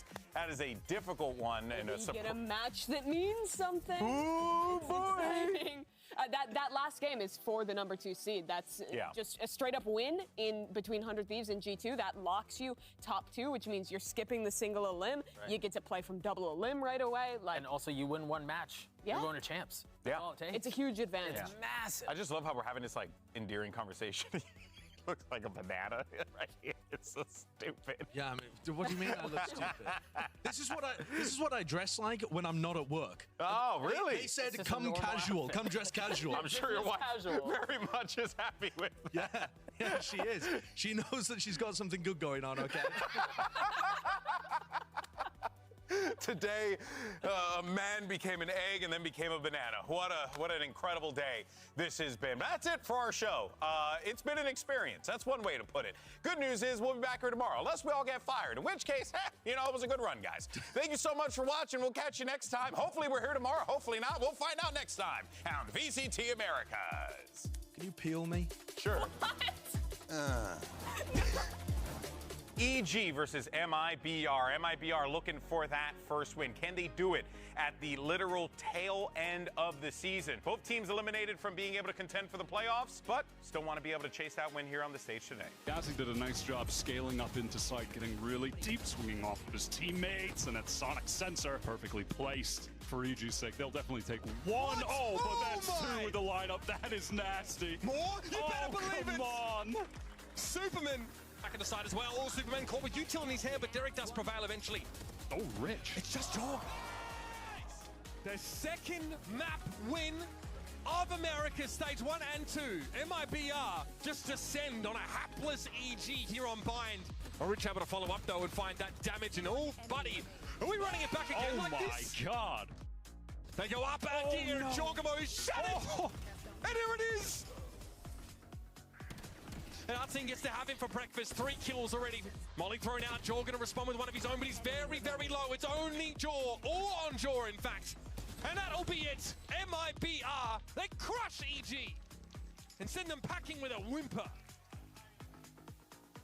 If Leviathan manage to scoop up the dub, they will lock up a champ spot if Sentinels can also win their game tomorrow. And for Furia, what a way to close out their season, to stop the #1 ranked team in the standings here at VCT Americas. Pops up the smoke, but he's still got plenty more to deal with. Aspas versus Com still. Bullets just raining down onto the spot. Khalil, not a chance in hell.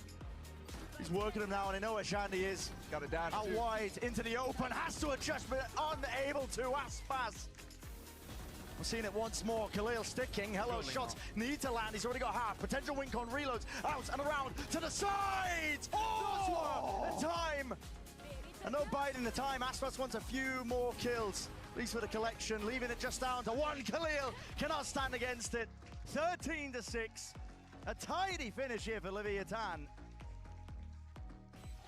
Really is turning into the average Furia fan still with the rifles. That's going to be reigning supreme on this day, but finally found his way over towards the fight. Still a 1v3 to take care of. Nowhere to play, nowhere to hide. Still, Texas covering it! Jesus. Pretty ugly. On high. Needs to be coverage. It's not there for the plant. Shandy just trying to go for it onto the corner. LEV are going to be up now. 2 rounds. Looking forward to that next half. A full wall. Diffusing. Into his face. Diffusing, sticking. Needs to beat up the pressure. Tonight with the knife out! Oh boy. No one can stand a touch them. 13-6. We'll put a pretty bow on the finish. Onto this round. Onto the map. Onto the series.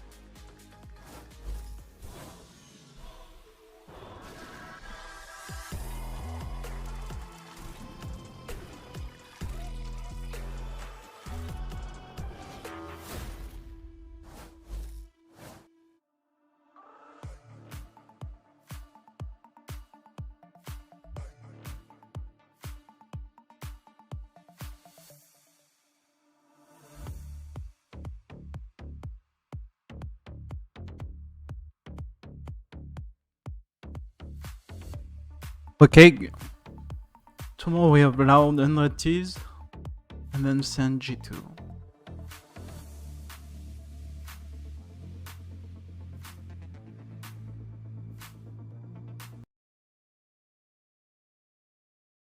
I think I have Sen and 100 Ts winning, but I'm not sure.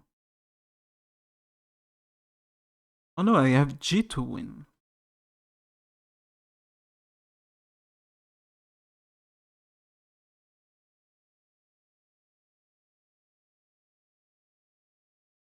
Even though Sen beat Crew and C9. G2 beat Crow too. They won against Synergy.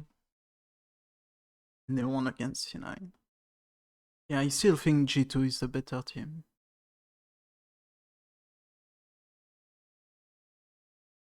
But we'll see. Because they can be very shaky. Like, I don't know.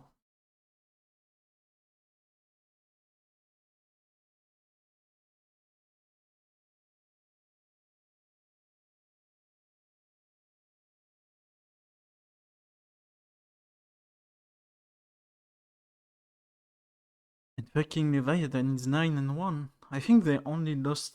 They lost in stage 1 against Crow, I think. Crow is very disappointing in fucking stage. But yeah, gonna be it for today.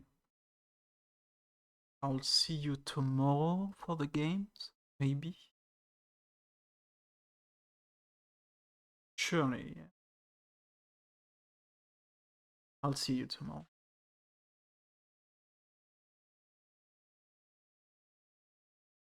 Bye bye.